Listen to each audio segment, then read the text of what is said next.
See you.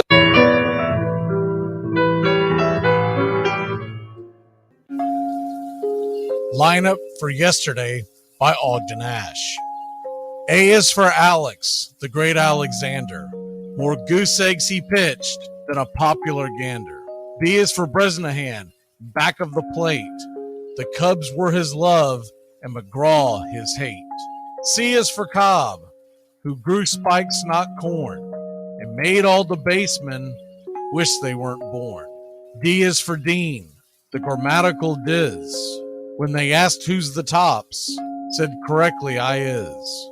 E is for Evers, his jaw in advance, never afraid to tinker with chance. F is for Fordham and Frankie and Fish. I wish he were back with the Giants, I wish. G is for Gehrig, the pride of the stadium. His record, pure gold. His courage, pure radium. H is for Hornsby. When pitching to Raj, the pitcher would pitch, then the pitcher would dodge. I is for me, not a hard-hitting man, but an outstanding all-time, incurable fan. J is for Johnson, the big train in his prime, was so fast he could throw 3 strikes at a time. K is for Keeler, as fresh as green paint, the fastest and mostest to hit where they ain't. L is for LaHoy, whom Clevelanders love, Napoleon himself with glue in his glove. M is for Matty, who carried a charm in the form of an extra brain in his arm. N is for Newsom, Bobo's favorite Ken. You ask how he's here, he talked himself in. O is for Ott, of the restless right foot. When he leaned on the pellet stay put. P is for Plank, the arm of the A's. When he tangled with Matty, games lasted for days. Q is for Don Quixote, Cornelius Mack. Neither Yankees nor years can halt his attack. R is for Ruth, to tell you the truth. There's no more to be said, just R is for Ruth. S is for Speaker, swift center field tender. When the ball saw him coming, it yelled, I surrender. T is for Terry, the giant from Memphis, whose 400 average you can't overemphasize. U would be Ubel if Carl wore a Cockney, but we say Hubble in baseball like football in Rockney. V is for Vance, the Dodgers' very own Dazzy. None of his rivals could throw as fast as he. W, Wagner, the bow-legged beauty, short, close to all traffic with Honus on duty. X is the first of 2 X's in Fox, who was right behind Ruth with his powerful socks. Y is for Young, the magnificent sigh. People battled against him, but I never knew why. Z is for Zenith, the summit of fame. These men are up there. These men are the game. Lineup for yesterday, Ogden Ash, January 1949, Sport Magazine.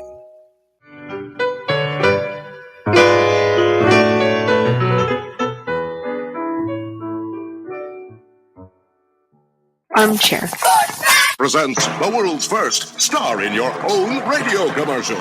Okay, guys, whenever you hear this sound, insert your name. Hi there. Braves country. Sorry I'm late. Sometimes there just aren't enough hours in the day to be a neurosurgeon and a swimwear model. Oh, am I thirsty? How about it? Braves country. Got anything tall and cool?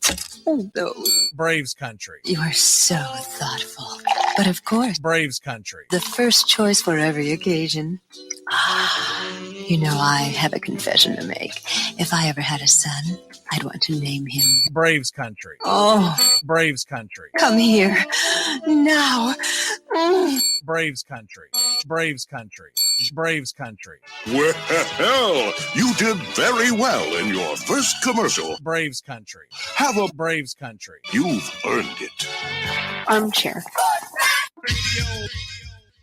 Braves Country Today. We're talking Southern sports. We go live 3 to 5 weekdays right here on WQEE. Braves Country Today, Southern sports talk with the voice of Braves Country baseball, Mac Magee. Joined every day from sports analysts from all over Braves Country, talking college football, the NFL, Major League Baseball, and what's trending in the world of sports. Braves Country Today. We go live 3 to 5 weekdays right here on WQEE.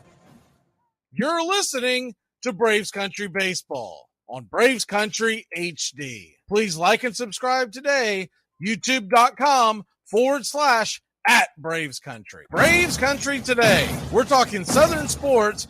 We go live 3 to 5 weekdays right here on WQEE. Braves Country Today, Southern sports talk with the voice of Braves Country baseball, Mac Magee. Joined every day from sports analysts from all over Braves Country, talking college football, the NFL, Major League Baseball, and what's trending in the world of sports. Braves Country Today. We go live 3 to 5 weekdays right here on WQEE.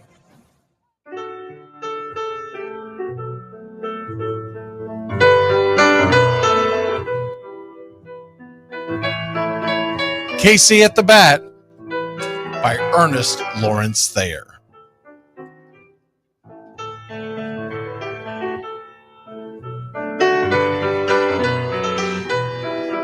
The outlook wasn't brilliant for the Mudville Nine that day. The score stood 4-2, but with 1 inning more to play. And when Cooney died at first and Barrows did the same, a pall-like silence fell upon the patrons of the game. A straggling few got up to go in deep despair. The rest clung to the hope which springs eternal in the human breast. They thought, if only Casey could but get a whack at that, we'd put up even money now with Casey at the bat. But Flynn preceded Casey, as did Jimmy Blake, and the former was a hoodoo, while the latter was a cake.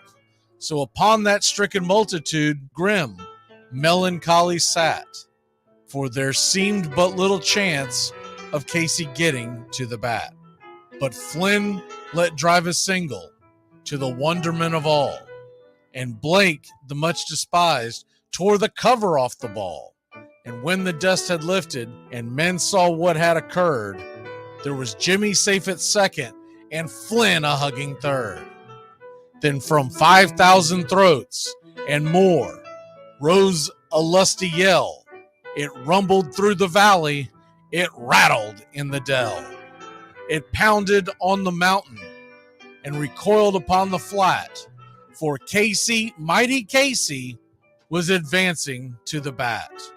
There was ease in Casey's manner as he stepped into his place. There was pride in Casey's bearing, and a smile lit Casey's face. And when responding to the cheers, he lightly doffed his hat. No stranger in the crowd could doubt 'twas Casey at the bat. 10,000 eyes were on him as he rubbed his hands with dirt. 5,000 tongues applauded when he wiped them on his shirt. Then while the writhing pitcher ground the ball into his hip, defiance flashed in Casey's eye, a sneer curled Casey's lip. And now the leather-covered sphere came hurtling through the air, and Casey stood a-watching it in a haughty grandeur there. Closed by the sturdy batsman, the ball unheeded sped. That ain't my style, said Casey. Strike one, the umpire said. From the benches black with people, there went up a muffled roar, like the beating of a storm waves on a stern and distant shore.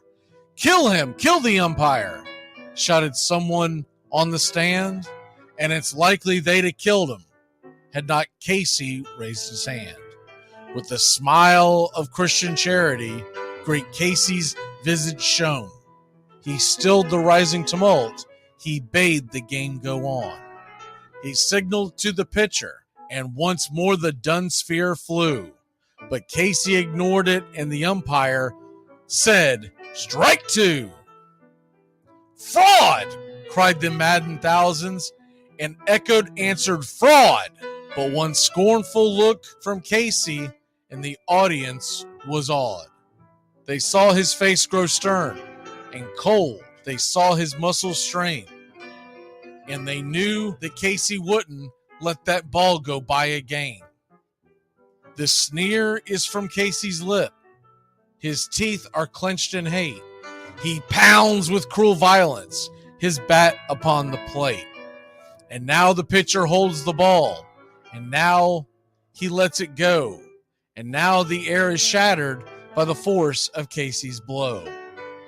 Somewhere in the favored land, the sun is shining bright. The band is playing somewhere, and somewhere hearts are light. And somewhere men are laughing, and somewhere children shout. But there is no joy in Mudville. Mighty Casey has struck out. Casey at the Bat, Ernest Lawrence Thayer, published June 3rd, 1888. San Francisco Examiner.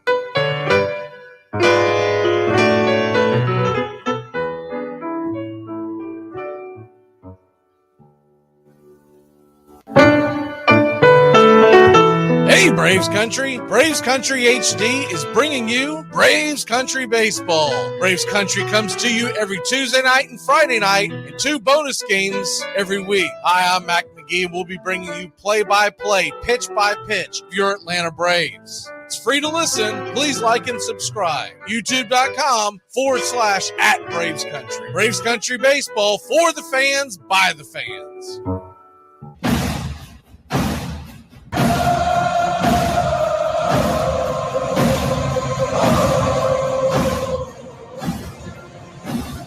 You're in Braves country.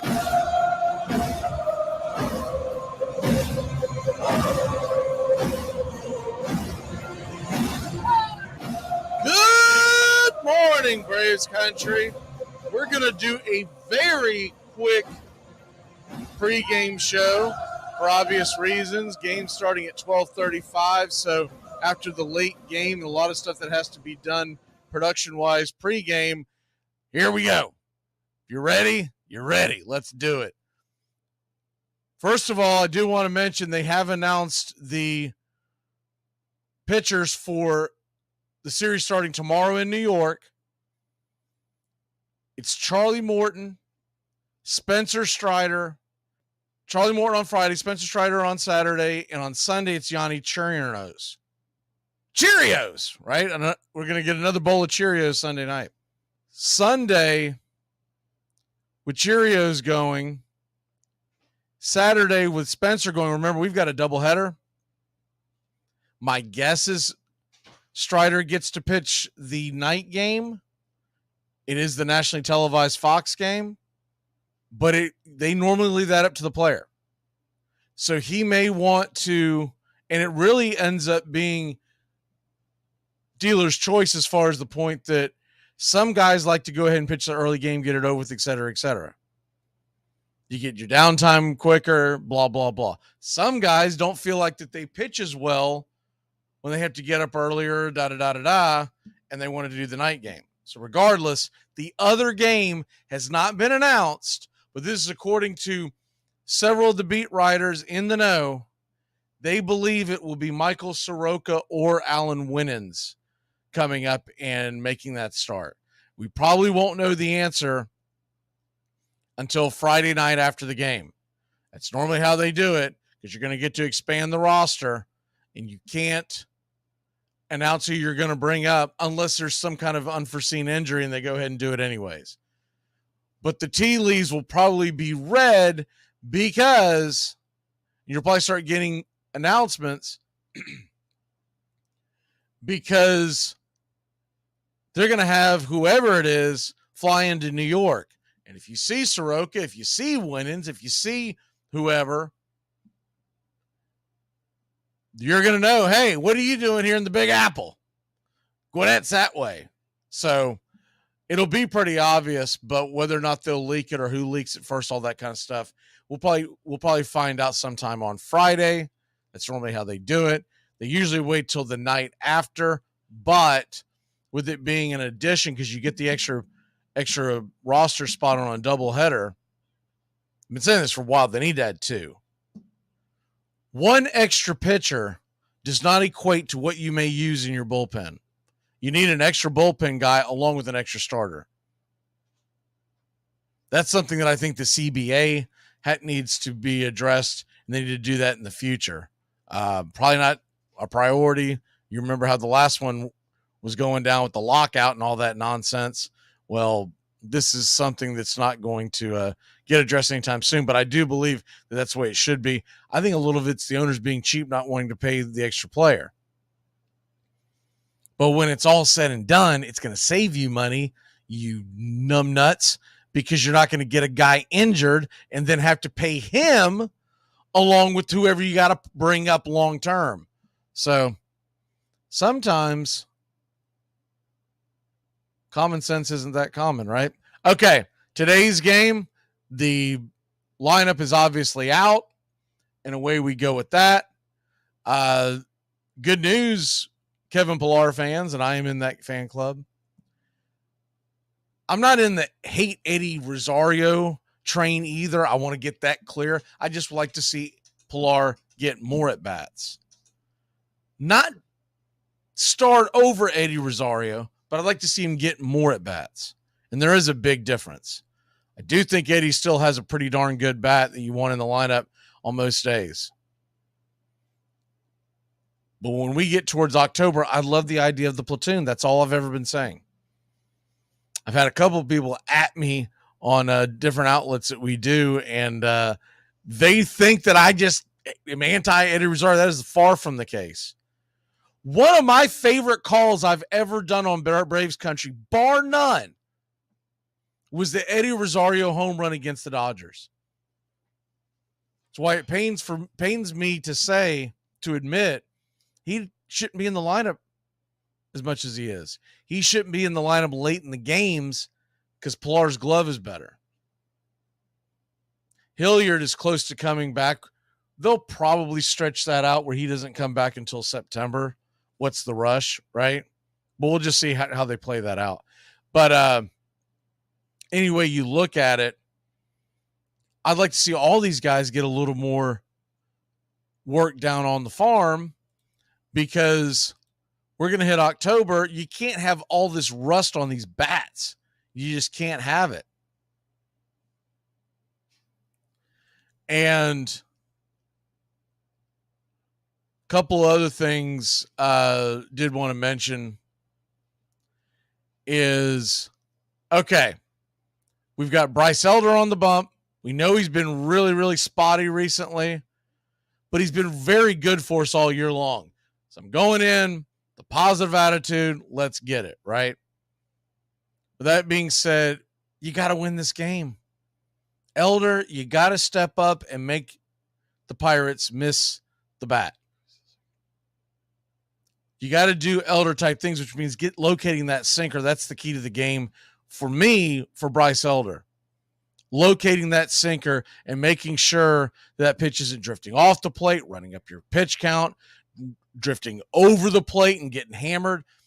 That pitch is the best when it's running in on the right-hander, appearing to be a fastball, and he taps it towards third. And on the left-handers, dipping away from them where they either make very soft contact or miss it altogether. That is his money pitch, and he's just got to be more accurate with it. That's been his biggest issue. The Braves are going to come into today. Magic number now at 39. The Phillies did win last night, if you missed that part. The Phillies got the no-hitter with their new starting pitcher, Lorenzen.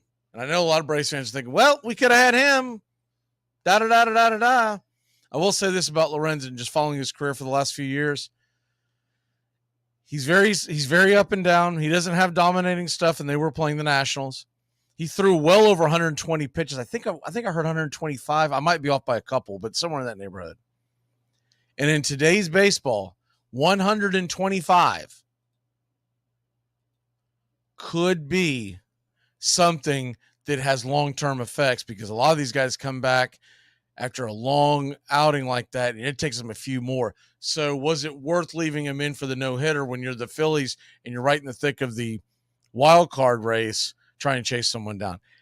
If we face Philadelphia in the playoffs, and there's a very good chance that we will meet them in the postseason, I'm not concerned with facing Lorenzen. He's solid. What's more important for the Phillies is that their bullpen's starting to get healthy. They're starting to get some pieces back. If you remember last year, what made Phillies so good, along with that offense, was that bullpen. Their starting pitching stinks. It continues to stink. They've got Nola on the mound today. And by the way, that's my lock. Aaron Nola against Corbin. And I'm taking the over on that all day long. It was like 9. These two guys are going to get hammered. Absolutely blasted. Be shocked if they didn't. Corbin was one of the worst contracts in all of baseball, and Aaron Nola has just not been Aaron Nola this year. So when we look at the big picture, Philly doesn't worry me when it comes to their starting pitching. What I'm aware of if we go into a series against Philly is that bullpen. Don't let them get the early lead. Get on top of their starting pitching, and away we go. With that being said, the Braves have the worst starting pitching ERA in Major League Baseball since the break.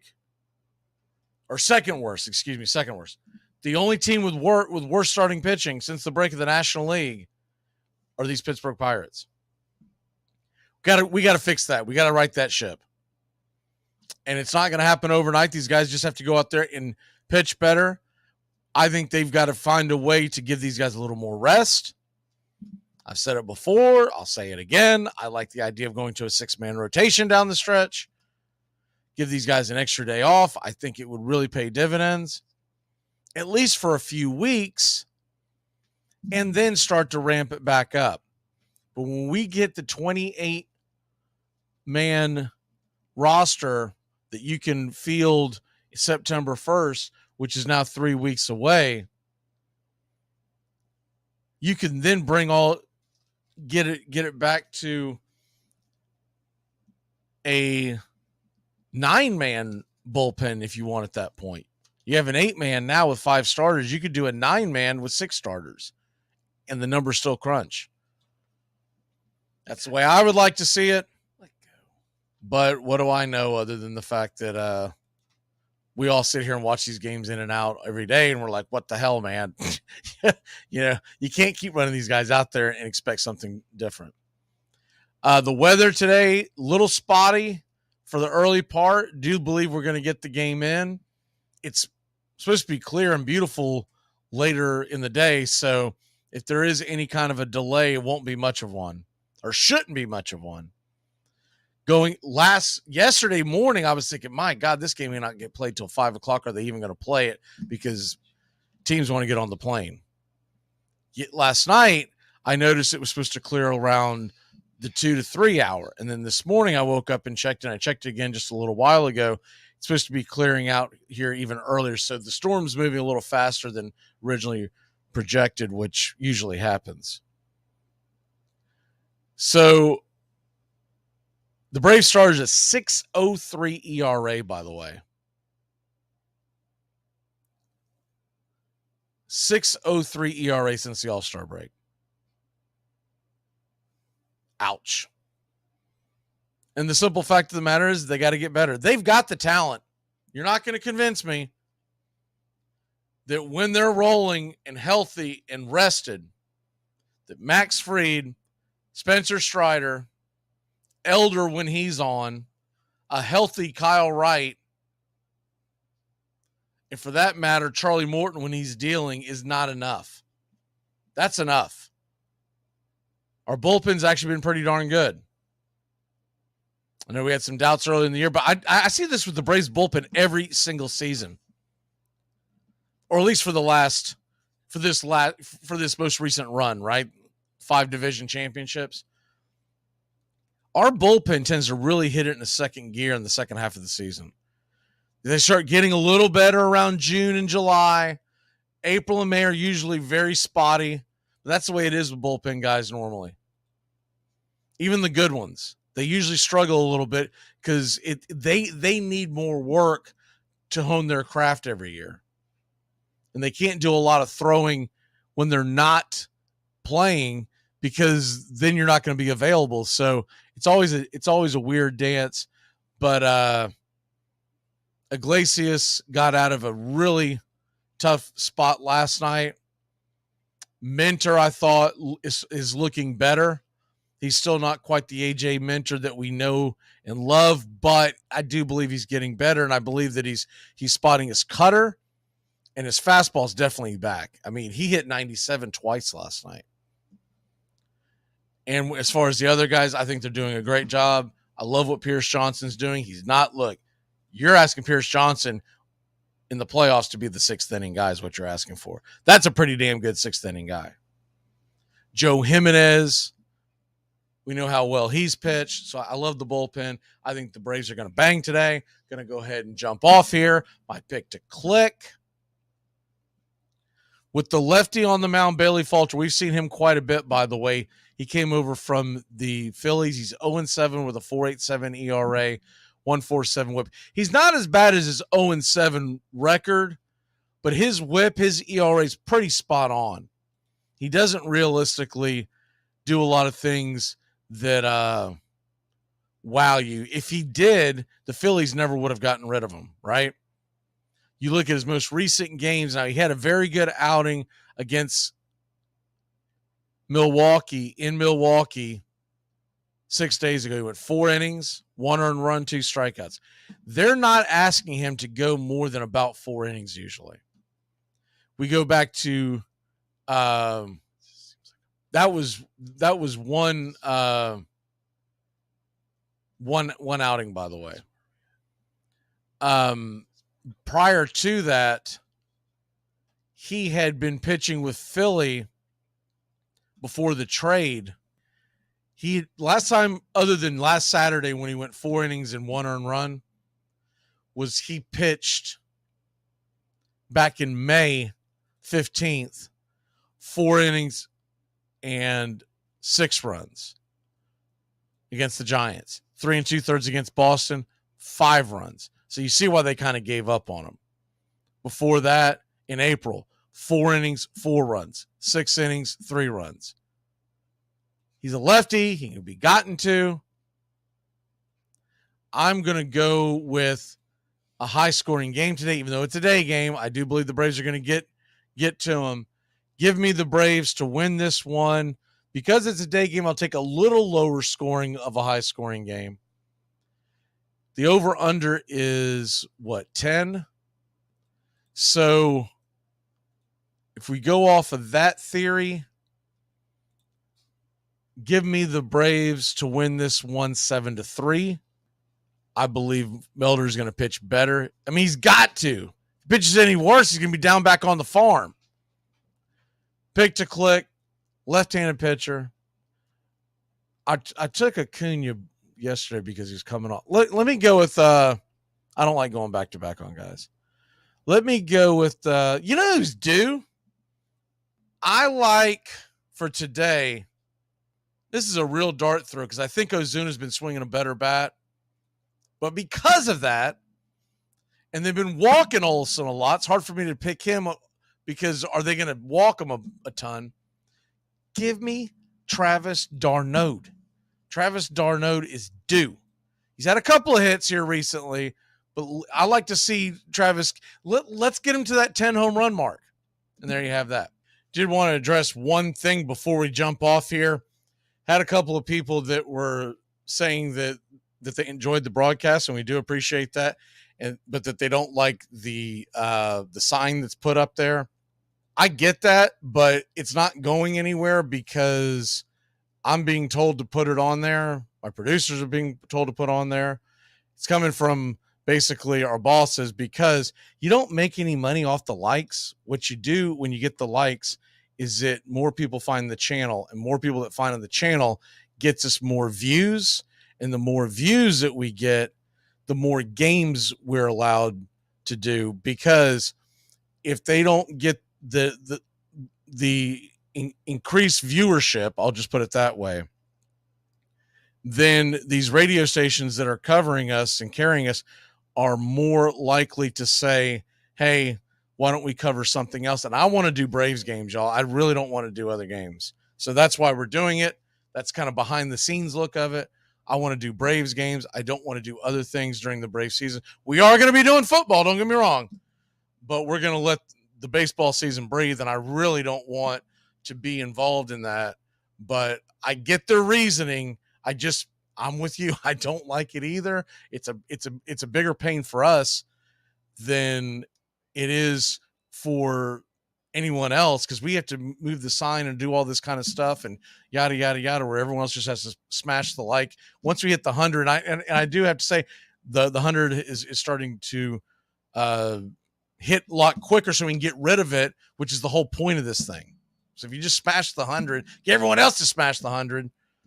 Give me the 100, and if you see it go hit 100 and I haven't seen it, put it in the chat. I'll let everybody know.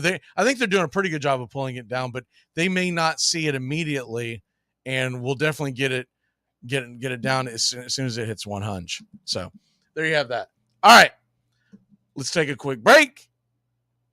Lineups, national anthem, and the Church of Baseball is on your way. We'll be back in a flash. Keep it locked in here on Braves Country.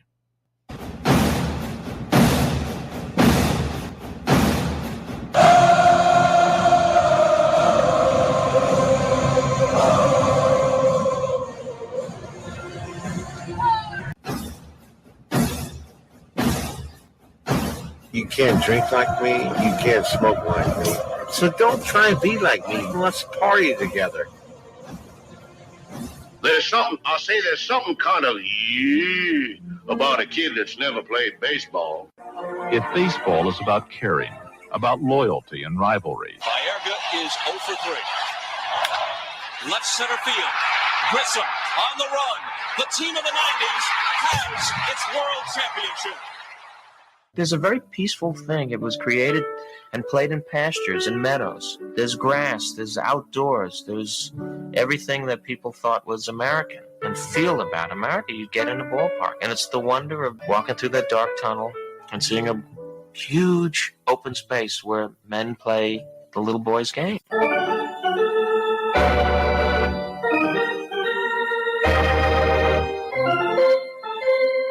I believe in the Church of Baseball. I've tried all the major religions and most of the minor ones. I know things. For instance, there are 108 beads in a Catholic rosary, and there are 108 stitches in a baseball. I prefer metaphysics to theology. You see, there's no guilt in baseball, and it's never boring. It's a long season, and you gotta trust it. I've tried them all, I really have, and the only church that truly feeds the soul day in, day out is the Church of Baseball. Touch a ball, Joe. You'll never hit a bigger home run in your life. A room in right center. If he hits one there, we can dance in the streets. The 2-1. Swung line drive left field. 1 run is in. Here comes Green. Here's the throw to the plate. Welcome in Braves Country Baseball. The first pitch on the way to Ronald Acuna Jr. swung on and grounded away for a easy out, and there's one away. Pitch on the way to Ozzie Albies.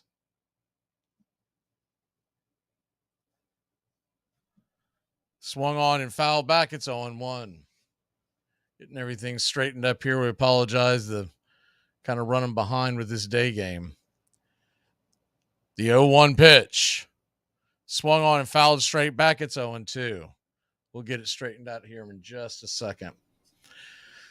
Braves nothing. Pirates nothing. We'll go over the... I don't know how we mistimed that, but we'll go over the starting lineup here in just one moment. The 0-2 pitch on the way, swung on and hit into right field, down for a base hit, and Ozzie Albies leads it off with a single, 1 on and 1 out. Good piece of hitting by Ozzie. Ball was on the outside part of the plate. He just sent it the other way against the teeth of the defense. The defense was playing him to shift. So 1 on, 1 out.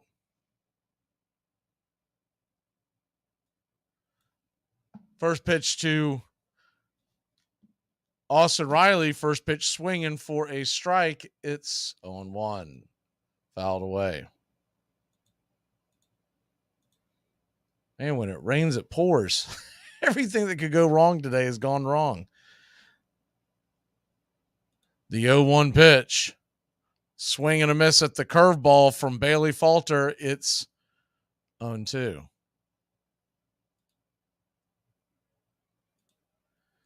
Braves are wearing their road grays pants and the dark blue tops. Atlanta on the front. Tomahawk underneath in red. The 0-2 pitch to Riley. Fastball. And Ozzie Albies is taken off. He's got second base stolen with ease. The throw was high, well high, into center field.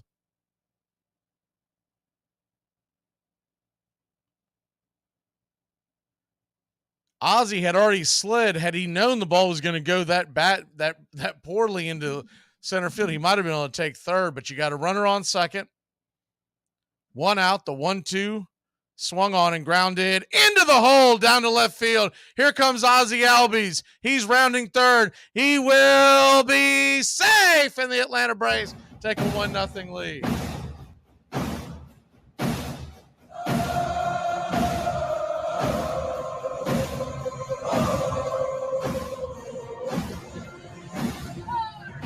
Austin Riley,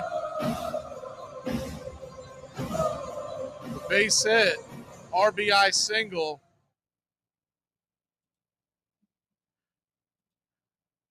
Ozzie slid feet first, but slid to the inside track just in case it was a close play. Really wasn't that close as the ball was thrown up the line. First pitch on the way to Matt Olson is swung on. That ball is going to be roasted into right field. It's down for a base hit. Austin Riley put the brakes on. We got runners on first and second and 1 away. Braves lead at 1-0. Good piece of hitting there. Had one on the inside cut and just kind of dragged it in between first and second base. Austin Riley, the ball was in front of him, so he had to pause, which is why he didn't really have much of a chance to get the ball or to get to third base on the play. Nonetheless, we got runners on first and second. 1 out. Travis d'Arnaud takes the first pitch high and out of the zone. It's 1-0.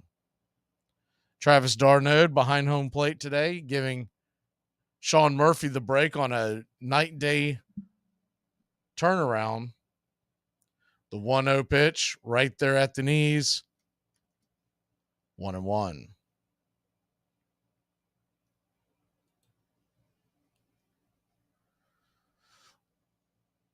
The 1-1 pitch.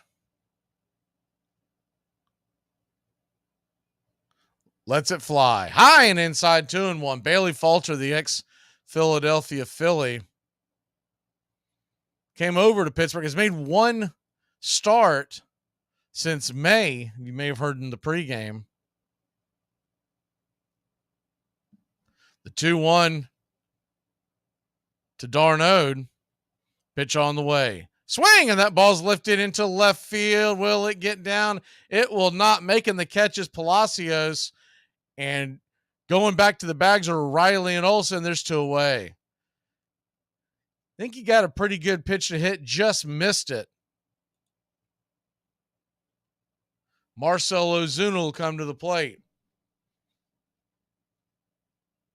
Ozuna, 23 home runs. Howdy, everybody. Hope y'all are enjoying your Thursday afternoon. Good to see everybody in the chat. Please smash that like. The pitch on the way, swung on. That ball's grounded over to short. Should be playable. 6-4. Just got Olsen. Olsen was hustling, but had to slide. Might have cost him. We'll be back in a flash here on Braves Country. Keep it locked in here on Braves Country HD. I just remember, like, in 1998 when the internet blew up and everyone was all freaked out about it, and they were like, keep your information off the internet, and we were like, yeah, for sure. And, like, now a stranger can literally just pull up to us in an alley and roll down the window, say our name, and we're like, oh, thank God, can you take me to where I live? Pete Schneider was a pitcher for the Cincinnati Reds from 1914 to 1918. On May 23rd, 1923, he had one of the greatest nights a baseball player can have. In that game, he was the starting right fielder for Vernon of the Pacific Coast League at Salt Lake City. In his first at-bat in the first inning, he hit a 2-run home run. Vernon batted around in the third, and once again, he would come up to the plate, this time with the bases loaded. With one swing, he unloaded them with a grand slam. In just 3 innings, he had 2 home runs and 6 RBIs. In the 4th inning, he again hit a home run, this time a 3-run home run. His next at-bat came in the 6th. He just missed another home run when he hit a double off the very top of the center field wall. In the 7th inning, he hit his 4th home run and 2nd grand slam of the game, raising his home run total to 4 and his RBI total to 13. Vernon would bat around again, and Schneider would come to the plate again in the 7th, this time with the bases empty. He hit another home run. His last at-bat came in the 9th. His last at-bat resulted in a flyout to center field. He ended the game with 5 home runs and 14 RBIs. What a performance. Oh, yeah, and his team ended up winning the game 35-11. Rothstein was basically a guy who never gambled. You know, he's known as a gambler, and he never gambled on anything in his life, which is why he got very, very wealthy. He only put money ostensibly gambling on things that he knew were a sure thing or that he had covered so well that there was no way that he couldn't make a profit. I don't think he really cared about sports. I think he really did cynically feel like, well, these guys are schmucks. They're going to be old men, and I'm still going to be making money off this game when they just have to pay to get into the stadium.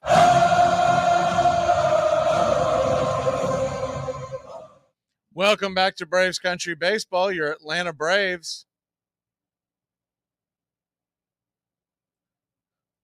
Set for action, Bryce Elder tosses the first pitch towards home, and it misses inside for a ball. It's 1-0. The 1-0 pitch off the plate wide, 2-0. Bryce Elder has struggled last few outings. Does have a 3.43 ERA. The 2-0 pitch swung on, grounded over to first. Olsen's got it. He'll round it and step on the bag, and there's one away. So a good start to the game by Elder. He really had some issues. Remember last game against the Chicago Cubs, gave up 5 runs in the first inning.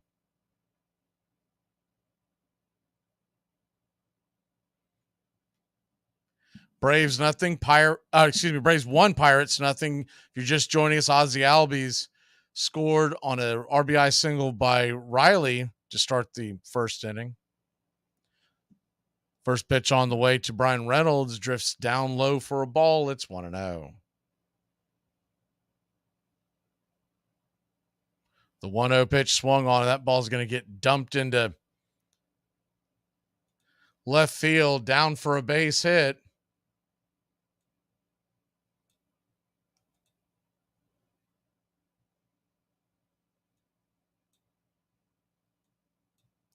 So 1 on, 1 out.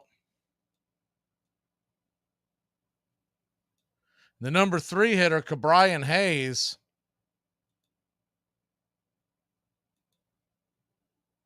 comes to the plate. The first pitch on the way to Hayes is right there at the knees for a strike. It's 0-1.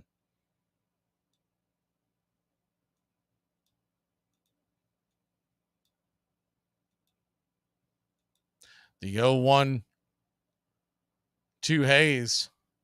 Inside, sinker misses, 1-1.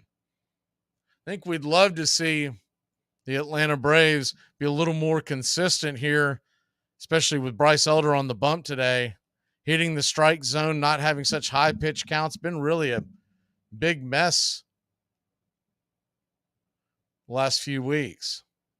The 1-1 pitch drifts well inside. It's 2-1. No, he's pitched well this year. I don't think he's quite reached that status where he's above being sent down to get his repertoire worked out. So he needs a good start. I think he knows it. The 2-1 pitch swung on, grounded over towards third. Riley's got it, flips it to Ozzie. Ozzie fires it across to first, but Hayes beats it out. So we get the force at second, but there are two away. You do have Hayes standing on first here in the bottom of the first. Good play by Riley. Took the lead runner out of action. Hayes probably got it by about a half step. So 1 on, 2 outs, and Rivas comes to the plate. Rivas only a handful of at-bats this season, realistically. He is kind of a threat from the left side against the righties. The first pitch on the way to Rivas drifts off the plate wide for a ball. It's 1-0. I was listening to the audio of the Yankees game from last night, and it's pretty funny. Their longtime radio broadcaster is well loved in New York, but it's a funny story. It's the 1-0 pitch, clips his own for a strike. It's 1-1. He's referring to Yankees playing the White Sox last night. The White Sox are having a bad year. At the plate was Moncada, the second baseman, and he's referring to how bad his batting average was and how bad of a year he is. I mean, he's like trashing him as the 1-1 pitch, swing and a miss, 1-2. And he's in mid-step of doing that, and Moncada hits a bases-clearing double. It's just like, man, you are asking for trouble when you start trashing the opposing team's player. 1 down, 2 out. The 1-2 pitch in the dirt. Darno jumps up and has to scatter to get the ball to keep the runner at first. He does. So we got 2 down, 2 outs, a 2-2 count. Baseball time in Braves country. The Braves lead it 1-0.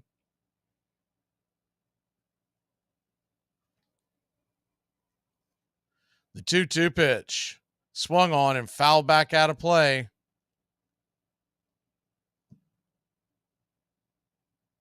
We'll do it again.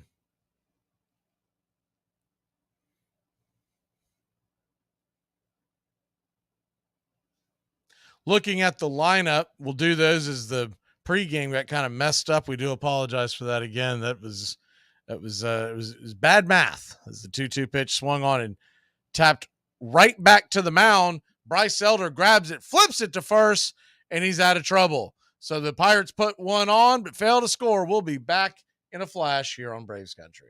Listen, if you feed your kid frozen pizza or chicken nuggets for dinner, you are a terrible parent. I don't care what it takes.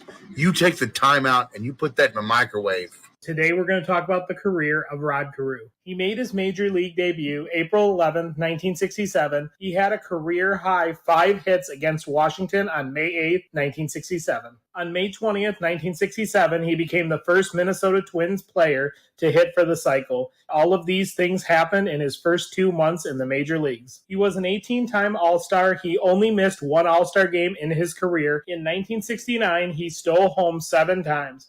Only Ty Cobb has stolen home more in 1 season. He hit 300 or better from 1969 to 1983. He never struck out 100 times in a season. He won 7 batting titles in his career and 4 straight from 1972 to 1975. He would miss out on a 5th straight batting title by .002. He led the American League in hits 3 times in his career. Over his 19-year career, he batted .328, had 3,053 hits, scored 1,424 runs, stole 353 bases, and had a .393 on-base percentage. He also won an MVP award in 1977. He was elected to the Baseball Hall of Fame in 1991 with 90.5% of the vote. America's entry into World War I was very near in the spring of 1917. Millions had died on battlefields in Europe, and Americans could no longer stand by. Baseball was eager to show that it was ready to do its part. Van Johnson ordered teams to learn close order drill, and the Washington Senators showed off their marching skill, led by the athletic young Assistant Secretary of the Navy, Franklin Delano Roosevelt.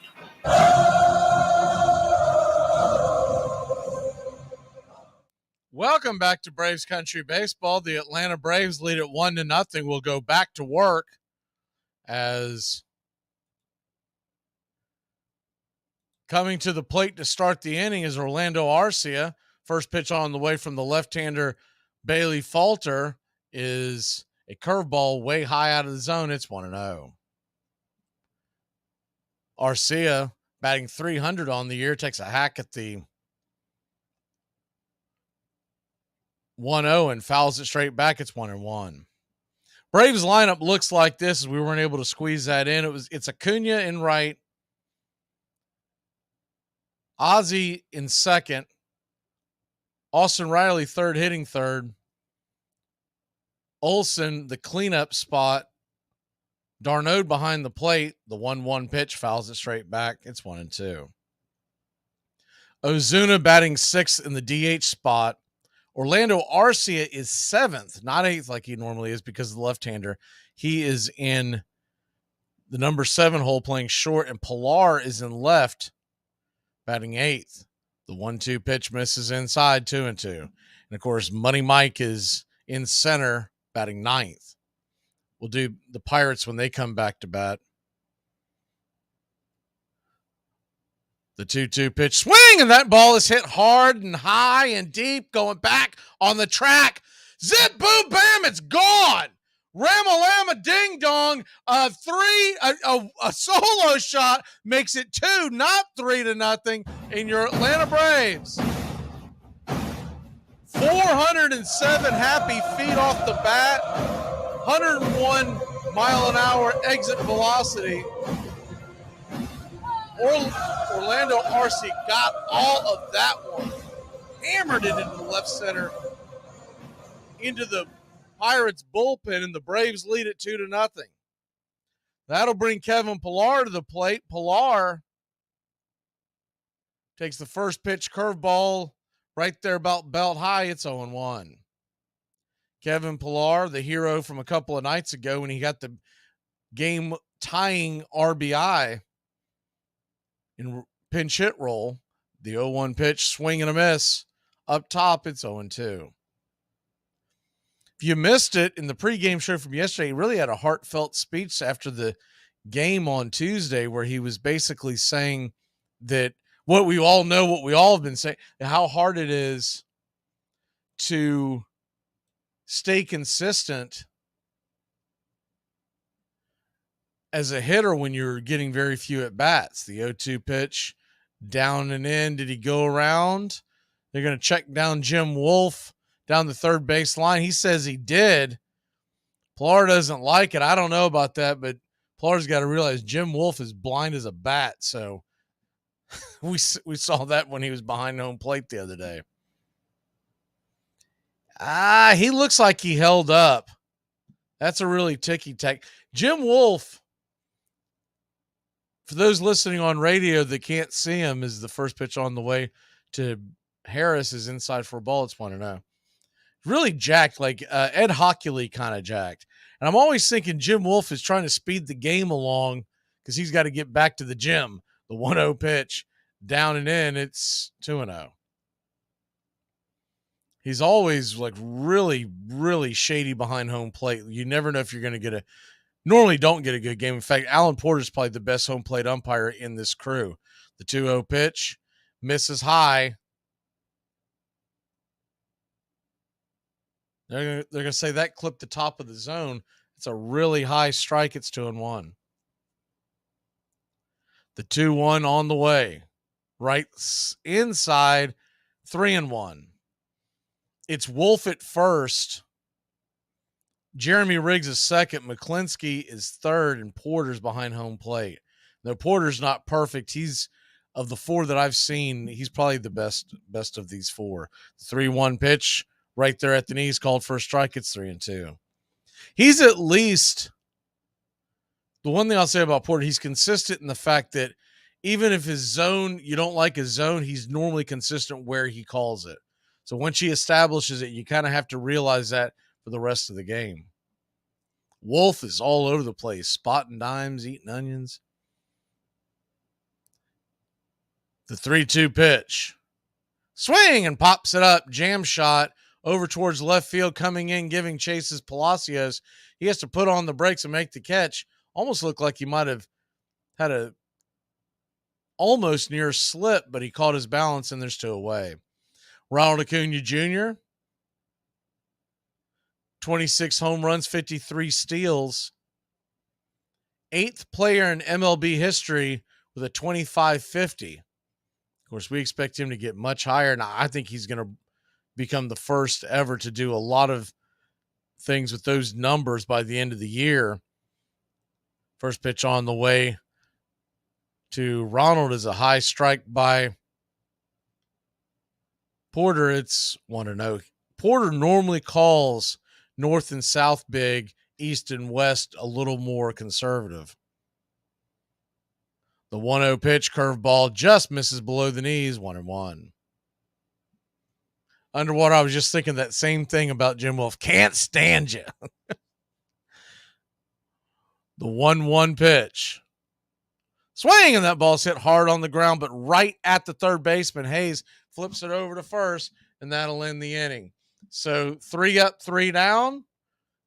If you don't count the solo jack by Orlando Arcia, who makes it 2-0 for your Atlanta Braves.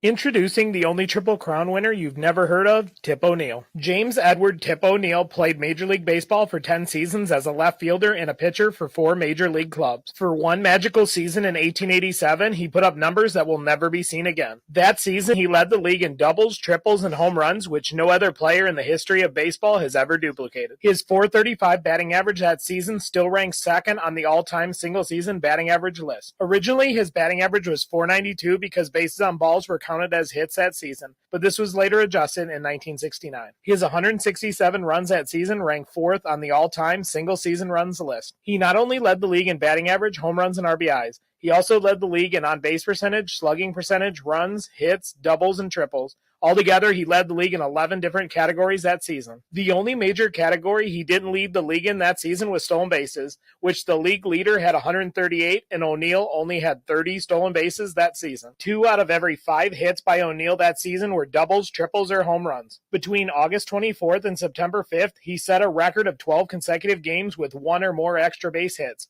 During that streak, he hit .596. He also hit for the cycle twice that season, which doesn't seem that remarkable unless you consider he did it in the span of 5 games. What's even more impressive is that he put up all of those numbers in only 124 games that season. Armchair.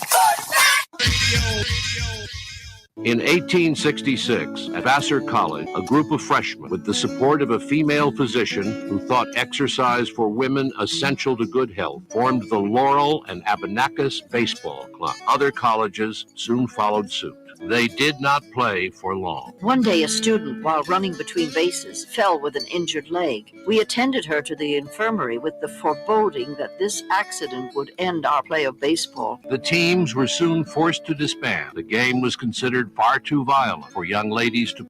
Welcome back to Braves Country Baseball. Bryce Elder goes back to work and flips the first pitch in there for a strike. It's 0-1. The 0-1 pitch. Inside. Dancing out of the way is Davis, the right fielder. Good-looking rookie that came up just a couple of months ago. It's 1-1. The 1-1 to Davis. Down and in, 2-1.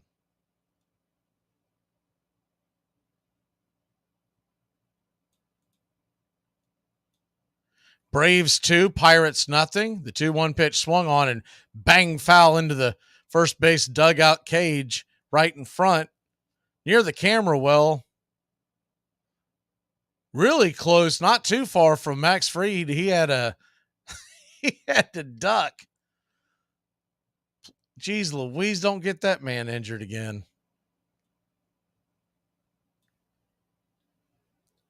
The 2-2 pitch. Tried to get him to chase one off the edge. Slider misses.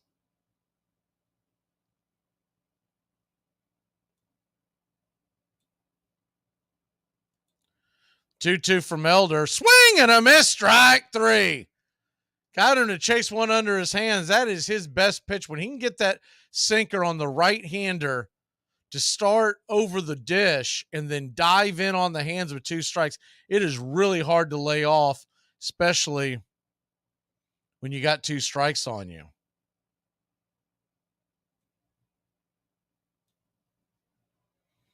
First pitch on the way to Sawinski is a ball just off the edge. It's 1-0.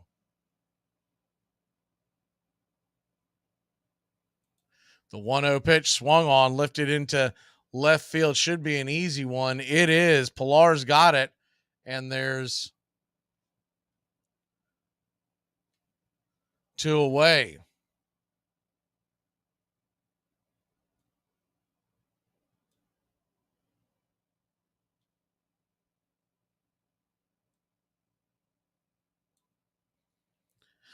So 2 down. Peguero, playing shortstop today, steps in, righty-righty matchup, swing and a miss at the first pitch, sinker over the dish, but dove under the bat. It's 0-1. Looks like McCutchen getting the day off. You got Palacio in left leading off as the 0-1 pitch swung on, grounded over to third, and fires it over the diamond, and that'll end the inning. 3 up, 3 down. We'll be back in a flash here on Braves Country. Oh, I got your coffee. Oh, okay. Let me, Nah, it's on me. Oh, man. Okay, listen, guys, I'm going to be late. I'll see you, okay? Yeah. Bye. You see what just happened here? What? She treated me to the Arabian mocha java. And you misinterpret this how? She's sticking it to me that she makes more money than me. I'm sure she was just being nice, buying you the coffee. No, not nice. She's sticking it to me. You're crazy. Sticking it to me, Jerry. George. Sticking it! Braves Country today. We're talking Southern sports. We go live 3 to 5 weekdays right here on WQEE. Braves Country today. Southern sports talk with the voice of Braves Country baseball, Mac Magee. Joined every day from sports analysts from all over Braves Country, talking college football, the NFL, Major League Baseball, and what's trending in the world of sports. Braves Country today. We go live 3 to 5 weekdays right here on WQEE. It all starts with just one thing. When recycling, rinse out jars and cans, and avoid recycling waxed paper or paper soiled with food. This will reduce recycling contamination. Find tips and more at onethingus.com. What's your one thing? Because we've been playing it fundamentally the same way for so long, the way that we can find the benchmarks that cross generations and cross decades is to be able to use these statistics as if they were labels. They aren't numbers. 300 hitter is not a number. The 300 hitter is a tag that means something today, as it did in 1930, as it did in 1890. So the statistics become a means by which we can connect to the permanence. I can make that comparison with my father, who could have made it with his father, on that common language of statistics.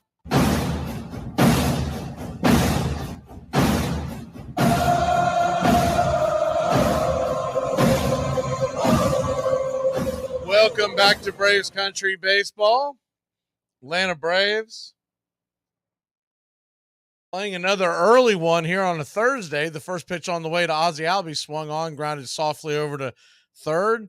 Hazel get it over to first, and it's 5-3, 1 pitch here to start the top of the third.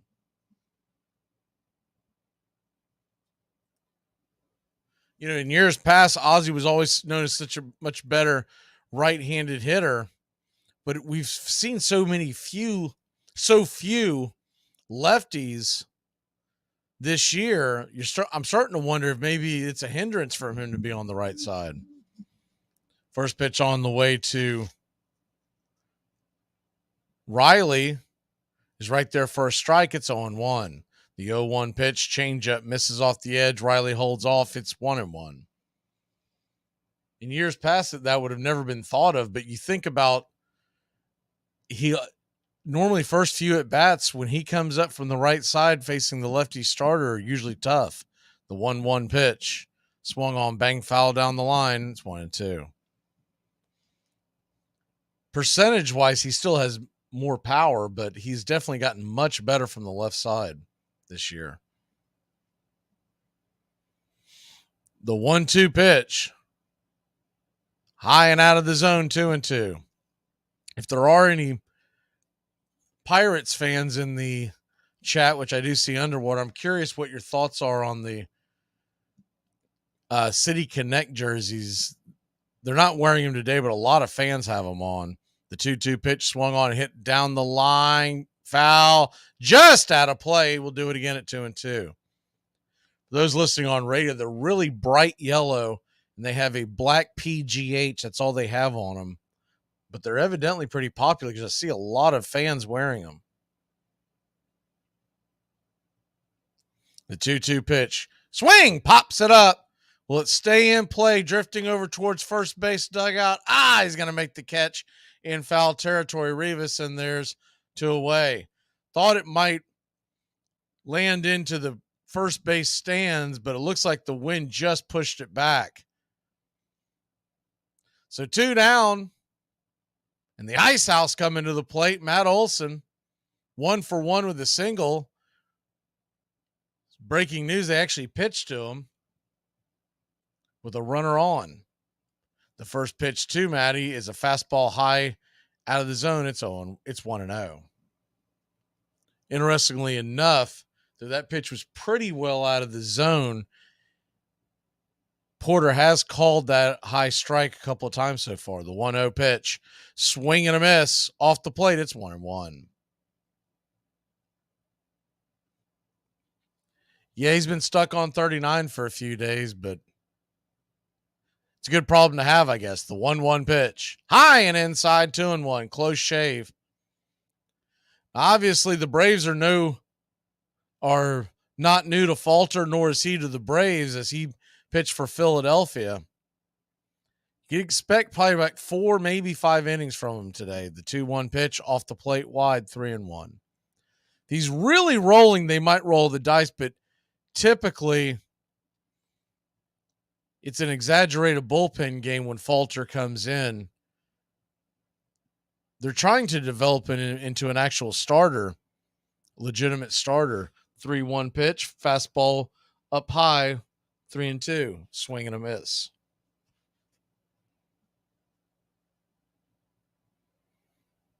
He doesn't have dominating stuff, but he does have a pretty good curveball. I always thought he'd be really good out of the bullpen. Everyone keeps trying to make him a starter. The 3-2 pitch, swing and slice foul down the left field line. We'll do it again, full count to Olson.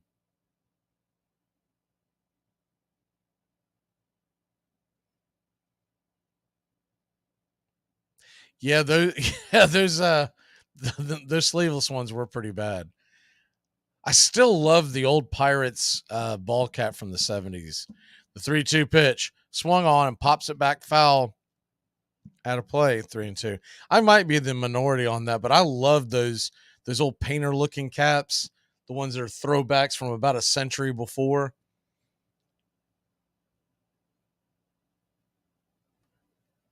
With the stripes all the way around the edge with just the P on the front.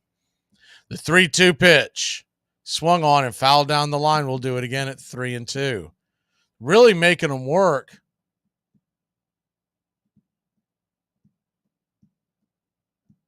And the logo that I've been using for the show card, I prefer that one to the current Pirates logo.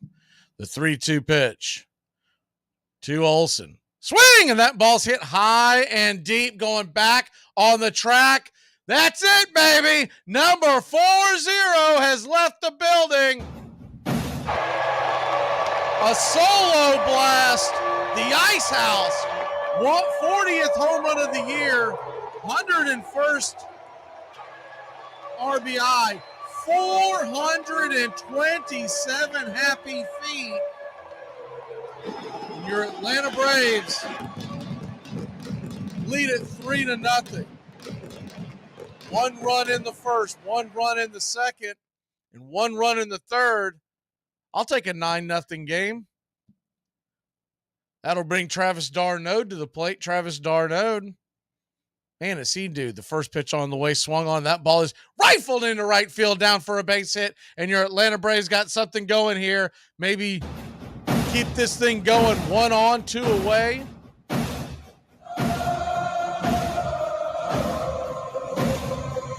Big Zoo coming to the plate.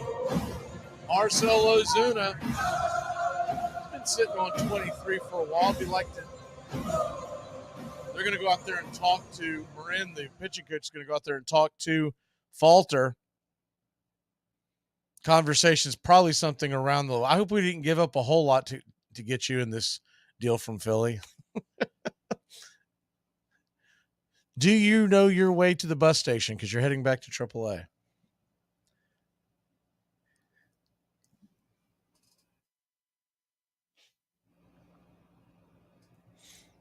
So 1 on, 2 outs.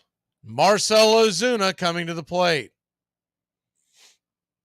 Marcell Ozuna, lefty-righty matchup. One swing could really pop this open a bit. Pitch on the way, swung on, foul back out of play. 0-1. Funny how in today's game, growing up, when you would see a team, if they got out to a 5 or 6 run lead in baseball, it was almost over. Today, it's just a blip. With the home run ball nowadays, the 0-1 pitch, high and out of the zone, 1-1.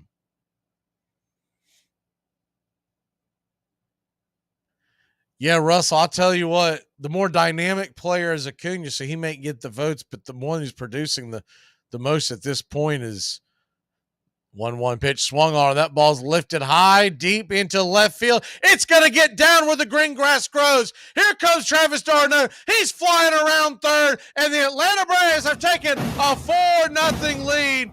Double for your Atlanta Braves.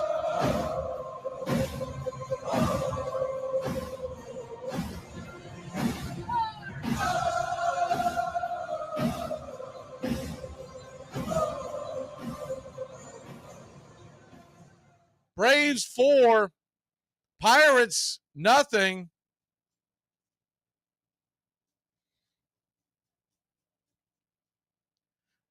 And Orlando Arce, who already has a home run, takes the first pitch inside for a ball. It's 1-0. Curveball misses. Ozuna roasted that one in the left center field gap. Travis d'Arnaud was flying around third. The 1-0 pitch in the dirt, ball 2-0. So Braves with an opportunity to break this puppy open.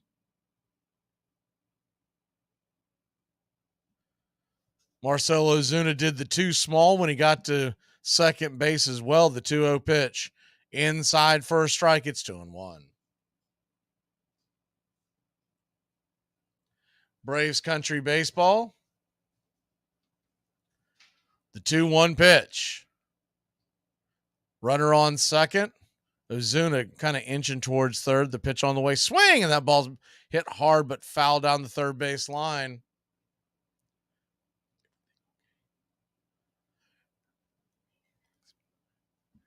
Two is your count.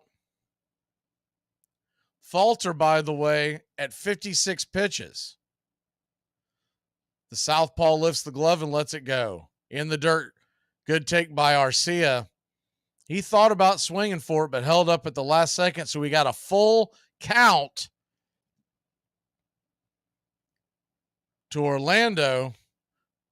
The Magic Kingdom has already hit one out. He's got 3-2 in his favor. Can he drive one in again? The 3-2 pitch. We won't find out. Ball in the dirt. He'll walk, and we've got runners on first and second. 2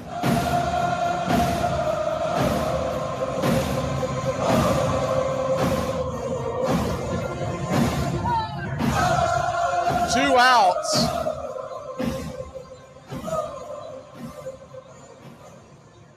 And the pillar of the community, Kevin Pillar, comes to the plate.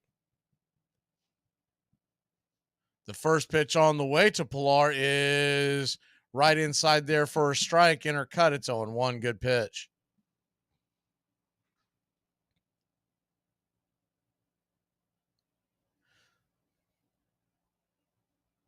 The 0-1. Falter lets it fly. Curveball swing and hammer down the third base line, but just foul. Slaps up against the tarps down that third base line. So Pillar, who struck out looking his first time up.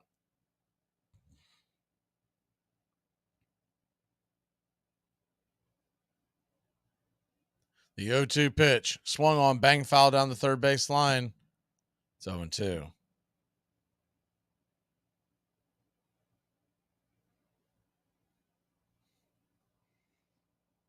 Yeah, talking about the MVP race, they can probably go ahead and mail the MVP trophy to Ohtani. There's no one in the American League really doing anything other than him. The 0-2 pitch, swing and a miss, strike 3, and that'll end the inning. But not before your Atlanta Braves put 2 on the board. It's 4-0 here in Pittsburgh.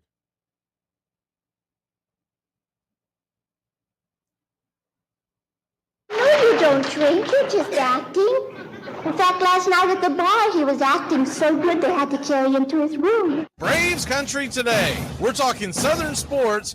We go live 3 to 5 weekdays right here on WQEE. Braves Country today. Southern sports talk with the voice of Braves Country baseball, Mac Magee. Joined every day from sports analysts from all over Braves Country, talking college football, the NFL, Major League Baseball, and what's trending in the world of sports. Braves Country today. We go live 3 to 5 weekdays right here on WQEE. Can we move the rubber back, pitching rubber back? How about just like a foot? How about 3 feet? How about that? Have you ever thrown a ball 60 feet, 6 inches? Yes, I have. Have you ever hit the glove? Yes, I have. With a catcher squatting? So every time with this. It's between here and here. It's almost nothing. Okay. Your son would barely know. No, that's not true. Right now we have, up to today, because I looked at it, there's a starting pitcher's $115 million on the IL right now. So that and relief pitchers, there's $48 million. And so this is going to cause more? Yes! What's happening now with because my instinct is if I'm standing here and now I have to stand here, there's going to be a little more of a... All those guys you say are getting hurt with your pitching rubber 60 feet, 6 inches. So maybe that's a problem. Oh, okay. So let's bring it back closer. to second base. You move the mound back, the pitcher's rubber back. I don't care how much. There will be an increase in injury. Stengel used a system he had learned long before while playing for John McGraw, platooning.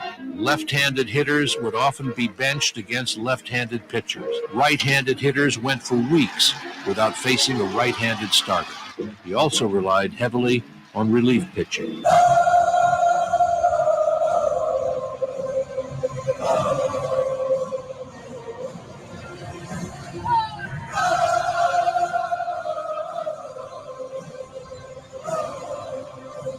Welcome back to Braves Country Baseball. The Atlanta Braves lead this bad boy 4-0, and Bryce Elder gets the first pitch swing and strike to start it off. It's 0-1. Quickly back to work, flips in another pitch, and it is a called strike on the intercut.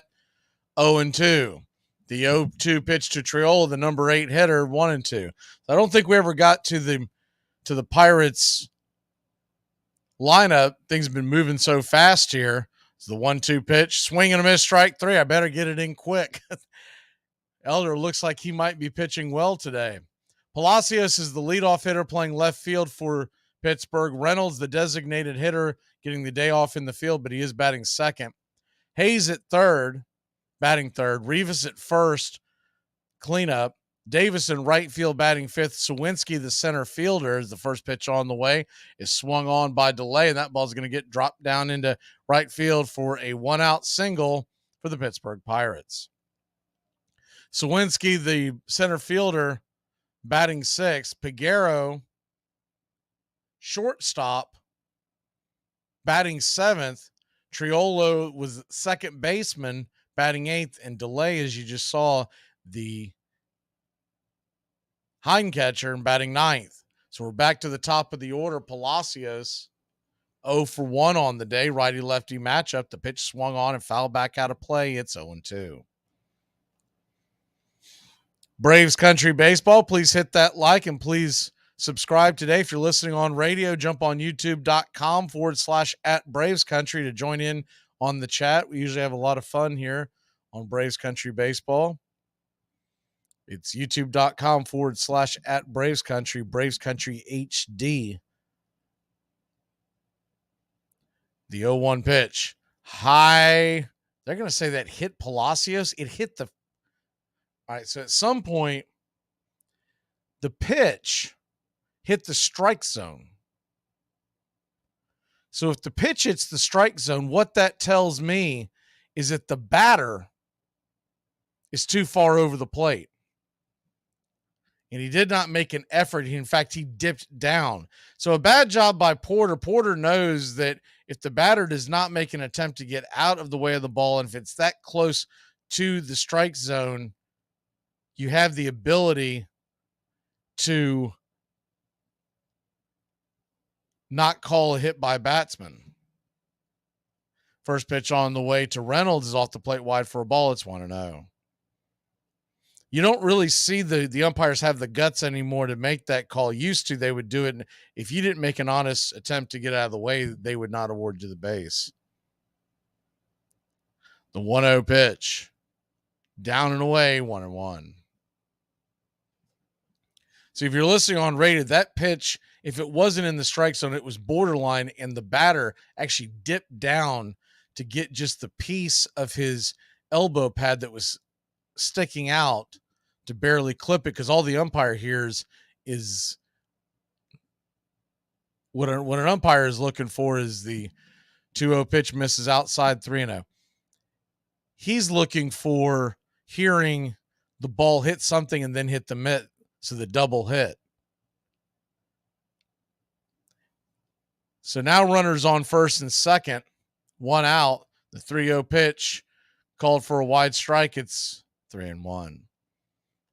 So he normally calls a pretty good game, but bad job by Porter blowing that call. But Elder's got to get it back together. It's not like it's going to go back in time. He can change it. You got a 3-1 count. Runners on first and second, 1 down. Righty-lefty matchup. The pitch on the way in the dirt, ball 4. They went for the slider to get him to try to chase. I don't know if that would have been where I would have went. I noticed when Darnold's behind the plate, he goes to these off-speed pitches a lot when the count is in the batter's favor, hoping that they'll swing themselves out of it. But it's a pretty good batter he tried to get to chase out of there, Reynolds. So Brian Hayes could tie this puppy up with one swing. The first pitch on the way is a sinker at the knees. Right there, first strike, it's 0-1.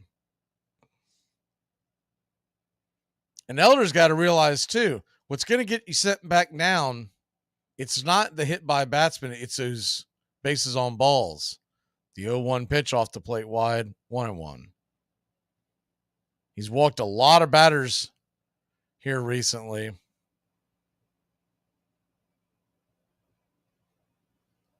The 1-1 to Hayes, tying run at home plate.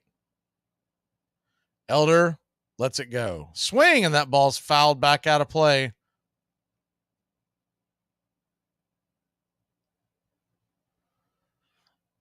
So you got a 1-2 count to Hayes.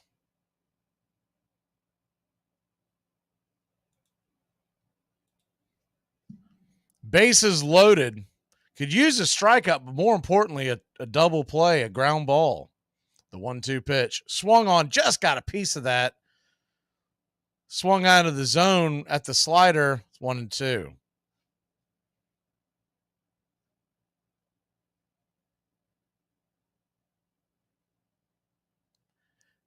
Bases loaded, 1 out. Elder leans in, gets the sign. They set up inside this time. Pitch swung on. That ball is roasted into left field. It's going to get down for a base hit. That's going to be 2 runs. The Pittsburgh Pirates cut the lead in half, and they'll have runners on first and third with 1 out. Went inside with that sinker and got way too much of the plate and hammered it down the left field line. Just touched the inside part of the zone on it. I believe the way, if you look at the way Darnold was set up, I believe he was trying to get him to just miss inside and get him to swing over like the strikeout that he had earlier. Austin Riley, heck of an attempt, a leaping attempt. Almost came down with that one, just a hair too late. And maybe an inch or two low, but good athletic try. Rick Kranitz, the pitching coach, goes out there to talk to Elder, settle him down a little bit. Braves still lead at 4-2, but now the tying run is at third. Go-ahead run is at the plate in Rivas.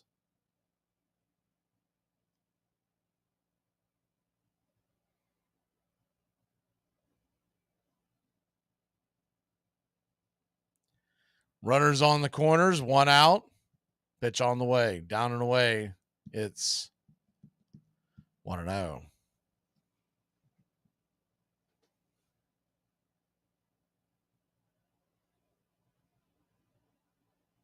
The 1-0 pitch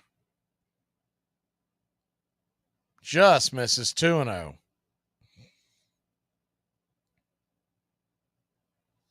At this point, I don't think anybody would trust Elder in the postseason.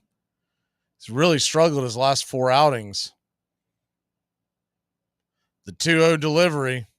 He's going to step off the mound for a second. So time is called.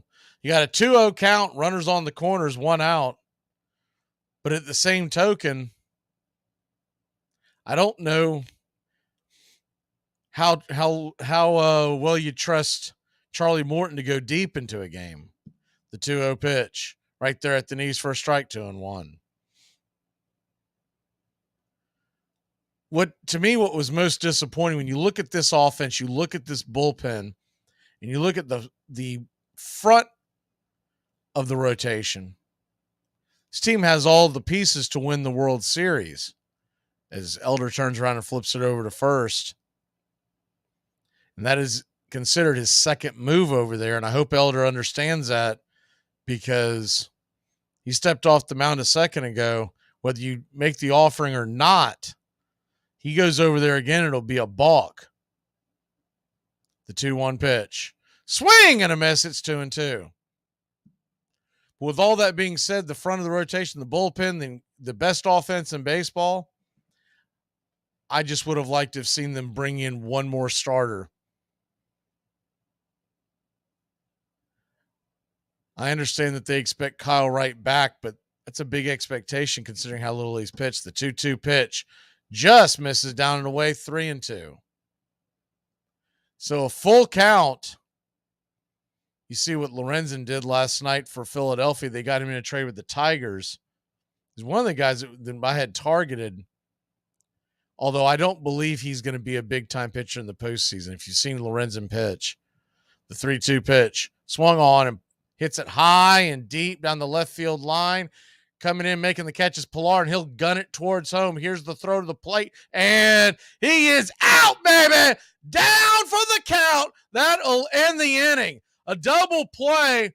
Pretty good throw by Pilar. A great tag by Darnode. And I believe he got him. They are going to see if they want to challenge it. I'd be shocked if this gets challenged. It's going to be a tough one. All right, they're saying they want to challenge it. So we will stick here as looking at the replay. It's not just the question of did he get him, but what view are you going to have? You got the home plate umpire standing right there. Let me see what he hit.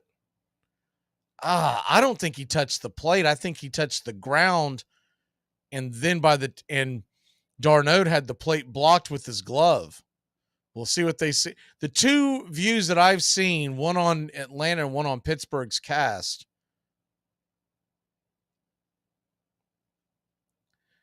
I just don't think he ever gets into home plate unless there's an eye in the sky that we're not seeing. He might have, but is it going to be enough to turn it around? Just saw another view on the Pittsburgh cast. It's a little closer, but I understand why they're challenging it too. Why not? Right now, the inning is over. There's a runner on second and 2 outs if the play gets overturned, and the lead would be 1. As we go right now, the Braves lead by 2 and the inning is over. So you don't just look at who made the play, who made the catch, et cetera, et cetera. PNC Park, by the way, is replaying it on the scoreboard. I think what everybody's hoping is that Jim Wolf's not in charge of making the call. It's such a close play. The fact that he's standing right there, Porter, I think they're good. Without having a zoomed in, blown up picture going tricket by tricket, I think it's a very difficult one to call. This is not like the one with Philadelphia and Alec Bohm where it was very obvious that he didn't touch home plate. This one is so, you could live with either one of the decisions, but the fact that it was called out on the field is going to be the big issue. We'll go and hit the scoreboard while we wait for them to sort this out. Houston and Baltimore tied up at 1. Baltimore lost again last night, by the way. So our magic number to clinch the division, 39, we only gained 1. We gained 2 last night. Magic number for the best record in baseball is now 47. As Baltimore loses, they just took a 2-1 lead in Houston. Toronto 1-0 over Cleveland. Minnesota and Detroit just got going. They're scoreless. I believe the rest of the action is tonight. Here's the other thing. When he's putting his hand down, he first touches home plate, you can't tell if he's made contact with his jersey. This is one of those ones you could break down that film for an hour and a half. What is it called? The Pitching Ninja or whatever, that he can waste an entire afternoon with us just staring at video. We'll see what's called. Alan Porter's got the call from New York, and the play is going to be called. Waiting for the actual call. They're going to say he's safe. So he might have been, but the tag looked like it had been applied, but at the same token, so close. I just go with the fact that you got the umpire standing right over the whole thing, but they're going to say he hit it. See, there's that little touch of the jersey that he gets, because when his hand first hits, it doesn't touch home plate. It bounces, then hits home plate. And as it's bouncing, hitting home plate, looks like that they got him. But like I said, any part of that glove touches you, including the strings, it would be an out. But regardless, you got 2 down. The Braves still lead by 1. What looks like it's going to be a seesaw affair, a high-scoring game. Bryce Elder, pretty good throw by Pilar, by the way. And, oh, by the way, no, Rosario wouldn't even, they wouldn't even been close. It would have been a balloon thrown towards the home plate. First pitch on the way to Davis is off the plate wide for a ball. It's 1-0. So now you got Elders at 49 pitches. Plus, mentally, he's got to ramp back up and get back to where he was in that delay. The 1-0 pitch swung on and banged off the plate, foul, 1-1.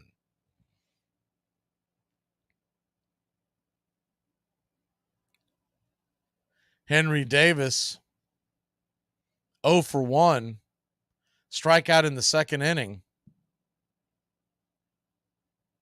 The 1-1 from Elder, outside wide, did not go around 2-1. The Elder's really worked himself into a jam here. He's pitching on this Thursday. He'll be pitching the Yankees next week in Atlanta if he's still around. The 2-1 pitch. Swing and a miss, 2-2.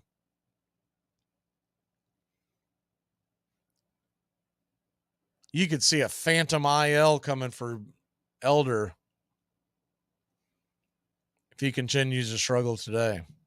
The 2-2. Swing and a miss, strike 3, and that'll end the inning. So we get out of it, but the Braves trail by just 1. We head to the top of the 4th. Harris in the top of the order. This one time, a boyfriend cheated on me, and I broke up with him on our way home. And while we were driving, he got so mad at me that he took my glasses off my face and threw them out the window. Was just like, all right, if you don't want to see me, then you don't need to see anyone. Good luck finding someone better, and also your way home. You, John. What's going on here, guys? All right, Coach. So basically, it was a holding call. But these dudes started me in their fantasy league, which is cool because this dude started our quarterback. But he started our kicker, and I started their defense. So It's kind of a pickle. Compromising the integrity of this game with your fantasy football leagues? Listen to me. If there was holding, you make that holding call. I don't care if it was on our team or not. I care about this game too much to let you. Coach, you started their defense too, didn't you? Yeah, you definitely started their defense. Damn right I did. Armchair. You think for one damn minute I'm going to take a loss standing down. You just have another thought coming. This portion of the show is being brought to you by the best things in life, which are still free with minimum purchase at participating dealers. If you buy MLB The Show, you spent more money in the offseason than the Oakland A's did. And the Oakland A's owner is worth $2.1 billion. Armchair. The Cubs' pitching mainstay was an Indiana farm boy, Mordecai Peter Centennial Brown, better known as Three Finger Brown, because of a boyhood accident with a feed cutter that destroyed most of his right index finger, paralyzed his little finger, and gave him a devastating curveball. Brown won 20 or more games 6 years in a row. You're listening to Braves Country Baseball on Braves Country HD. Please like and subscribe today, youtube.com/@BravesCountry.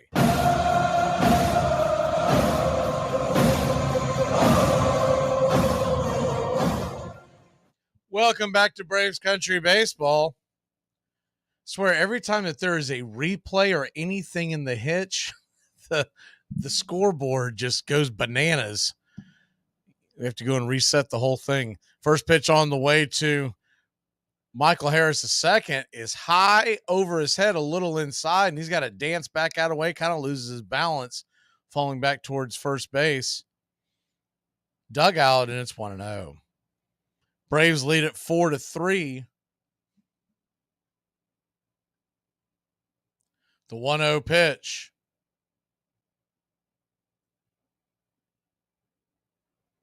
Misses up top, 2-0. 2-0 on the way from Falter. Misses high, ball 3, 3-0.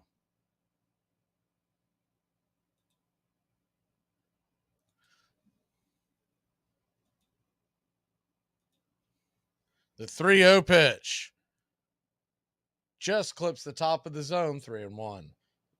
Try to reset this again. There we go. The 3-1 delivery on the way. Swung on, grounded over deep in the hole. Backhand is Peguera, and he'll make a very nice play. Flips it over to first. A one-hopper. Good stop by Rivas as well, as that ball very well could have been skipping towards the dugout. Got a pretty good arm. Thought Harris might have had a chance to beat it out. One down. Ronald Acuna Jr. steps to the plate. The first pitch on the way is a curveball, misses high and out of the zone. It's 1-0. Acuna's 0 for 2.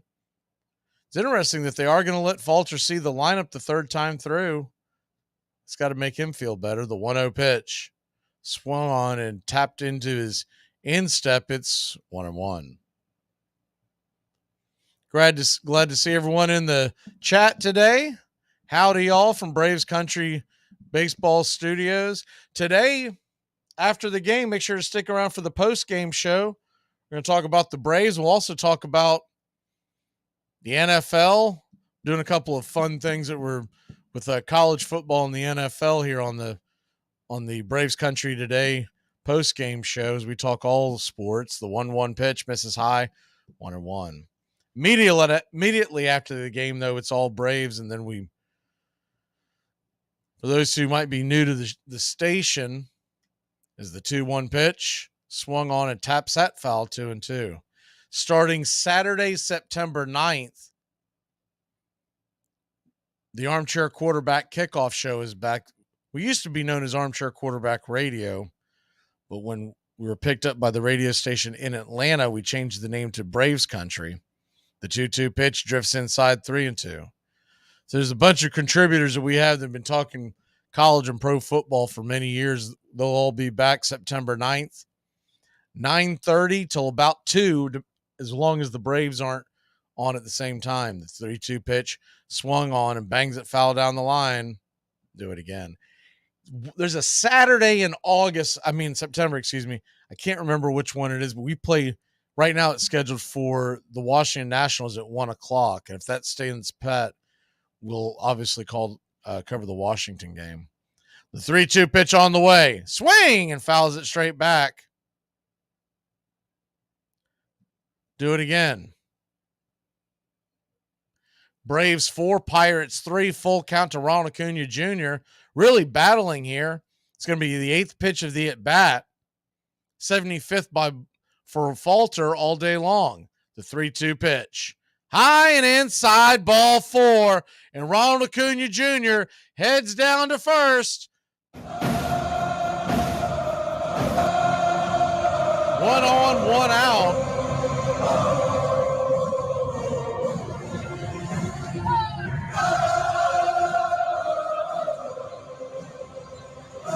Ozzie Albies comes to the plate. He is 1 for 2. Single in the first and scored a run. Shot it right to the right side of the infield the first time up. First pitch on the way to Ozzie is inside for a foul ball strike, almost 90 feet down the line. 0-1. 88 miles an hour just under the hands. Acuna stands on first, 53 stolen bases, the 0-1 pitch. Swung on and drags that foul again. It's 0-2. So you had an 0-2 count and a possibility of Acuna could be on the move with 1 out. He's got to be thinking off-speed pitch from Falter. Pittsburgh could be thinking pitch out. We'll see how it goes. The 0-2 pitch. On the way, swing and a miss, strike 3, blew it right by him up top. Ozzie chases one little over letter high, and there's 2 away.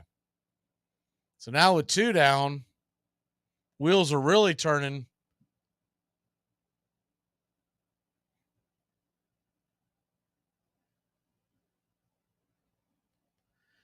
Riley, first pitch on the way, slider, swing and a miss. It's 0-1. Austin Riley, RBI single in the first. Gave the Braves a 1-0 lead. They tacked on another one in the second and 2 more in the third. Pittsburgh just scored 3 to make this game very tight. Pitch over the way, throw over the way to first base to chase Acuna back. 0-1 count. Austin Riley, 835 OPS. The 0-1 pitch, sawed off foul over first base side. 0-2. Riley's got 26 home runs, 70 RBI, and an 835 OPS from the right side of the plate. It's 0-2 count from Falter. The pitch on the way. Swing and sawed off down the right field line. We'll do it again. He goes that 4-seam fastball and sinker. They come in at about the same mile an hour, and then of course he'll try to chase it. They're calling it a slider, but it's really more of a curve. The 0-2 pitch. Inside. Misses. 1-2. He's got that 12. It's almost a 12-6 more of probably have a 1-7 curve as well. The 1-2 from Falter. Lefty-righty matchup. Lets it fly. Swing, and that ball is going to get lifted into right center field. It's going to get down where the green grass grows. Here comes Ronald Acuna Jr. He's heading towards third. He'll have to stop there. It's a good job by Henry Davis to cut that off. And your Atlanta Braves, runners on the corners, 2 outs. Matt Olson coming to the plate.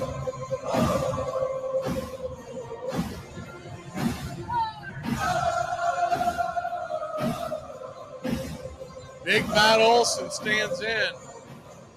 You're just joining us. Hit his 40th home run of the year. He's 2 for 2. The single and a jack, a solo shot.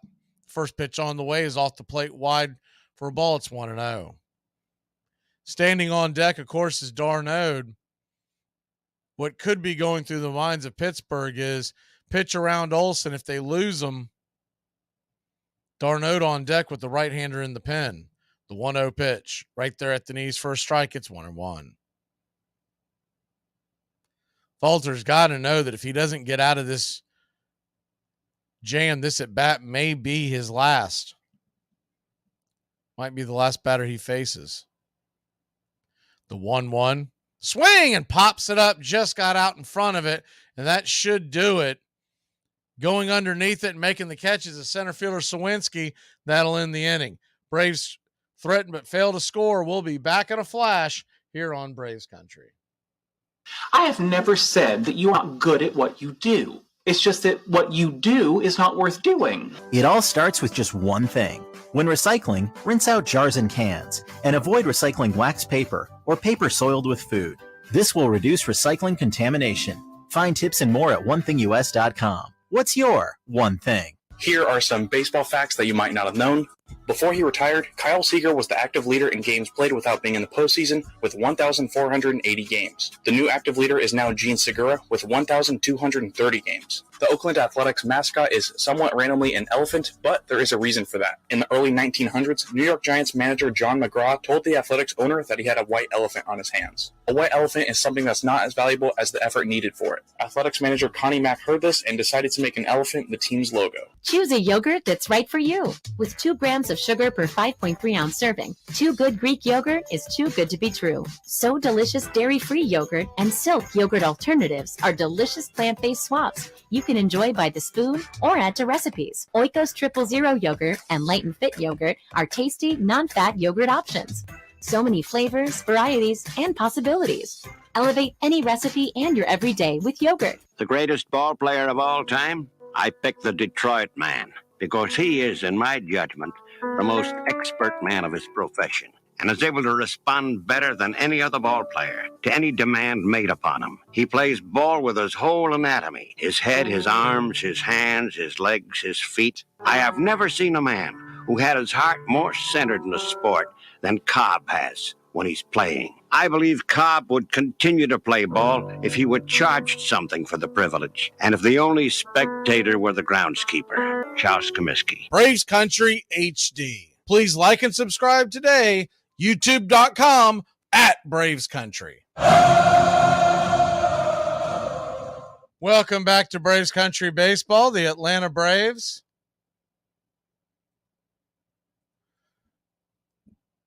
Bryce Elder goes back to work. First pitch on the way from Elder. He's right there for a strike to Sawinski. He's 0 for 1.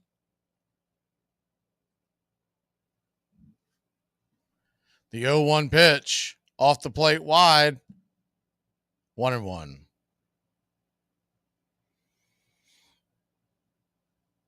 Jack Sawinski, center fielder, leads the team in home runs with 21. The 1-1 pitch swung on and pops it up, foul out of play, 1-2. 791 OPS for Jack.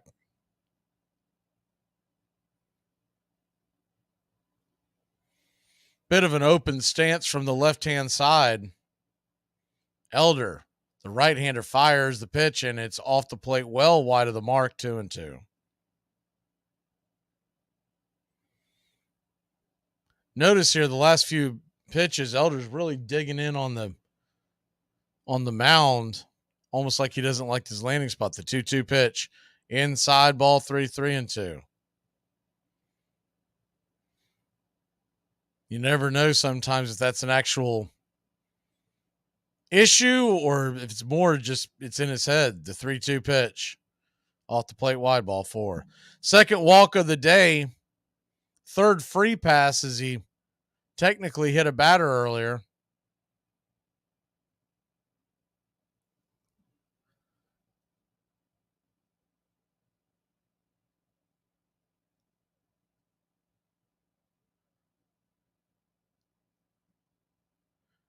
So runner on first, nobody out, and Peguera, as the Braves lead by 1, comes to the plate, and that pitch is nowhere near the zone, high and inside, 1-0. He is really playing with the mound.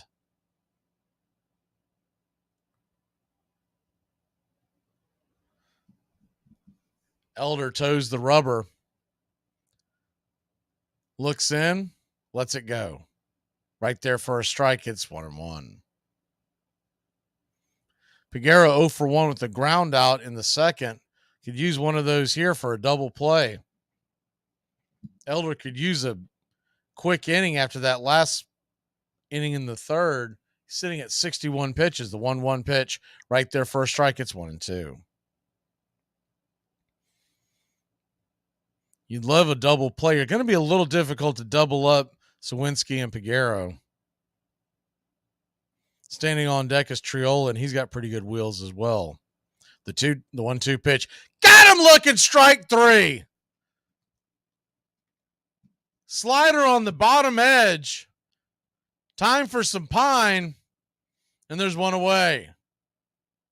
Just kind of floated it in there, and it grabbed the corner. Pregame didn't really look like he was disagreeing with it. He was just like, are you kidding me? So Triola comes to the plate. JT is 0 for 1. The first pitch on the way, swung on and fouled back. The runner was on the move, and there's 0-1 count. Sawinski will head back to first base.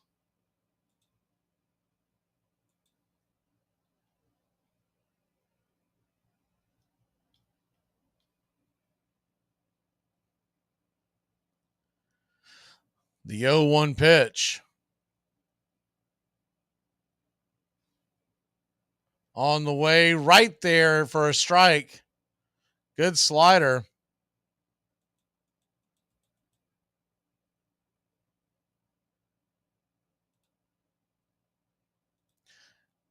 Braves 4, Pirates 3.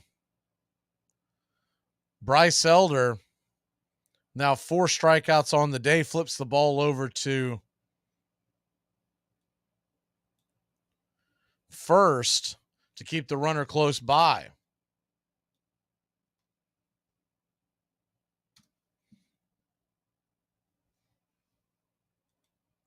The 0-2 pitch. Did he go right? He did. I thought he foul tipped it. He did not.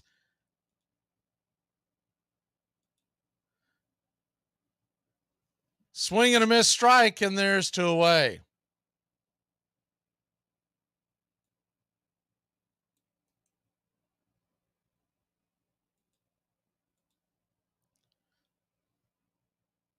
So 2 down, and that'll bring Delay, the number 9 hitter, to the plate.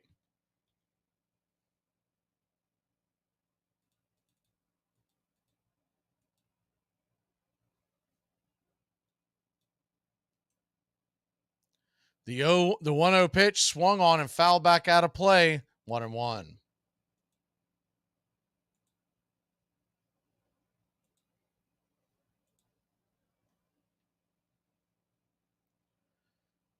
Bryce Elder now with 5 strikeouts, 2 walks, and a hit by batter. The 1-1 is in the dirt. Tried to get him to chase that slider. Not quite as effective when you only have 1 strike. It's 2-1. Delay just spit on it. Jason Delay, 1 for 1 on the day. Single his last time up. Runner on first, and there's 2 outs. So Sawinski's got good speed. Will be running at the crack of the bat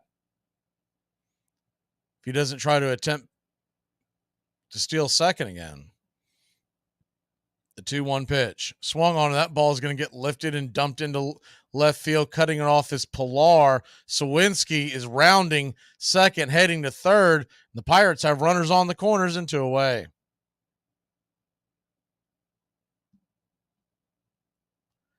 Kind of a hanger there. He's going for that slider again. That thing was about just over the belt. I mean, he's lucky that's the number 9 hitter, hind catcher, because a lot of guys would have sent that to the moon. So 2 down, and Palacios comes to the plate.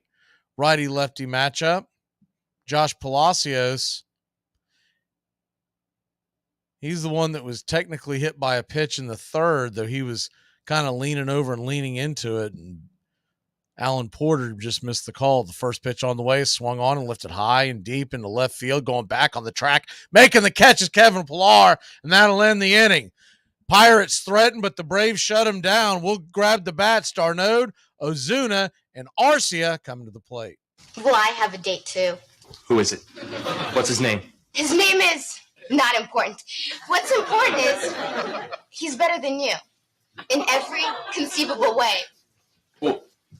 Damn, that could be anybody! You're listening. Enjoy sun-drenched days, epic stays, and plenty of room to roam in Greater Fort Lauderdale. Our hotels, attractions, and restaurants have taken the Visit Lauderdale's Safe and Clean pledge, so you can relax and explore with confidence. When you're ready for that well-deserved staycation, our 23 miles of golden beaches await. Find wide-open spaces to hike, bike, kayak, and paddleboard. Visit your favorite attractions, then dine out in style in dining rooms or al fresco on waterfront patios. Learn more at sunny.org. Braves Country today. We're talking Southern sports.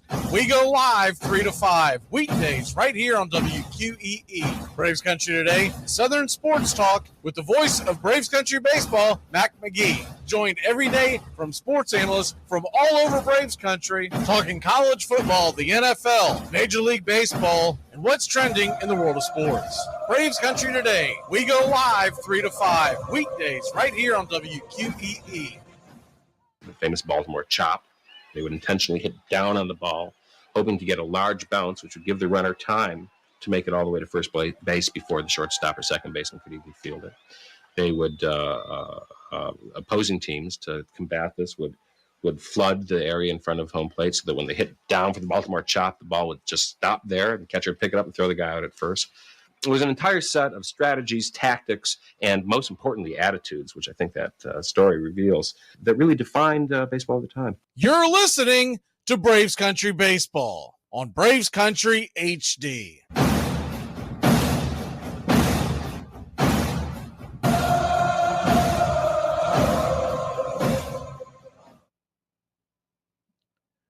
Welcome back to Braves Country Baseball. Looks like we are 17 likes away from getting rid of that annoying sign, so please smash that like. Atlanta Braves.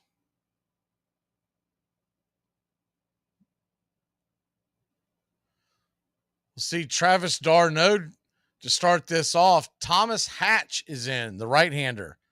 6 1/3 innings so far with a 4.26 ERA this year. The first pitch on the way is a sinker that drifts down for a strike on the outer edge. It's 0-1.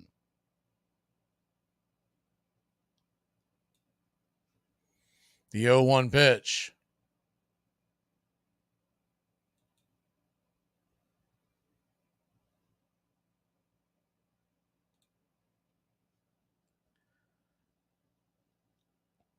Outside 1-1. 1-1 in the dirt.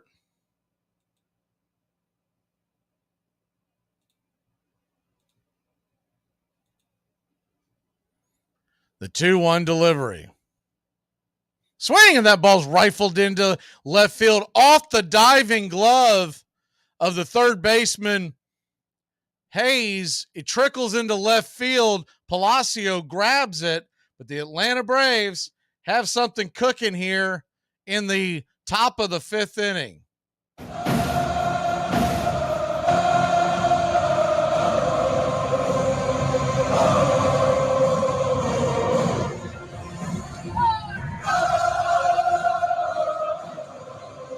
One on, nobody out. Marcell Ozuna comes to the plate. Ozuna, righty-righty matchup. The first pitch on the way, tapped just foul down the third base line. Rolled probably about 20, 30 feet, 40 at the most. 0-1. Ozuna laughing because it's one of those excuse me swings. Like, thank God that went foul. Ozuna 1 for 2, an RBI double in the third.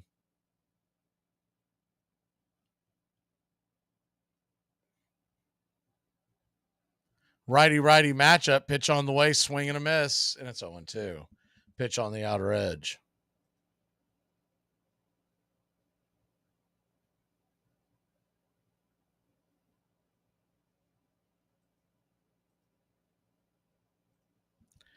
The 0-2 to Marcel. Kicks and deals in the dirt, 1-2. Change up well in front of the plate. Runner has to stay at bay. I'd like to welcome in the listeners to WQEE 99.1 FM, Metro Atlanta area. The 1-2 pitch. In the dirt. Ball 2, 2-2. Of course, we said it earlier, but we'd also like to say hello to those CBS independent affiliates listening and all of y'all in Braves Country on Braves Country HD on YouTube. Braves Country today comes your way after the game. Right here, the 2-2 pitch, swing and a miss, strike 3. He got him to chase one well off the plate and out of the dirt. I think that was a frustration swing. 1 away. Braves could definitely need some insurance runs here. Only up by 1. Still a long way to go. Top of the 5th inning. If you're just joining us, the Braves scored 1 in the first, 1 in the second, 2 in the third. The Pirates matched up with 3 in the bottom of the third, and that's where we stand. First pitch on the way to Orlando Arcia is off the plate wide for a ball. It's 1-0. Get you caught up on how we got there here in a second. The 1-0 pitch. On the way, just clips the outer edge. Righty-righty matchup from Hatch, 1-1. Through the cutter outside, could hit the cutter on the outer part of the plate, setting up a 1-1 count. Earlier today, Orlando Arcia hit a home run. The 1-1 pitch swung on, grounded over to short, and that's going to be an easy 6-4-3 inning-ending double play. So the Braves threaten but fail to score. We'll be back in a flash here on Braves Country Baseball.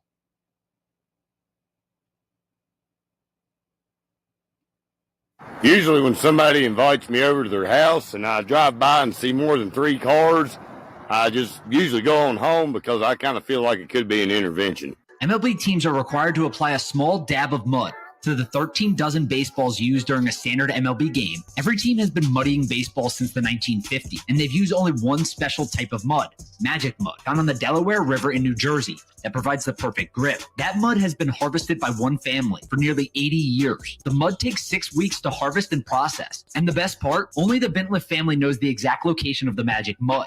Here are some baseball facts you might not have known.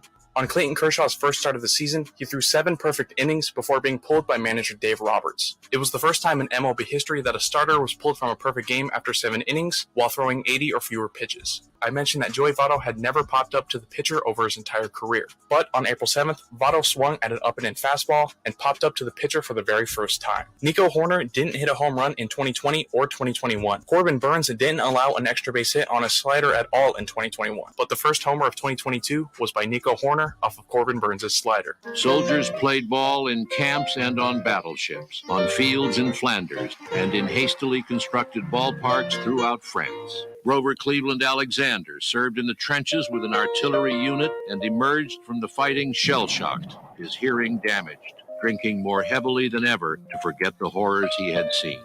Though Branch Rickey was 36 and had 4 children, he went to war too, became a major, and commanded a unit that included Captains Ty Cobb and Christy Mathewson. Cobb and Mathewson did not get to France until after the shooting stopped. But during a drill, Mathewson was exposed to poison gas that fatally seared his lungs. He would live for 7 more years, but his great career was over.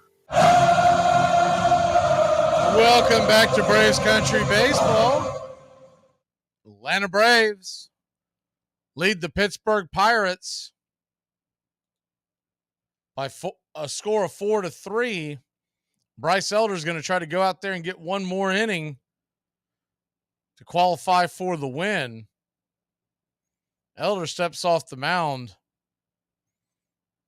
They were doing some kind of a promotion in the background. I think they're almost set.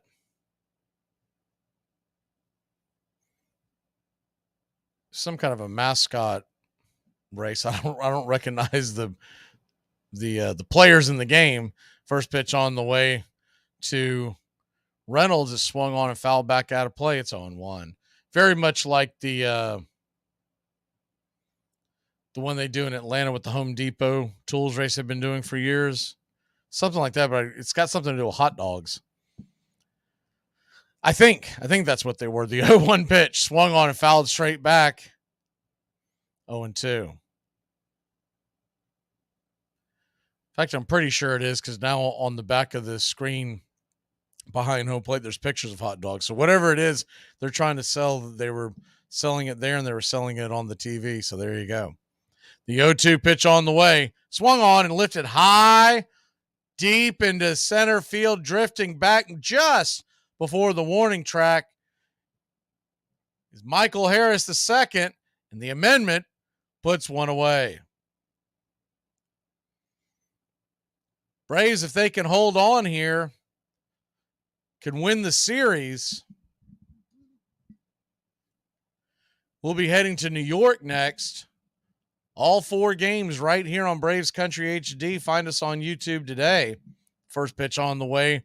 Bryce Elder's down and away for a ball. It's 1-0. Those listening on radio, we do a lot of the games and also other content, but a lot of fun on the chat that goes along with the game. The 1-0 pitch. Down and away, 2-0.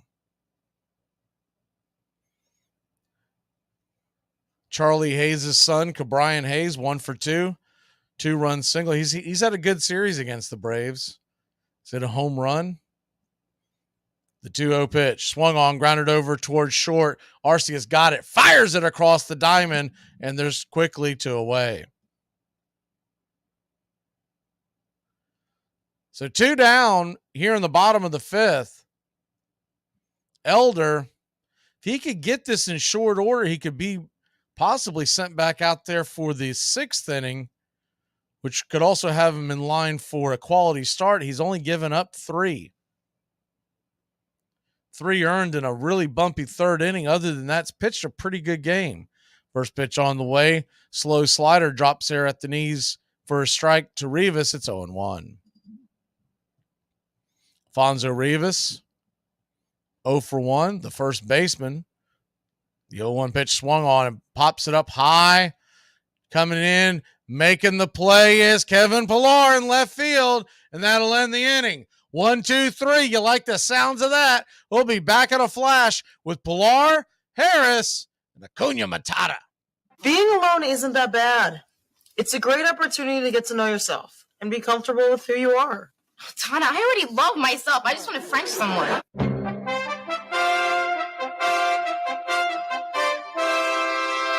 Don't miss a moment of heart-stopping NFL coverage on Armchair Quarterback Radio. Riggins. He's going to go all the way. Unless Blackwood can catch him, and he can't. 3rd and 3. We'll see a pickup sometime on the right side, possibly. Montana looking, going in the end zone. Right Clark. Only 12 seconds left to play 3rd quarter. Here's Marcus Allen. Cutting back upfield, and Marcus Allen could be gone. 74 yards for Marcus Allen. The quiet man of this football team, Scott Norwood. He can fire the shot heard round the world now. Here we go with 8 seconds to play. High drama here in the Super Bowl. But in the air, it's got the distance.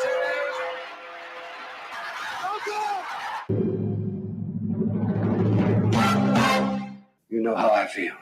I will be proud to lead you wonderful guys into battle anytime, anywhere. In 1903, weakened by their own squabbling, the National League owners sued for peace. Van Johnson had won.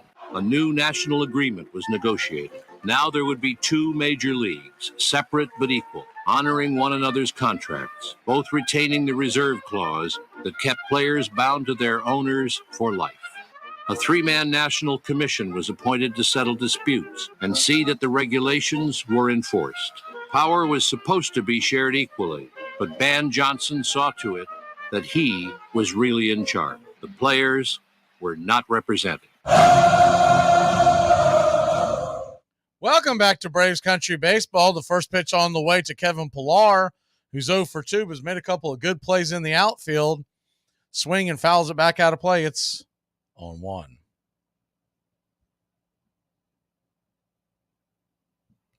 The 0-1 pitch swung on and hit onto the ground over to the right side of the infield. Grabbing it is Rivas, flips it over to first, and it is a 3-1 putout. Hatch covering the bag. One away.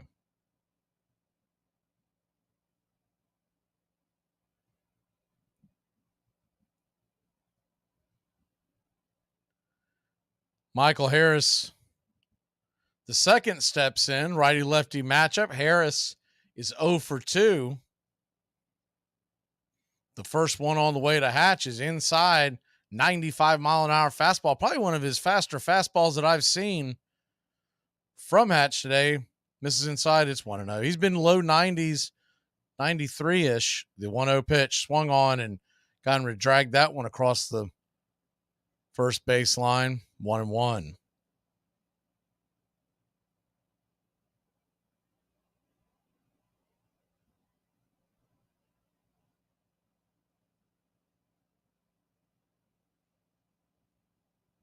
The 1-1 pitch just misses. 2-1.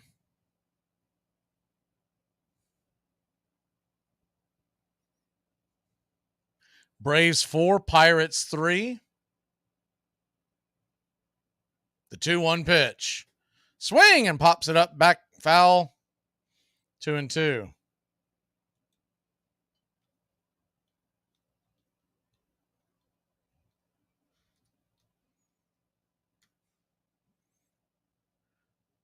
(4-3) your score, a 2-2 count.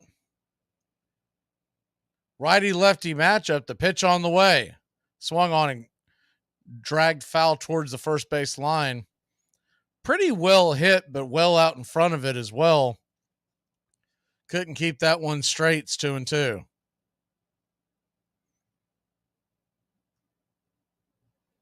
The 2-2 on the way. Swing and pops it up. Let's stay in play. Chasing over in foul territory near the dugout. Drops on top of the Pirates dugout. Harmlessly foul. We'll do it again at 2-2.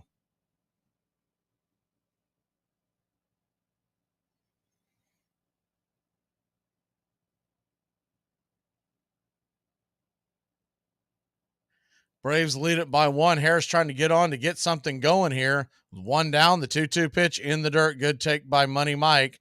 3-2. They checked down the third base side, but Harris was pretty confident he had not gone around. He yanked his bat back almost like a sword. So a full count to Money Mike. Michael Harris, the second, looking for his first hit. The 3-2 pitch swung on, hit on the ground right to the first baseman. An atom ball steps on the pillow, and there's 2 away.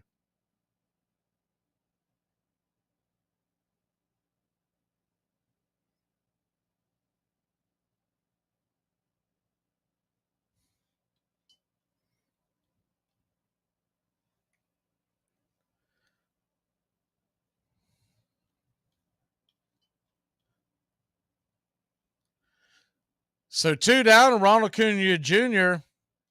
comes to the plate, and he takes a hack at the first pitch and drives that into the gap, and a running catch at the wall by Sawinski. Holy cow. Put some gold on that glove, and that'll end the inning.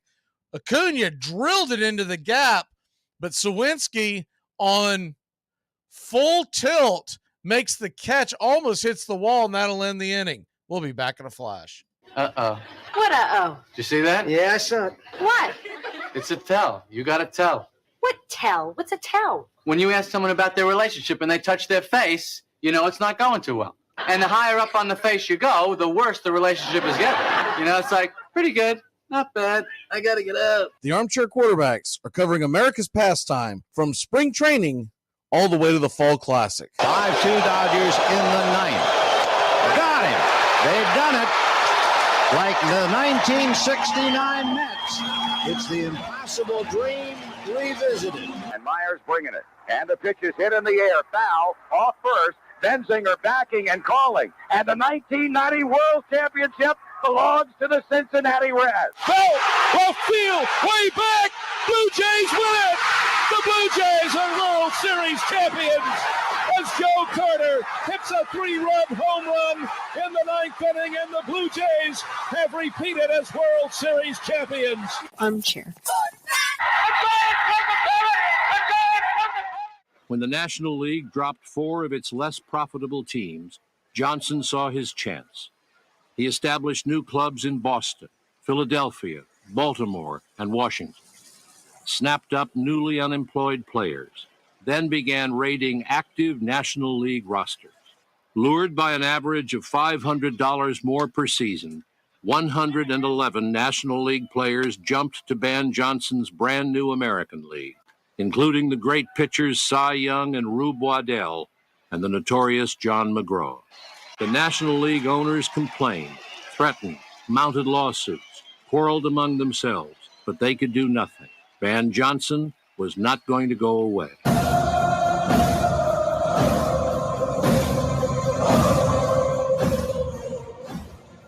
Welcome back to Braves Country Baseball. Got some folks asking about the football season here on Braves Country. So just to let y'all know what's going on with that, is the first pitch on the way is a strike right there at the belt high to Davis. It's 0-1. Planning on doing several Falcons games as the 0-1 pitch is swung on and banged off the plate, 0-2.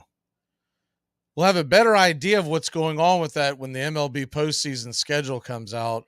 So it really revolves around that. Once we hit November, we'll be going full bore. So it's a little dicey going in there, but we're just going to have to see when the Braves play, et cetera. The 0-2 pitch, down and away, 1-2.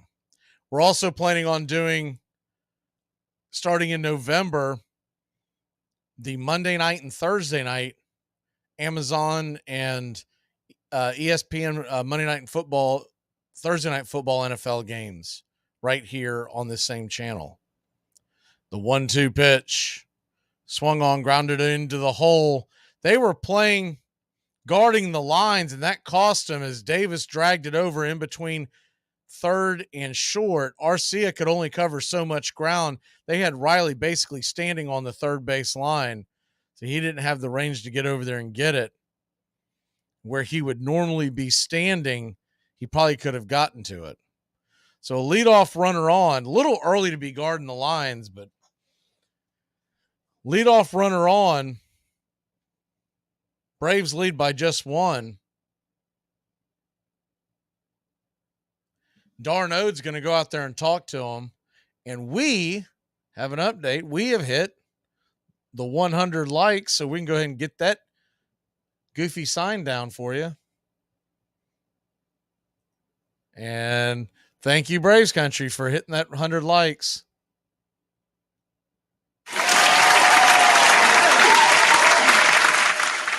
Darno goes out there to talk to Elder. He sits at just 83 pitches, so he's got enough to get through this inning, but it really depends on how well he's getting through this inning. Righty-lefty matchup to Sawinski leads the Pirates in home runs. The first pitch off the plate and away, it's 1-0. Sawinski has 21 home runs. Braves have kept him off the board in this series. You figure he might be due. He wanted to dance around his bat. The 1-0 pitch misses outside, 2-0.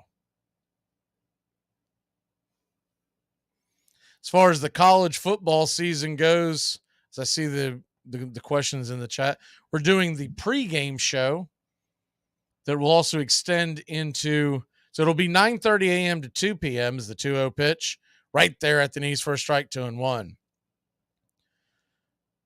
Buddy of mine, Brian Snow, who also does a show here on the Key, he's going to help out with that. And we're going to go 9:30 a.m. to 2 p.m. Probably close to 10 guys are going to help out on that show every week on Saturdays. It's a 2-1 pitch, swung on and lifted high, deep into left center field, going back on the track, Missing the catch is Harris. Ball's going to go off the wall, and Davis is going to come around and score. No, he's not. He's going to put on the brakes and dive back into first, and it's going to be a double to Sawinski. That ball was scalded. Harris was going for the leap and just mistimed it. He actually, I think, might have overran it. He did overrun it. He had to try to slow down. The ball just passed his glove. So the Pirates have the tying run at third, the go-ahead run at second. Davis, now if that ball gets caught, Davis is going to be dead meat, by the way. And Brian Snicker is going to go to the bullpen. We'll take that break with them. When we come back, Braves lead it by 1, but there's runners on second and third and nobody out here in the bottom of the 6th. Look at that! The Hendersons are getting a new fence. Ah, who cares? They're swingers. I want a new fence. That's it! We're never having sex again! Need a home loan fast? At the American Bank of Los Santos, we'll help you get the debt you need to make life easier. We'll show you how to look richer and be poorer. You need to impress people fast, not in 20 years. It's only a risk if you get into money troubles or the economy changes. Call American Bank of Los Santos. Now that the kids have moved out and have drug problems of their own, maybe it's time to install a luxury marble wet bar so you can get drunk in private. American Bank of Los Santos. Why worry about tomorrow if you look inadequate today? Armchair. Braves country today. We're talking Southern sports.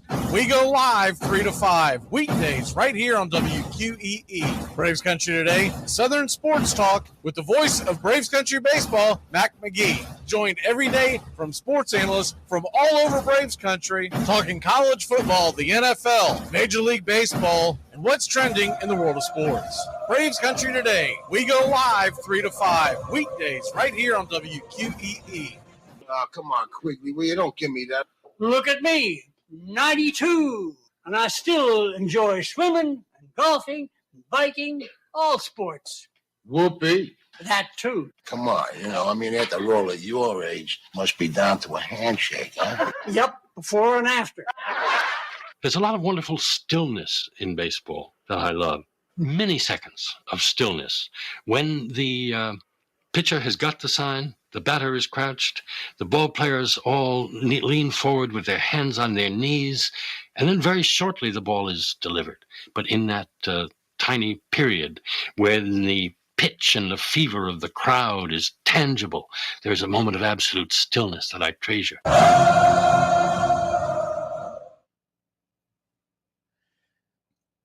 Welcome back to Braves Country Baseball. Joe Jimenez will try to keep the Pirates where they're at. It's going to be difficult. The Braves have nobody out.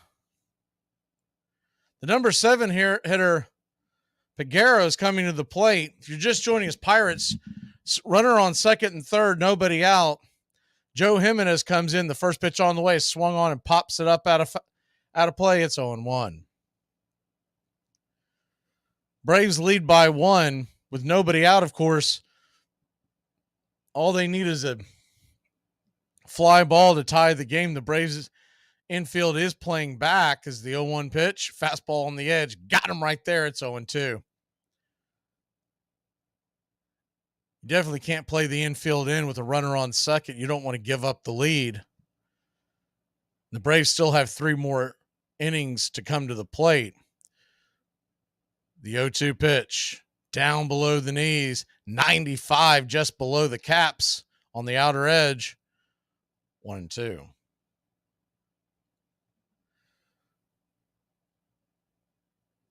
It tells you right there that they believe Jimenez is one of their better bullets because the 1-2 pitch swung on. That ball is going to get laced into center field, down for a base hit.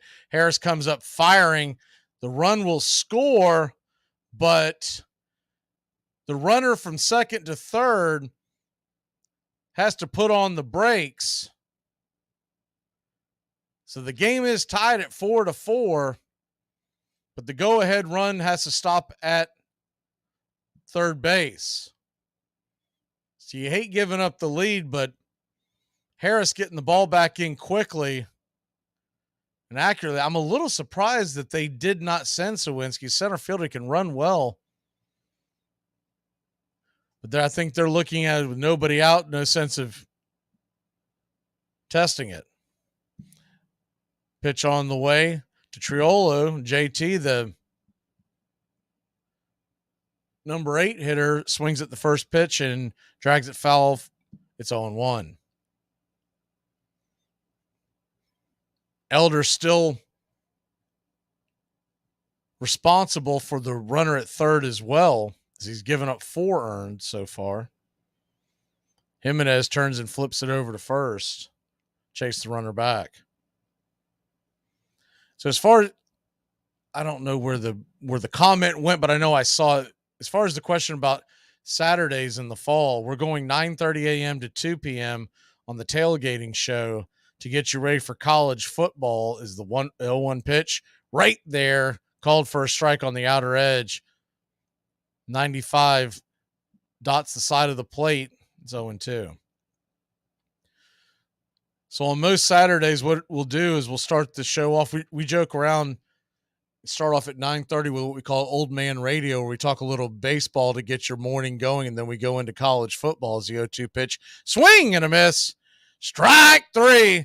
Big strikeout for Jimenez, and there's one away. So now a double play could get you out of the inning. Jason DeLay, the hind catcher, is coming to the plate. He's 2 for 2 with 2 singles. The first pitch on the way, swung on and fouled back out of play. 0-1. So we'll go 9:30 to 2 on most Saturdays, depending on the Braves' schedule and whatnot. But that's the plan. The 9:30 to noon gets you ready for the day's action. Noon to 2, reacting to the games and also getting ready for the big games as the 0-1 pitch is swung on and fouled away. 0-2.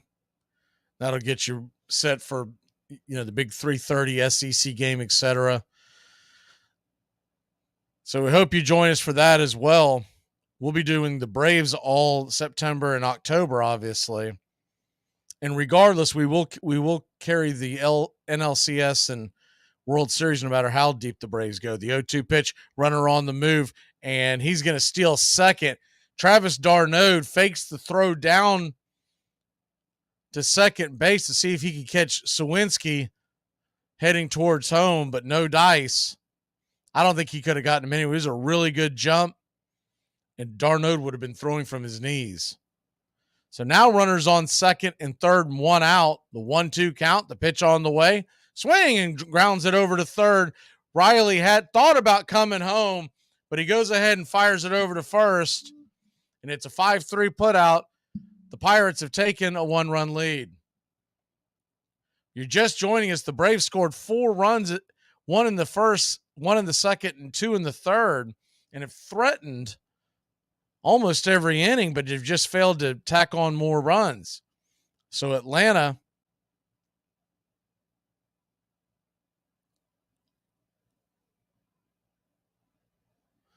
will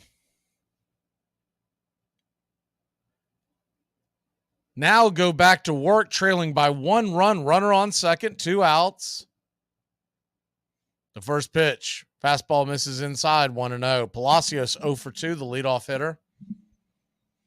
Welcome in everybody who's just joining us. Those of y'all probably working today and whatnot. The Braves trail 5-4, still a long way to go. We are into the Pirates bullpen. The 1-0 pitch, fastball misses high, 1-1. So that'll close the books on Elder. He gives up 5 earned runs. Another disappointing outing for Bryce. He goes 5 innings. They sent him back out there for that 6th, and he just didn't have it. The next time through the lineup, they just absolutely pounded him. The 2-0 pitch. Slider drifts in there, grabs a strike. It's 2-1. Elder went 5 innings, 6 hits allowed, 5 earned, 2 walks, a hit batsman, and 5 strikeouts. The 2-1 pitch. Swing and a miss. 2-2. The Braves now 1 strike away from getting out of this inning. Joe Jimenez on the mound, his 16th pitch, about to head home. He's gone four-seam slider changeup. Time is called by home plate umpire Alan Porter.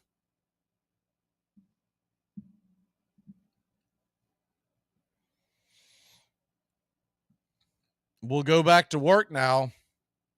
Runner on second. 2 outs. The 2-2 count to Palacios. Jimenez raises the glove, looks back the runner, heads home. Swing and pops it up back foul. We'll do it again at 2-2.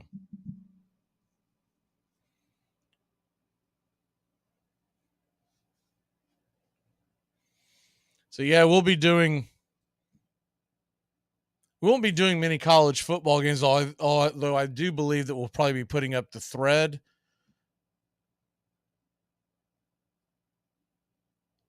And we get closer as the 2-2 pitch swung on, grounded down the third base line. Do it again at 2-2. And baseball season fades, and teams like Georgia and whatnot are in the playoffs. We will be doing that kind of stuff. But with the MLB postseason and the NFL season, there's only so many hours in the day. I wish we could cover it all. The 2-2 pitch swung on, lifted high, but not very deep. Underneath it is Harris. He will make the catch and stop the bleeding. So the Braves trail by 1, but the heart of that Atlanta Braves order is coming to the plate. Guess what? Lena found out how I got her number. Really? How'd you do that? A friend of Susan's. My Susan? Why'd you tell her? You just robbed a house. You have all this great stuff that now belongs to you, but you got this annoying pang of guilt nagging at you. Well, worry no more, because your friends at Cell Block Greeting Cards have the answer for you. Introducing our new line of petty crime thank you cards. Before you smash and grab one of our cards and leave it behind on your next heist. Choose from any of these fine heartfelt cards like, thank you for the plasma TV. Or, thanks for the PlayStation, alcohol, and penny jar. And, don't use your toothbrush. For a limited time, introducing, I'm still in the house. And many more sentimental petty crime thank you cards. Available at any back alley, shadowy parking lot, or Armchair. To protect his family from disaster, Steve used his camera phone. Done. By taking pictures of his important documents, Steve can always have them stored online. Learn more simple disaster prep tips at ready.gov. A message from FEMA and the Ad Council. Between 1900 and 1910, country boys and immigrant sons and factory workers and streetwise toughs played on thousands of teams in hundreds of leagues from Maine to California. For the first time, big league scouts began to travel the countryside on the lookout for future stars. Sports writers called them ivory hunters. It would be an era that placed a premium on pitching and speed, in which runs were assembled slowly, one base at a time. It would see one pitcher win 41 games in a single season, and the hardest hitting team hit just 16 home runs. You're listening to Braves Country Baseball on Braves Country HD. Please like and subscribe today, youtube.com/@Braves Country. Welcome back to Braves Country Baseball, the Atlanta Braves. Right there for a strike is taken by Ozzie Albies. Cutter on the outer edge. It's 0-1. Hatch is back out to work there, going for his third inning. The 0-1 pitch. Swing and a miss strike. 0-2.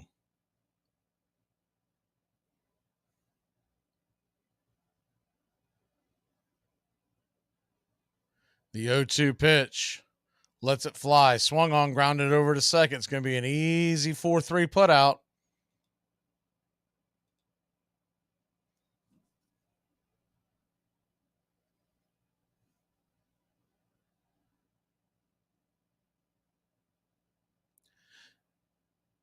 So one down, top of the seventh inning. Austin Riley comes to the plate. Riley's 2 for 3 with 2 singles, an RBI.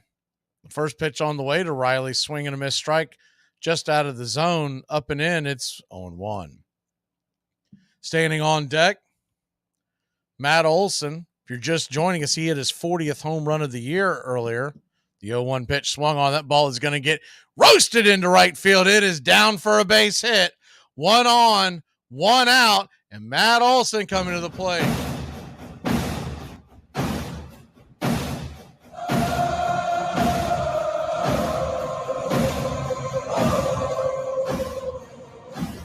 Top of the 7th inning.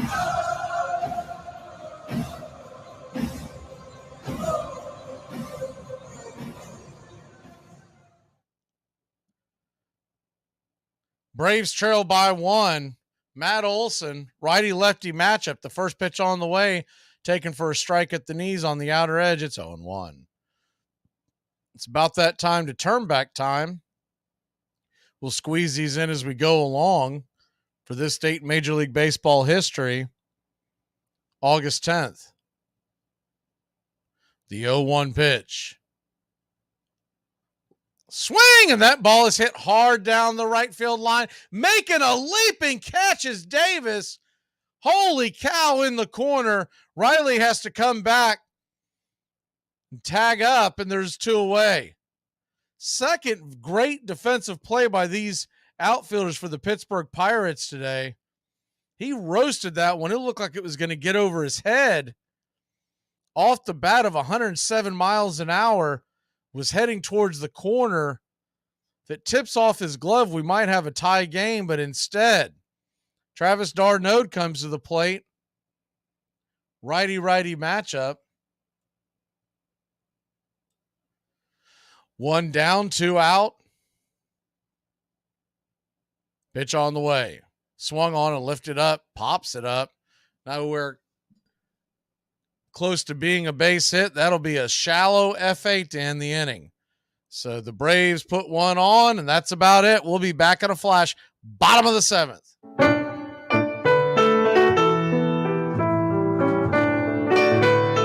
All right. I can't see you. Let me hear you.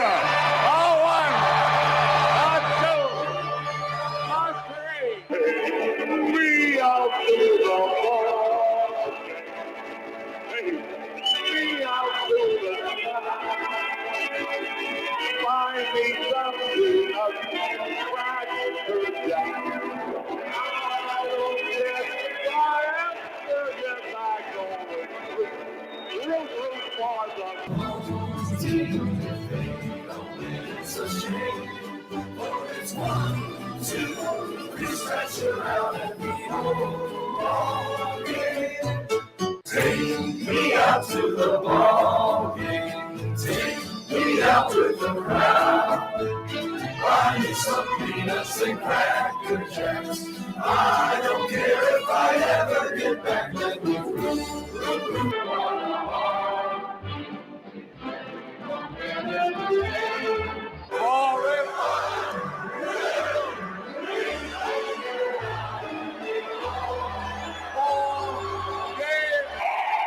you sound better tonight!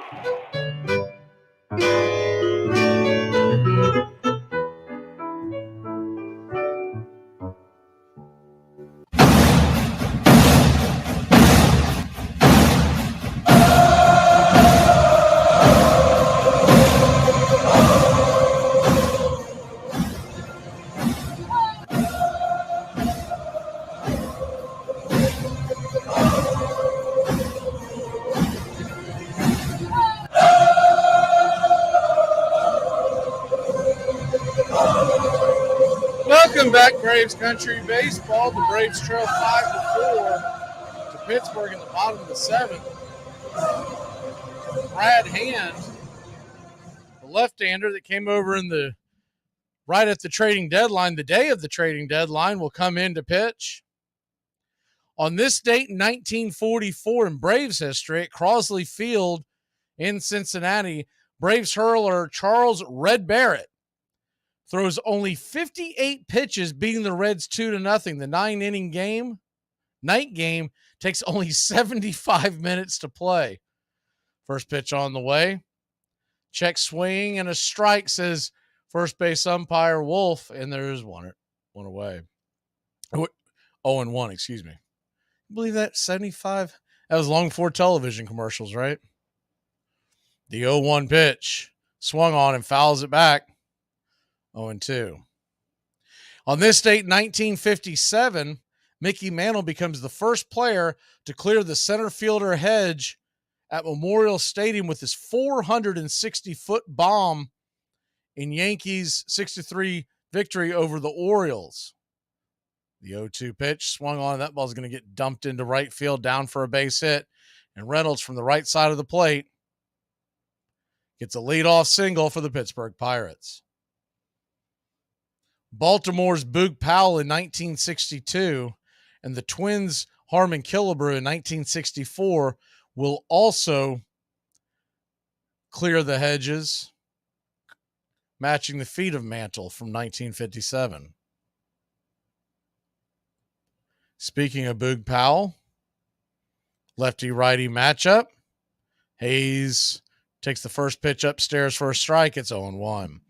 On this date, 1963, Boog Powell becomes the first Oriole to hit 3 home runs in a game.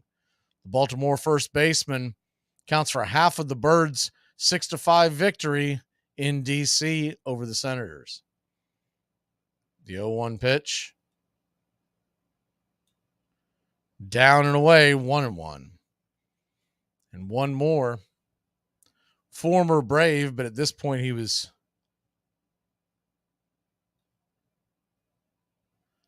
wearing Dodger blue. The 1-1 pitch inside, 1-2. Dodger hurler in 1979, Don Sutton sets a franchise record with his 50th shutout, blanking the Giants in Candlestick Park 9-0. The 34-year-old right-hander had previously shared the mark with Don Drysdale. The 2-1 right there for a strike. It's 2-2.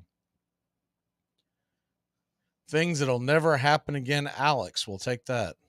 You're not going to get 50 shutouts ever again in Major League Baseball. The 2-2 count. Hand lets it go. Inside, 94 misses, 3-2.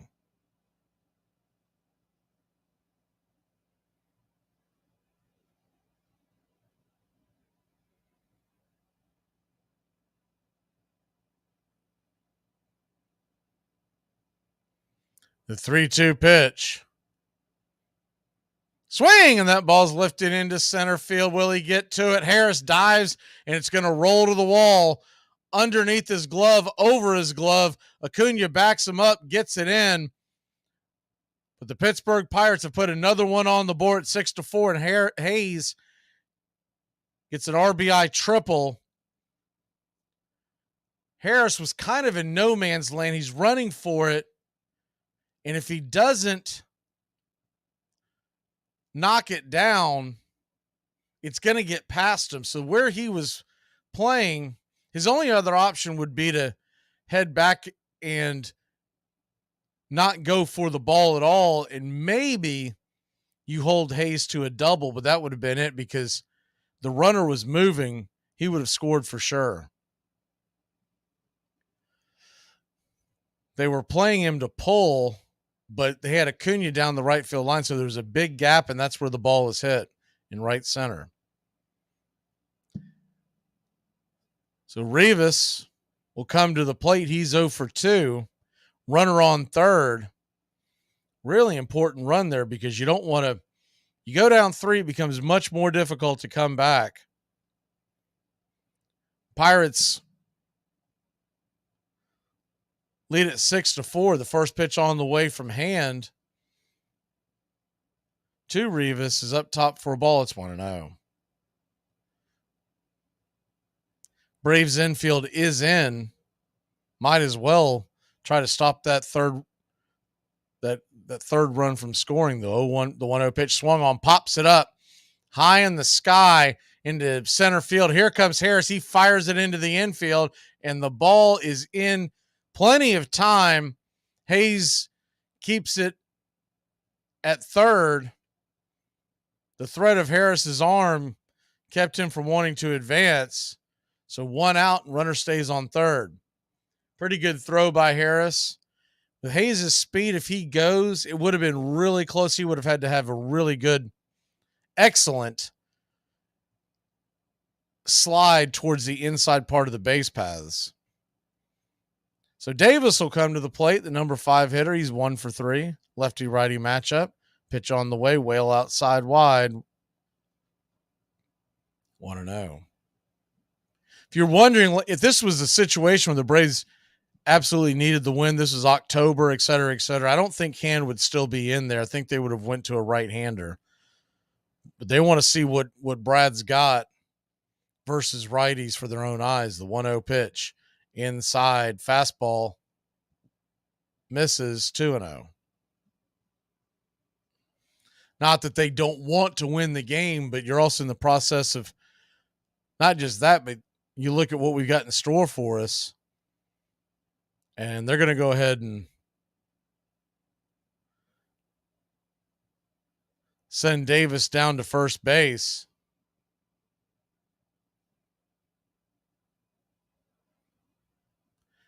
Got down 2-0, and they went ahead and gave the nod to intentionally walk him.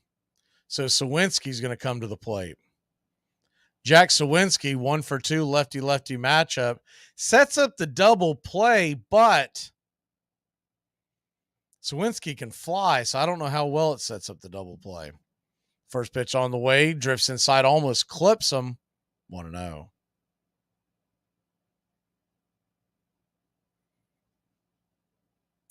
Brad Hand came over at the deadline, day of the deadline. The 1-0 pitch. Lets it go outside 2-0. I think one of the reasons why you didn't see a big go for anyone in the bullpen is because they are still expecting Dylan Lee back probably by the Mets series and Jesse Chavez sometime in early September. The 2-0 pitch right there at the knees for a strike, 2-1. Once again, we're assuming a lot on health. Max Fried just came back, and Kyle Wright has not pitched in many a moon. The 2-1 from Hand lets it go. Swing and taps it foul. 2-2. Love a strikeout here. Be a big, if you could get a strikeout, a pop out would be huge. Obviously a double play, but once again, a left-handed center fielder who can run well. It's going to be a hard man to double up. The 2-2 pitch. Set up outside wide. Just clips the top of the zone. Got him, strike 3. He was looking for the express and got the local curveball. Just nipped the top of the zone. It looked awkward if you're watching it on television, but that ball was in the zone. They were set up outside wide. I think that curveball was supposed to actually go down and away. Instead, it went up and in, but it did grab the zone. And 2 down. So Peguero comes to the plate. Peguero swings at the first pitch and roasts that into center field. That's going to get down for a base hit. And it's a 3-run lead for the Pittsburgh Pirates. Runner on first has to stay at second. Braves trail by 3. Good hit by Peguero. Just took a swing at the very first pitch he sees, and it was well over the plate, and he just laced it. Ozzie Albies was leaping for the ball and almost came down with it just outside of his glove. If he's playing an honest second base, they don't have him in the shift, it's an easy out. First pitch on the way gets away, goes to the backstop. Did that hit him? I believe it hit him. So I was about to say the runners at first and second, head on down to second and third, but it's a moot point as the bases will be loaded with the hit by pitch. Yeah, it did clip the back of his heel. I thought it missed him altogether because it went pinballing back behind home plate. So bases loaded. 2 outs, but Jason DeLay, who's 2 for 3, lefty-righty matchup, the defense will be back. Just need 1 out to get out of this mess. First pitch on the way. Right there at the knees for a strike. It's 0-1. I'd say what we are learning here about Brad Hand is what I kind of assumed from his numbers. He's much more of a lefty specialist than he is someone you can go in there and expect to just shut him down in October. The 0-1 pitch. Right there at the knees, it's 0-2.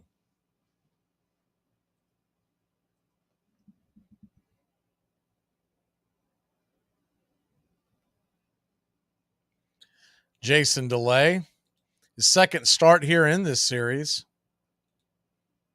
They've got a lot of good catching prospects for Pittsburgh. You'd think they could move one for some arms. The 0-2 pitch swung on and dragged foul. We'll do it again. Jason DeLay, who's looked pretty good. They got Andy Rodriguez, which I've been very impressed with in this series.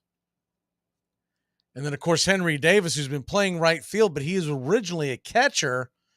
They just don't feel that great about his defensive ability right now. But that's 3 guys, young guys that could play home plate. The 0-2 pitch swung on. That ball is belted down the left field line. Will it stay in play? Making the catch is Kevin Pillar at the warning track, about 10 to 15 feet away from a grand slam. We'll be back in a flash here on Braves Country. Any attempt to restrict drinking and driving here is viewed by some as downright undemocratic. When a fella can't put in a hard day's work, put in 11, 12 hours a day, and then get in your truck and at least drink 1 or 2 beers.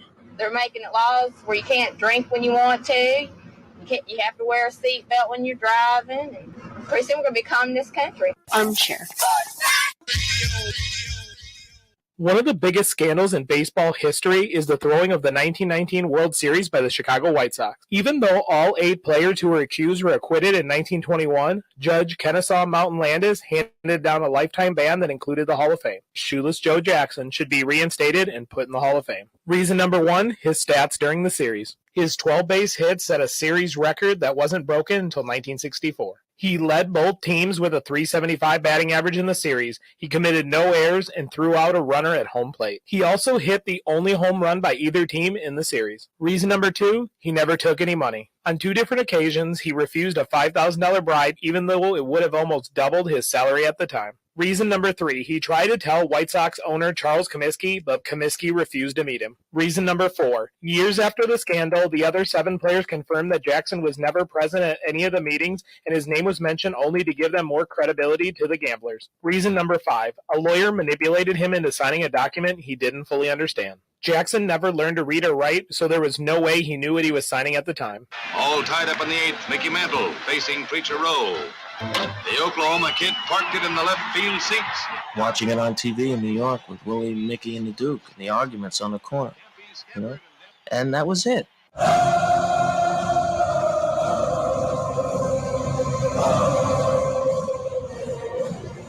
Welcome back, Braves Country. I see a question in the chat: how many minutes are left? That's why baseball is the greatest sport ever invented. There is no clock.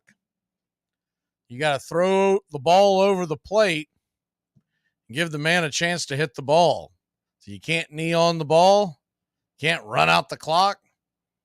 First pitch on the way to Marcell Ozuna is off the plate wide for a ball. It's 1-0. Can't play 4 corners offense like the old college basketball and what they do in, what do they call it in soccer? Parking the bus. The 1-0 pitch right there for a strike, 1-1. Braves trail by 3, but this offense can get going in a hurry. The 1-1 down below the knees, 2-1. Made some comebacks already in this series. High scoring series, entertaining series here with the Pittsburgh Pirates.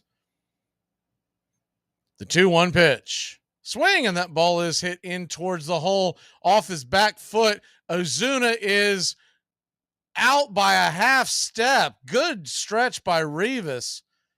The ball want to see the replay on this from a different angle because, yeah, okay. I thought the ball came very close to hitting Ozuna coming down the line. He was hustling. We all know he doesn't run that fast. But if he was just a hair in front, it would have hit him, and he would have been not only on first, he probably would have gotten away. But instead, first pitch on the way to Arcia with one down. It's right there, first strike. It's 0-1. First, I thought the ball might have went behind him, and I was like, man, at that point, you just want to put on the brakes and let it hit you. The 0-1 pitch. Right there, first strike, it's 1-1. Or for a ball, it's 1-1. The 1-1 lets it go down below the knees, 2-1.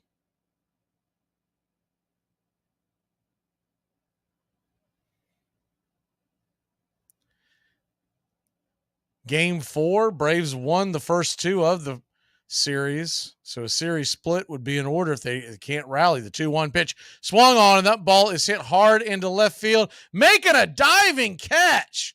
Wow. Palacios makes a sliding diving catch in left field for out number 2. So all 3 of the outfielders, Palacios, Sawinski, and Davis, have all made 3 highlight reel type catches today. They don't make those plays, much different story. There was a bullet shot into the gap in center that Sawinski caught on the dead run, the leaping catch by Davis, and now the diving sliding catch by Palacios. First pitch on the way to Pilar is up top for a strike. It's 0-1. Little surprised they're not pinch hitting here. Righty-lefty matchup. Hatch doing yeoman's work out of the bullpen. The 0-1 pitch. Swung on, miss. It's 0-2.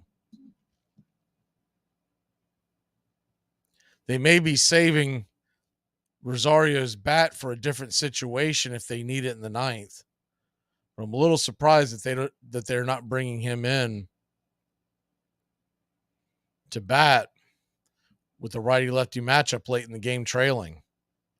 The 0-2 pitch. Swing and a miss, strike 3. And that'll end the inning. So 3 up, 3 down. Braves trail by 3. We head to the bottom of the 8th. I'm here to tell you one thing. You ever go whining to the big man again about between you and me, we'll have a problem, my friend. Big news and the big games covered in the Big Ten by the Armchair Quarterbacks all year long. Third down and about 22. As Smith drops the throw, he's got his tight end open, but he's got Carter downfield, and he's gone. Michigan leads the game with a first touchdown on a bullet, a bomb to Carter, 71 yards. There he goes. So long. Ohio State touchdown. That's that old 1-2 punch. You take 2 of the first time and then have it the second time. In his career, Lorenzo White 15 times rushed for 100 yards in a half. 5 of those this season. Long throw to Ryson, and he's open. All the way to the 6-yard line. Big Ten football covered in the Southeast by the Armchair Quarterbacks. In the 1906 World Series, the Cubs were heavily favored to beat their crosstown rivals, the Chicago White Sox, called the Hitless Wonders because the team averaged just .230 and hit only 7 home runs all season. But no one had counted on the superb pitching of White Sox ace Ed Walsh, master of the spitball. Big Ed Walsh? Oh, brother. You talk about spitballs. I think that the ball disintegrated and got back together when the catcher got hold of it. I think when it went past the plate, it was just spit going by. Ed Walsh totally overpowered the Cubs. He pitched a masterful 2-hit shutout to win the 3rd game and then went on to win the 5th. The Hitless Wonders had won the World Series. Braves Country HD. Please like and subscribe today. Braves Country Baseball.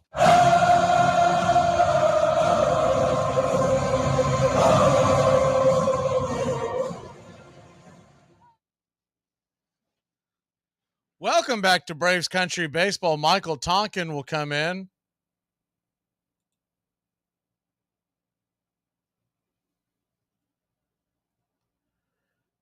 Braves trail by 3.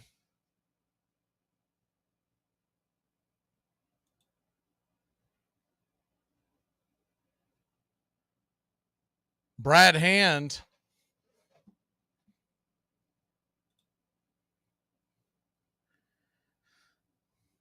is out of the game, and Michael Tonkin is in. Palacios, who's 0 for 3. I think they saw essentially what they're wanting to get. We were talking about this earlier, but I think they wanted to see what Brad Hand could do against the lineup, not just going up against lefties. It's the first pitch on the way is right there for a strike. It's 0-1. Brad Hand back in his day was one of the better relievers in all of baseball. But as his velocity has kind of gone down, he's really more of a lefty specialist. So when they made the trade on trading deadline day, I was like, okay, it's a good piece, but it's not going to fix the bullpen by any means. The 0-1 pitch swung on. That ball's hammered over to first base. A jumping catch by Olsen, and there's one away. Same thing with Pierce Johnson, although I think Pierce Johnson's a little better arm, but he wasn't going to be elite. He wasn't going to someone you can put in the back of the bullpen. So they're planning on heading into October with what you, depending on when Jesse Chavez can come back, is the first pitch to Reynolds. He's outside for a ball. It's 1-0. The 1-0 pitch off the plate wide, 2-0.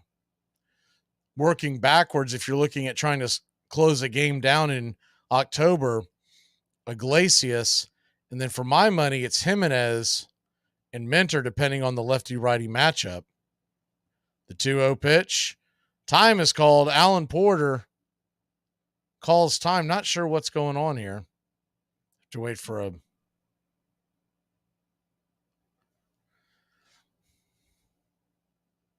But if you've got Mentor and you've got is the 2-0 pitch on the way, swing and drags it over towards first, making the play by his lonesome is Olsen stepping on the bag, and there's 2 away.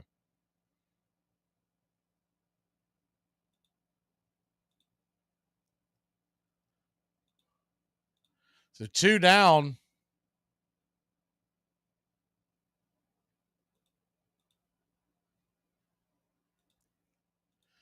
And that'll bring up from the right-hand side of the plate to Brian Hayes. He's had himself a series. The first pitch on the way to Hayes from Tonkin is right there for a strike. Belt high over the zone. It's 0-1. Hayes is 2 for 4. Triple, a single. Hit a home run earlier in the series. The 0-1 pitch. Swing and fouls it away. It's 0-2. But if you got Iglesias closing, you got Jimenez and Mentor setting you up. And then to bridge to that gap, Chavez will be there in some form or fashion, assuming health. The 0-2 pitch off the plate wide, 1-2. Dylan Lee would be your left-handed guy leading into the later innings, and he should be back. My guess would be the New York series, whether it's in New York against the Mets or at home against the Yankees. It's our next 2 series. The 1-2 pitch off the plate wide, 2-2.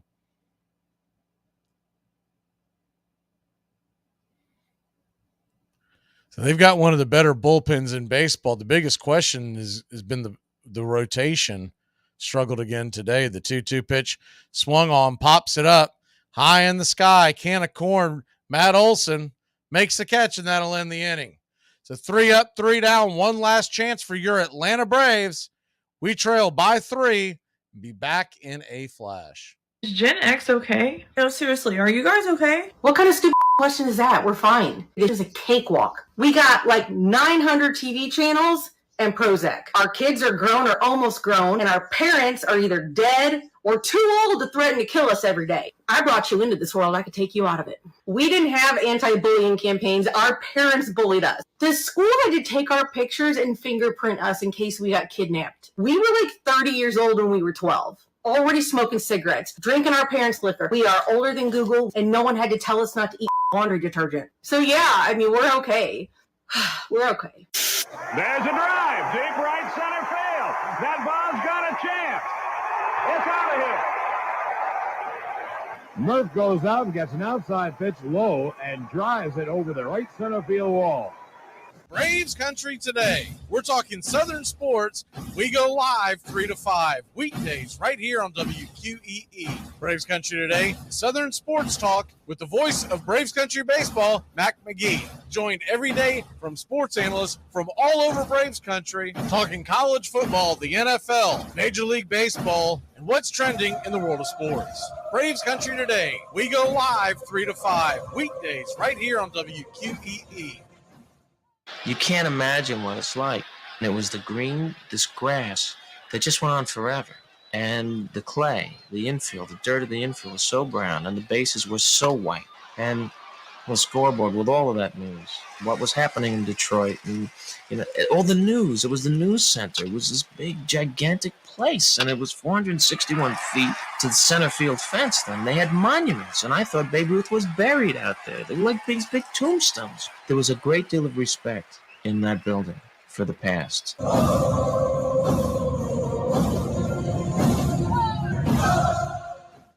Welcome back to Braves Country Baseball. The Atlanta Braves won 2 of the first 3 of this series, trailing 7-4.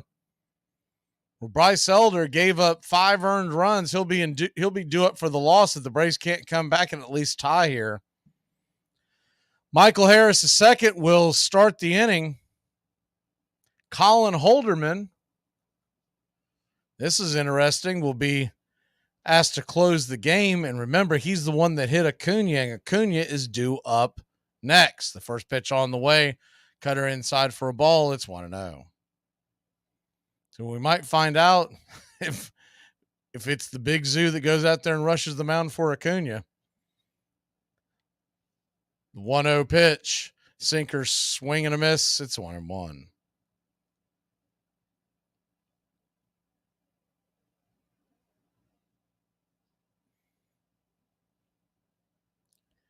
Braves head to New York after this series. The 1-1 clips the outer edge. Good pitch by Holderman, 1-2. Face the Mets Friday night, 7:10 first pitch. We'll have it right here. And then doubleheader Saturday and Sunday night baseball. The 1-2 pitch in the dirt, 2-2. All 4 games right here on Braves Country HD. Find us on YouTube today. And then we finally go home after this long road trip. No day off, though, to face the New York Yankees. The 2-2 pitch swung on and pops it up, foul out of play, 2-2. You always see this with teams in the middle of long road trips. They just kind of run out of gas. It's going to be tough playing Sunday night and then playing the next night. But thankfully, playing the Yankees, though they're a good team, it should put a shot in the arm. The 2-2 pitch swung on, and that ball is roasted into right field. And we got a leadoff runner to start the top of the 9th inning, and Ronald Acuna Jr. coming to the plate. Ronald Acuna Jr. needs to just get on. The tying run will be standing on deck now.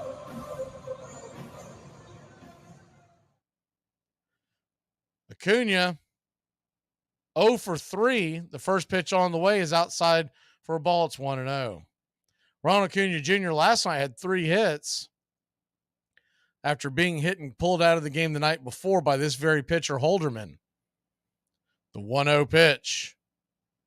Down and away and taken off and making the steal is Money Mike. His 15th stolen base of the year. Picked a good pitch to go on. They decided to hold on to it, not even throw down to second. The 2-0 to Acuna. Right there at the knees, it's 2-1. How the game has changed. Years ago, you wouldn't dare try to steal down by 3 in the 9th. The 2-1 pitch. Lets it go. Swing, and that ball is going to get roasted down into center field. It gets down where the green grass grows, and here comes Money Mike. He'll score. Your Atlanta Braves have cut it to a 2-run game. 107 miles an hour off the bat of Ronald Acuna Jr.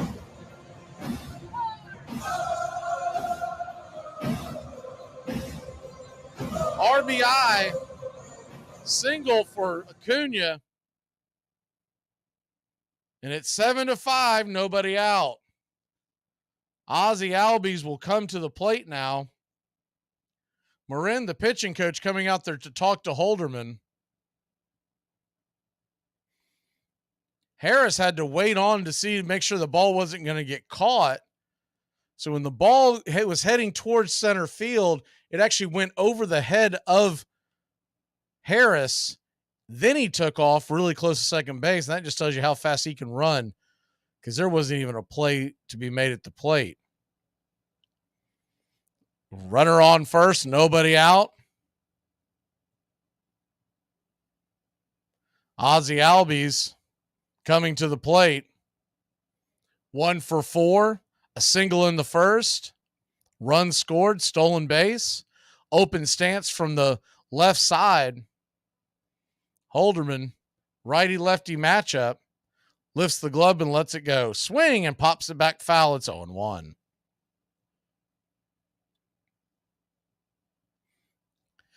Make sure to stay tuned for Braves Country today, coming your way right after the game. Hopefully after a few more runs and a shutdown ninth. The 0-1 pitch. Lets it go down and away. 1-1.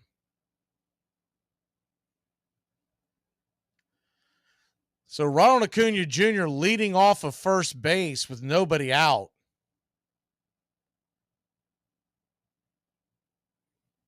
Ozzie getting ready for the pitch. The 1-1. Swing and fouls it straight back. It's 1-2. 2 strikes here. Tying run at home plate. Riley is on deck. Matt Olson, who hit his 40th home run of the year earlier, is standing in the hole. I wonder if Acuna may take off here. The 1-2 pitch on the way, and pitches outside. Ball 2, 2-2. The sweeper missing.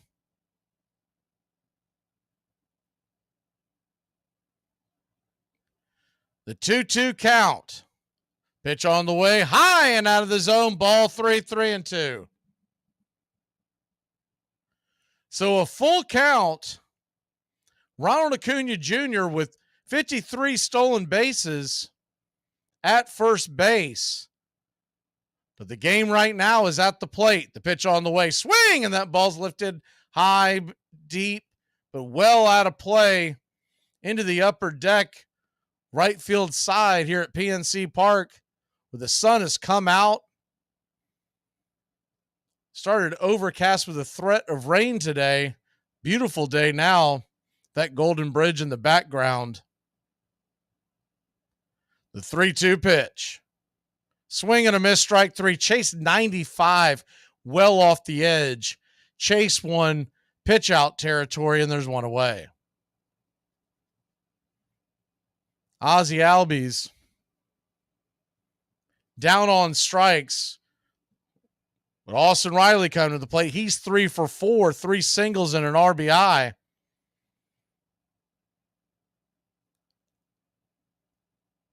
The first pitch on the way to Riley is right there for a strike. 96 right down the pipe. It's 0-1.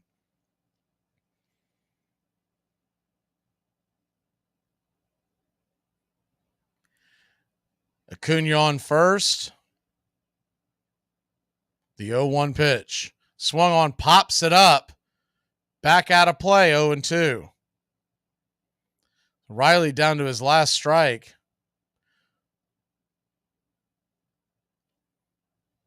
Matt Olson, the tying run, standing at Home plate in the form of Riley. Matt Olson stands on deck. The 0-2 pitch. Down and away. 1-2. Ball went in the dirt. Good block by Delay.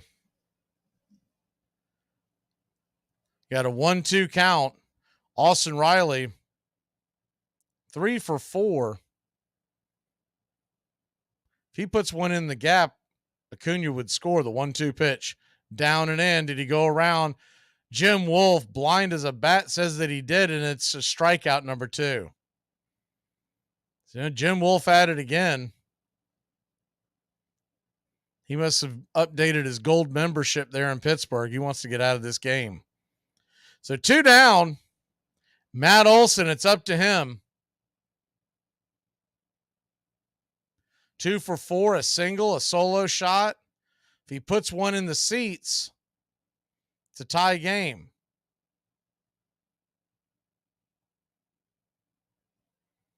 Acuna stands on first. No longer would a stolen base be advantageous to him. So if he takes off, it would be defensive indifference. First pitch on the way is inside, down and in. It's 1-0. Acuna does take second base, but that'll be defensive indifference. He's just staying out of the force play. Obviously now a single would score him, but the important run is Olson. The 1-0 pitch down below the knees, 2-0. And they may decide to pitch around him and go after Darnode, who stands on deck. It goes to the point that we've talked about many times in the last few weeks. I really would prefer is the 2-0 pitch, swing and a miss up top, 2-1. I think Olson more likely to see better pitches with Ozuna on deck as opposed to Darnode. Not that Darnode is not a good hitter. He is, but Ozuna's got the power. The 2-1 pitch swung on and fouls it straight back. It's 2-2. So the Atlanta Braves are down to their last strike. Tying run at the plate, Matt Olson with 40 home runs, 101 RBI, and a 982 OPS. Acuna bouncing back and forth from second base. The 2-2 pitch. High and outside, ball 3-2.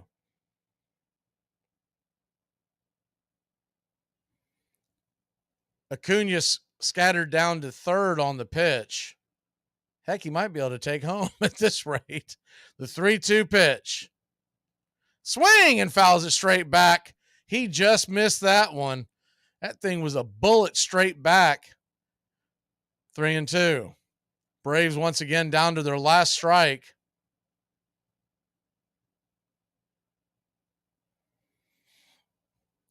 Acuna on third, 2 outs. Pirates fans are at their feet here at PNC Park. The 3-2 pitch. Swung on and fouls that down the line. Just foul. Slaps up against the screen as it hooked around towards the corner. Few feet more to the right, we might have had ourselves a tie ball game.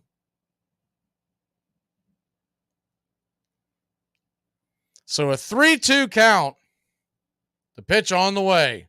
Swung on, and that one's scattered foul over the third base dugout. 3-2 once again. Holderman, by the way, is about to throw his 30th pitch of the inning. So you do wonder if fatigue could play a part in here. Bright sunny day here at PNC Park in Pittsburgh, Pennsylvania. The 3-2 pitch. Upstairs, ball. Whoa, they called that a strike? Well, that's par for the course for this umpire crew. That'll end the game. Called strike 3. Backwards K. The pitch missed by about, we'll say 2 or 3 inches up top, and that'll end the game. That'll end the inning. Braves split the series. 2 games apiece. The game itself finishes in 2 hours and 47 minutes. And the Pirates salvage the series split 7-5.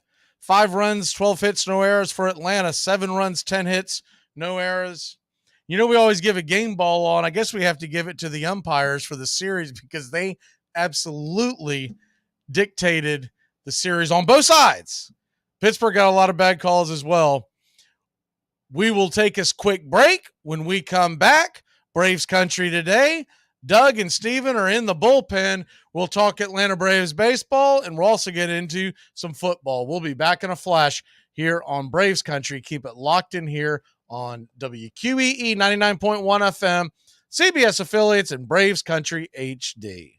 It's the best in sports and entertainment, and get locked in and locked down with Rhino Radio Penitentiary, 7 a.m. to 10 a.m. with your host, me, Ryan O'Neal, each and every morning, right here with the best in sports and entertainment, all the way from professional sports to college sports to River Dragons hockey and everything in between, including some of the very best local and national guests. It's the Rhino Radio Penitentiary, 7 a.m. to 10 a.m. Monday through Fridays, right here on 99.1 FM WQEE. Are you looking for a reliable dental practice that not only cares about your teeth, but is friendly to work with? How about one that offers great deals and new patient promotions? Well, your search is over. Most Valuable Smiles in downtown Eatonton, Georgia is committed to giving you the biggest and brightest smile. Right now, get a $99 new patient special, including x-rays and exam. Maybe you're looking for veneers. Most Valuable Smiles veneer special includes 1 free veneer with every 5 purchased. Or get that bright white smile you've always wanted by taking advantage of an exclusive $100 off Zoom whitening treatment when you book today.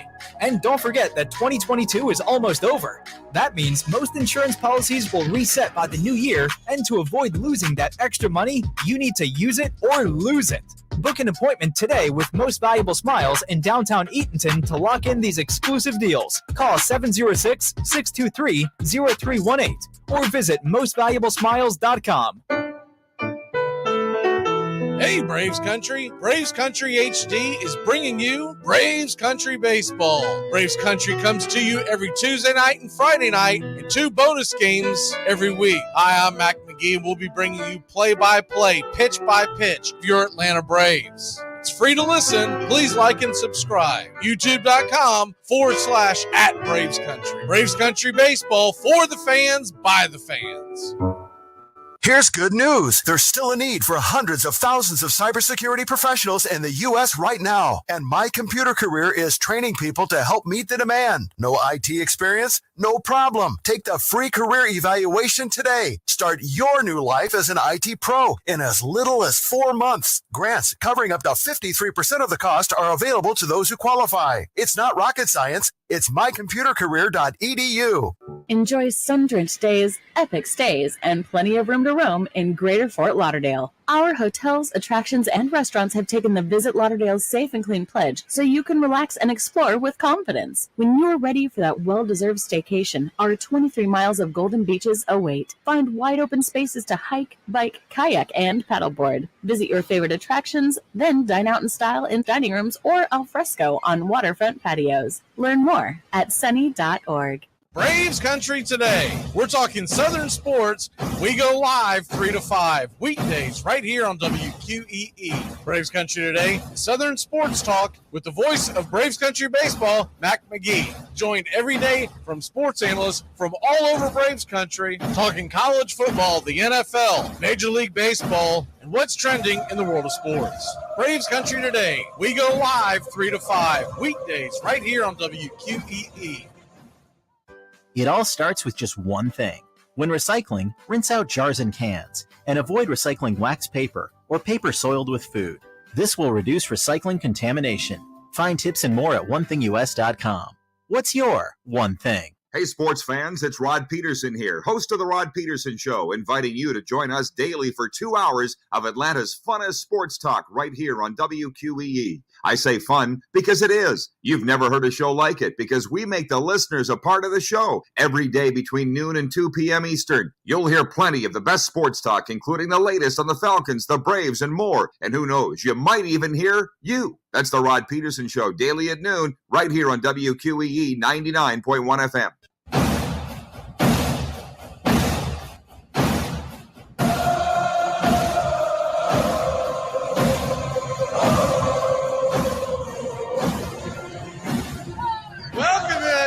Country.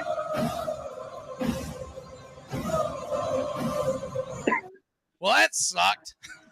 That's all I can put on that. God bless America. Great way to put it. Country today, we come your way 3 to 5. Joining us today, we got the deepest bench in sports talk. We got Doug and we've got Steven. Doug, how the hell are you, sir?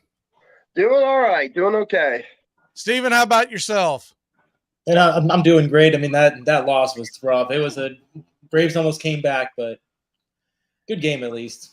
Man, I'll tell you what, collectively, that was one of the worst. So it's a 4-game series. Collectively, it's got to be the worst umpired series that I've seen in those 4. Like, all 4 of the umpires. Alan Porter's okay, but that last called strike is kind of par for the course on what he's done. He's calling a very high strike zone.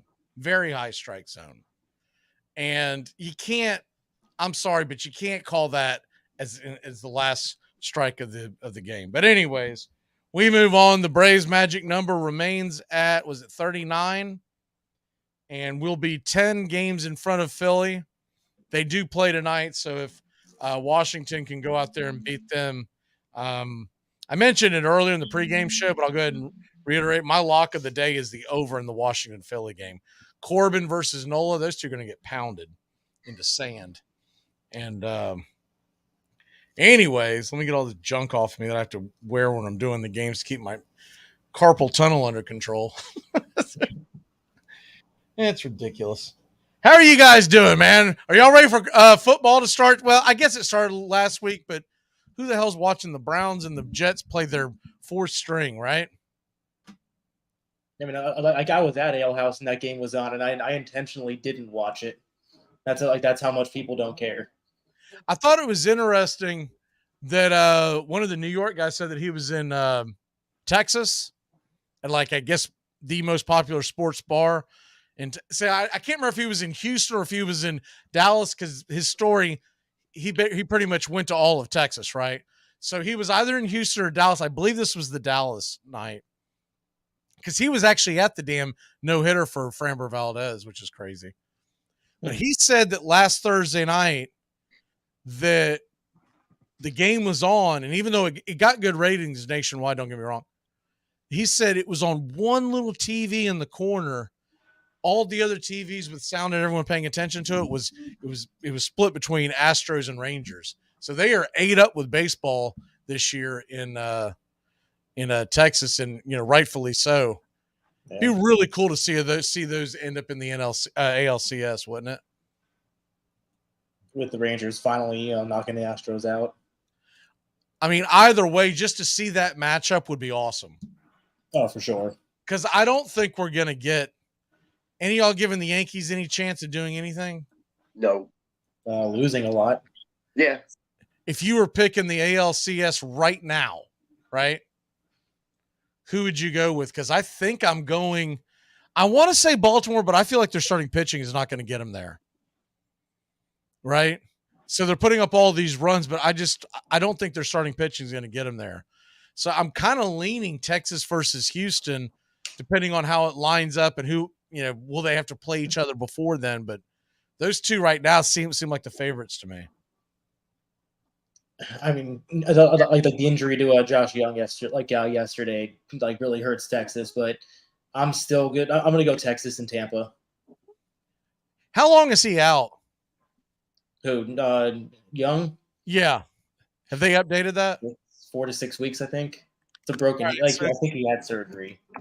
So he'll be back in time. He should be back by the end of the regular season. Yeah, he should be back. What you're talking about? Probably a week or two left in the season. Give him a chance to get the rust off. So, and honestly, for a young guy like that, might be the best thing for him. He was probably hitting a wall to begin with. Because I think that's what we're seeing from a lot of these young Braves players. They're on a 14-game, 13-night road trip. It's in August. And you can just see him just kind of hitting the wall. Really, it's really frustrating as a fan when you're watching this and you're like, all right, well, here's the deal.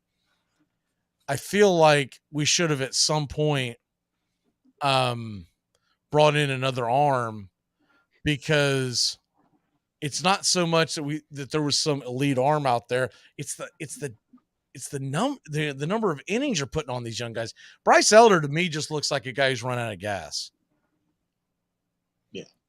And I think if you could give him go to a 6-man rotation down the stretch, I think you could re-energize these guys. Maybe even skip them in a start, right? I mean, especially with Freed coming back off that injury, like it would kind of give him some chance to really like rest up for the postseason. Yeah, and then of course Kyle Wright, they're expecting him back sometime. Now, when Wright comes back, they're not going to be able to rest him because you're going to have to. You want to get as many starts as you can to get the rust off of him, right? But the rest of them, you got a big lead in the division. You should win the division, and you should win the NL best record, the AL NL best record. I'm not as concerned about it because I'm telling you, I don't think Baltimore is going to make it. Their pitching is going to let them down. They're a fun team, and I'm kind of pulling for them to get far.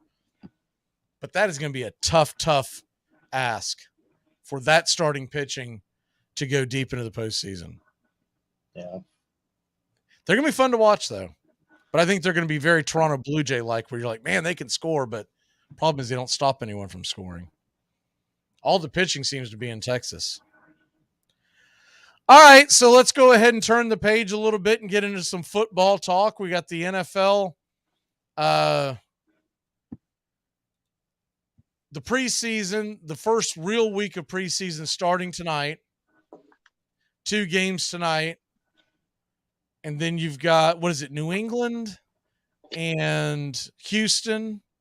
And then Minnesota's playing someone late. I can't remember. Seattle, maybe?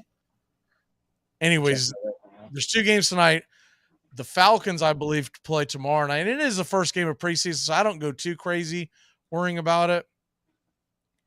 But I do like to keep an eye on it. I'm really more concerned when they get to week 2. What are y'all looking for in preseason going into tonight? At least with tonight, we have C.J. Stroud starting his first game. They announced he's starting, week 1 at least. So it's kind of I'm interested to see how he just how he looks in general. Is he going to look does he look rattled? Is he going to try to make any kind of plays? Just really kind of see how he's adjusting to that offense.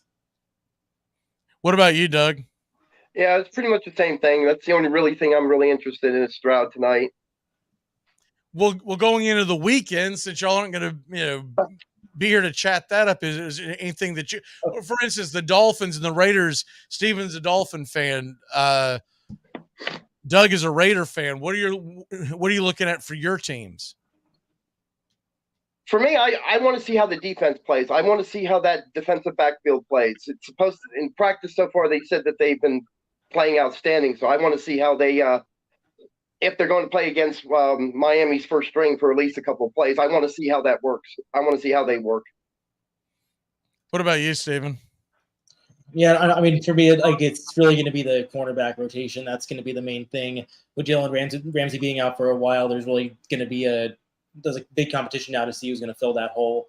It's looking like Cater Carew right now, but they got Cam Smith, they got Noah Igbo, they've got Nick Needham. So it's really going to be interesting to see how that rotation works and who's actually going to be on the field.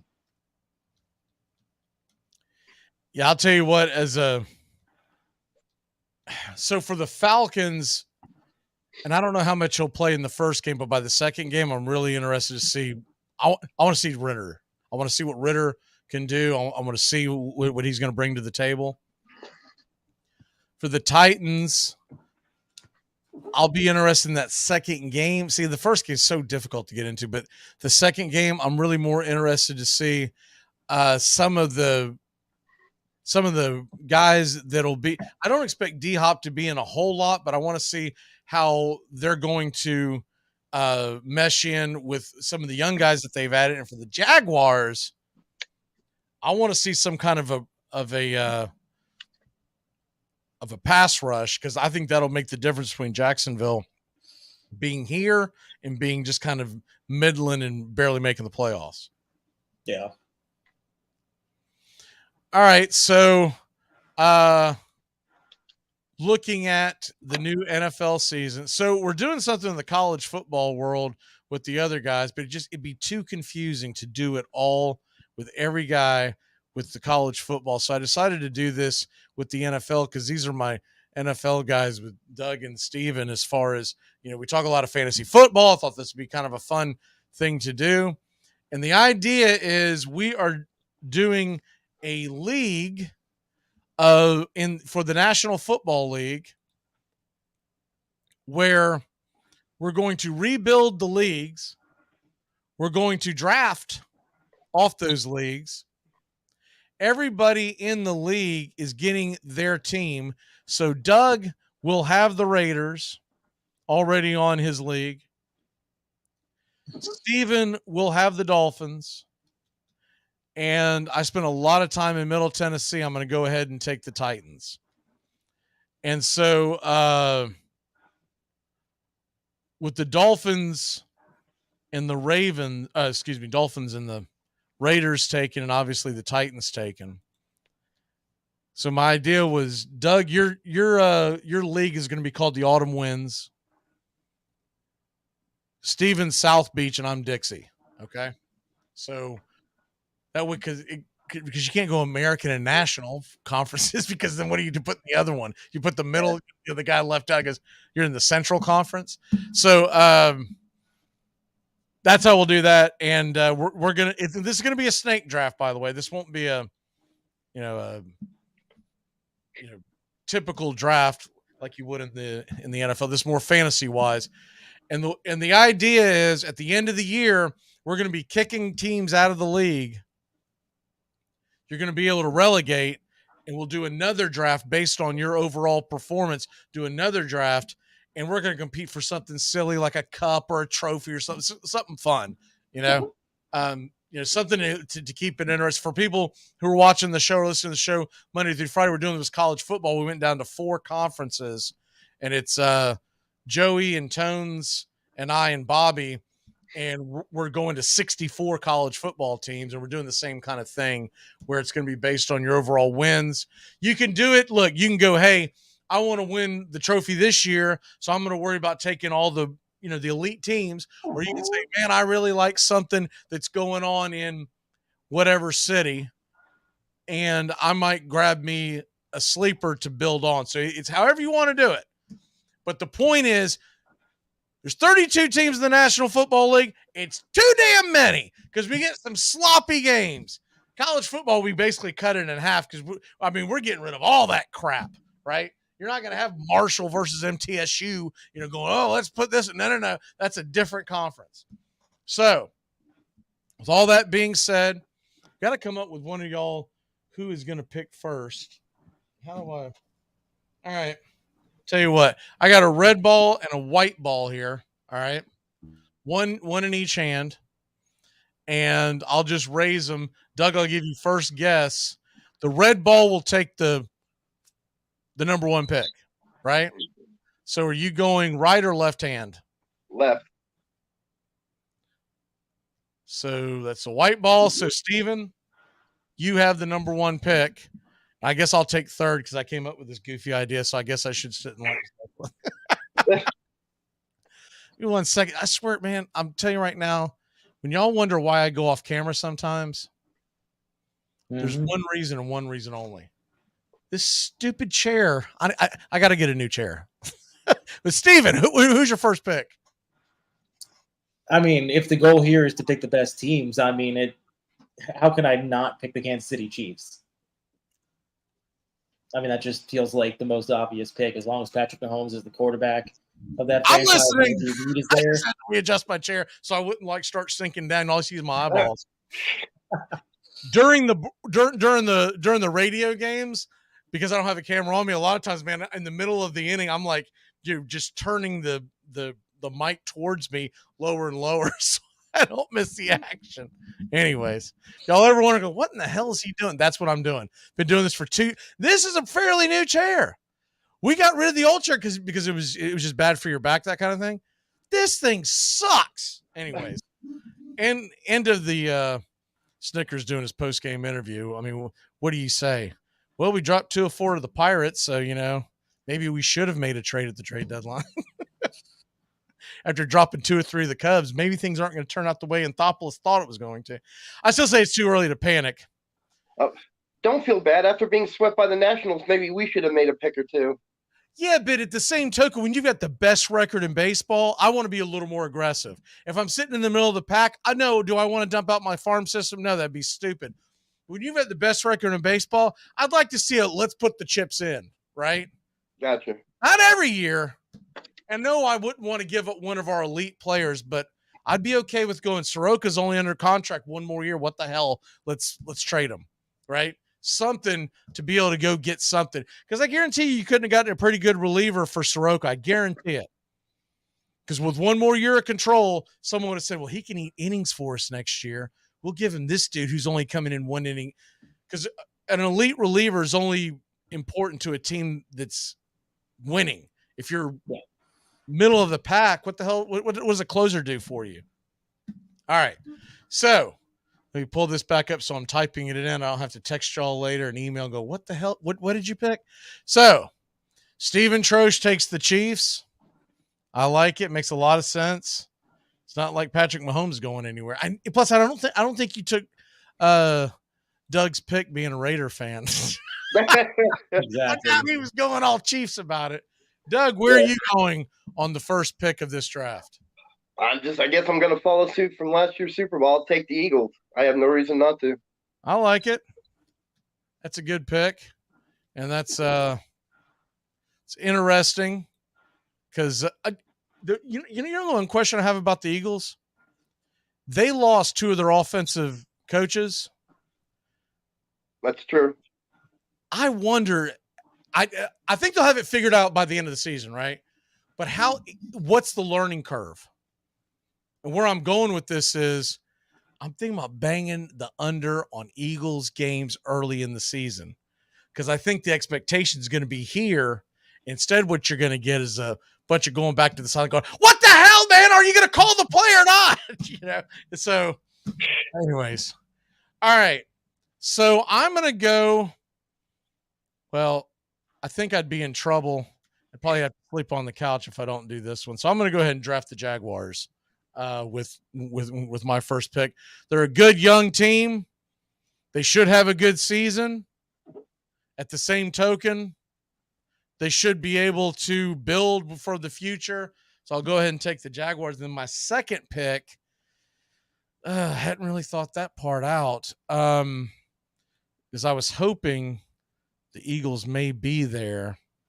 You know what? I'll go ahead and take the 49ers. They're always a solid pick, and I like my chances of them being good for quite a while. As I say that, CMC announces his retirement on Twitter, right? All right, Doug, it's back to you, right? Yeah. Okay. Y'all are probably gonna think I'm crazy for picking this team, but I'm gonna go ahead and pick them because I think they're a team of the future. What you were talking about earlier. You already have the Raiders, so don't draft them again. No, I'm gonna take the Detroit Lions. All right, I like it. Sean will be proud of you. Yeah, yeah, really. We're kind of scared for you. If Sean's listening, he probably just leaped out of his seat. Why is he a Lions fan or something? Yeah, why is he leaping out of his seat for? Are you serious? Die-hard Detroit everything. Stayed up with Detroit. Oh, I didn't know that. You've done this. Well, no, you know what? I'll give you a pass. Sean does show up with a lot of different jerseys, so I'll give you a pass. Yeah, that's what I was saying. Okay. I guess I've known him so long. I'm like, dude, he's a Tiger. He's a Lion, Piston. He'll talk your ear off about the Red Wings if you let him. I knew he was Pistons. I've seen him in a Pistons jersey, but I've never seen him. He'll try to at me with Red Wings. So I'm like, I can't do it, man. You give me narcolepsy. All right. Steven, back to you. You get back-to-backs. So this ought to be fun. All right. So I hate that I'm doing this, but I can't miss out on Bill coming in. Of what? A Buffalo Bill. You say you're hating. Oh no, I'm not that crazy. Oh. No, give me Joey Burrow on the Bengals. Oh, okay. All right. I thought you were talking about because of your fandom for the Dolphins, but you're talking about because you'll never hear the end of it with our good buddy Mr. Crook. We'll just call him Bengal Boy because that's all he ever does in the chat. He goes, "Hooday." That's all everyone ever sees him. Brian the Bengal. Okay, so you going Bengals, and what you got next? Let me flip over to the NFC.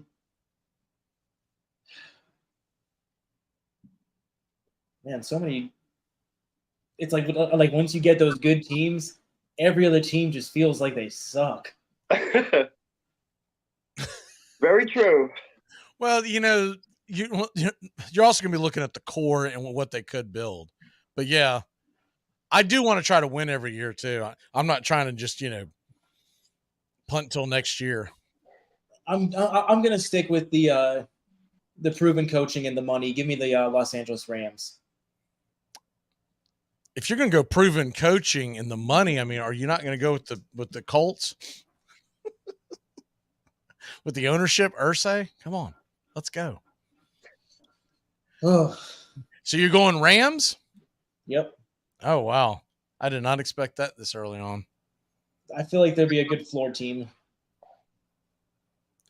You got that floor right. I was looking at – so I always put together a couple of goofy parlays at the beginning of the season for stupid things to happen future. And I was looking at the NFC West and who could win it. And of course, you don't get very good odds to bet on the 49ers. So I was looking down. Dude, they're like, it's either 1,000 or 1,100 odds for the Rams to win the conference. I was like, man, they just won the Super Bowl. That is insane. Anyways, you go Rams. So Doug, it's back to you. Where are you going here on this?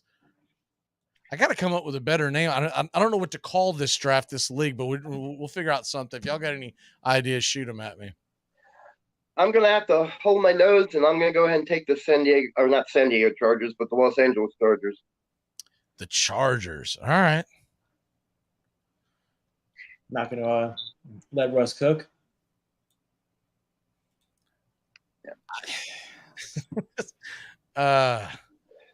Man. All right, so it's to me. I don't believe in the Denver Broncos. I don't give a damn what is going on with them throwing everyone under the bus.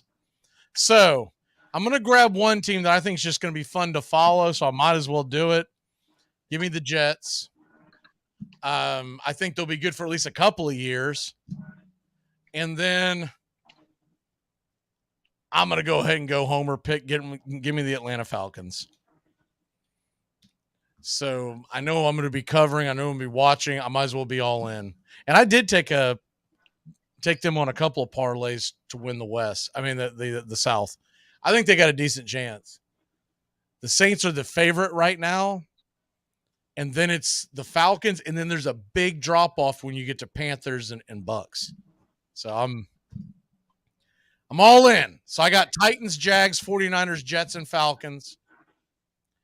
Doug has Raiders, Eagles, Lions, and the Chargers. And is your pick, Doug? I'm going to go ahead with the Seattle Seahawks. Oh, wow. Okay, Seahawks. I'm just going more the route of kind of like what will be teams that I think that are on the rise more so besides outside of the Philadelphia Eagles. I just want to see how that works. Man, you were 8 up with the Eagles. There are other teams in the National Football League, Doug. All right, Steven, you got back-to-back. You've got the Dolphins, the Chiefs, the Bengals, the Rams. What you got? So I just wanted to make sure I heard this correctly. The Bills are still available? Yeah. So I will take the Bills. That's my first pick. I thought about it. I just think it's going to be more fun to cover the Jet, to follow the Jets. And I knew y'all probably wouldn't take them, but I wanted to make sure I got the Falcons. So I was actually looking at the Falcons. There's some potential with that offense. if they get the quarterback figured out, they've got something. I don't know what to think of with Ritter. I'm going in with an open mind this year. I mean, I've between never really had an Bijan, NFC London, and team. Pitts. So I said, I talked about this a couple of months ago. I'm going all in. That's going to be my NFC team is Atlanta. And I'm excited to watch them play. You know, there are NFC teams that I'll pull for from time to time, but I can never really get behind the Buccaneers because they're too big of a bandwagon down in this area, you know, after the Brady era, right? And the only other NFC team I ever really kind of liked were the Giants, but they need to change their helmets back to Giants. That stupid NY. Quit trying to be the Yankees. All right, so you got Rams, Bills. You got another pick, right? Yep. Okay, what you got? Give me Mr. Football himself, Dallas Cowboys and Jerry Jones. I was wondering how long it was going to take for Dallas. They were definitely going to be on my docket next. I was kind of surprised that they went that far, but I mean, it was between them and Juggernaut Washington Commanders. I mean, yeah. Well, I think I made the right pick. What you got, Doug? I'll stay in the same division. I'll go ahead and take the New York Giants. The New York Giants. Football Giants. All right, so I got back-to-back picks. And let me see here. I got one NFC. No, I got two NFC teams. Okay. So I feel like I need another AFC team. So I'll go ahead and grab that one first. And I mean, I don't believe in New England. I don't believe in Deshaun Watson, but I do believe in Lamar Jackson. So give me the Baltimore Ravens. Okay. I believe he can get you regular season wins, if nothing else. And then if I go back to the NFC, man, Minnesota is so tempting. Jeez. Give me the Vikings, I guess. I hate the way they're constructing. They did nothing with their defense, but it's probably the best pick that's left. Doug, it's back to you. I'll stay in the NFC. I'll go ahead and take the Saints. Man, I can go ahead and root for Derek Carr again. I was about to say, I'm sure that has nothing to do with Derek Carr, right? Yeah, absolutely nothing. All right, so Saints it is. And that goes back to Steven. Where are we at on this? You've got 1, 2, 3, 4, 5, 6. You got back-to-back picks. I say let's just go ahead and cut it off at 8. That way the draft is better next year. Because I was talking about 1 plus your 8, but looking at this, it's going to be some slim pickings if we cut it down to just 5 teams available. Yeah. So let's go ahead and just do 2 more picks for you, Steven, and 1 for Doug, 1 for me. What you got? All right, so let me I'll stick with my roots a little bit. Give me the Chicago Bears. All right. I like it. I think they're definitely building in the right direction. I might be in the minority, but I love watching Justin Fields play. There's something old school fun about watching him just not throw the ball. Yeah. I don't necessarily say I want him on my team playing. I like to watch him. And then just so I can I want to be a pain in Doug's side. Give me Russell Wilson and the Denver Broncos. Just so I can laugh to the bank when they destroy the Raiders. Let's ride. Bronco countries. Let's ride. All right, Doug, you've got. I have no way of even responding to that. I don't even have words for that. But my final team, I'm going to take Pittsburgh. The Steelers. That was a good pick. All right. So typically, I'm afraid of the Broncos. Oh boy. As if I didn't have enough problems with this team. So what do I have? I've got the 49ers, Falcons, Ravens, no, 49ers, Falcons, and Vikings, Titans, Jags, Jets, and Ravens. So I realistically should get an NFC team. Oy vey. But I don't think there's an NFC team out there worth it. The only one that I would even think about. Nah, I don't even like them. So let's go to the AFC. Chargers are gone, right? Yeah. Yes. Denver's gone. So the AFC West is gone. Yeah.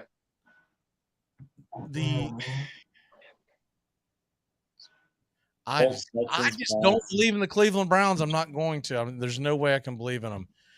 Let them burn me. All right, so let me just this would be more of like for rebuild reasonings. You know what? Just because they've got so many damn young players, talents, give me the Houston Texans. And okay. It's a lot of eggs in that basket, but I guess because I don't really see anyone else in the AFC, and the NFC to me is a crapshoot.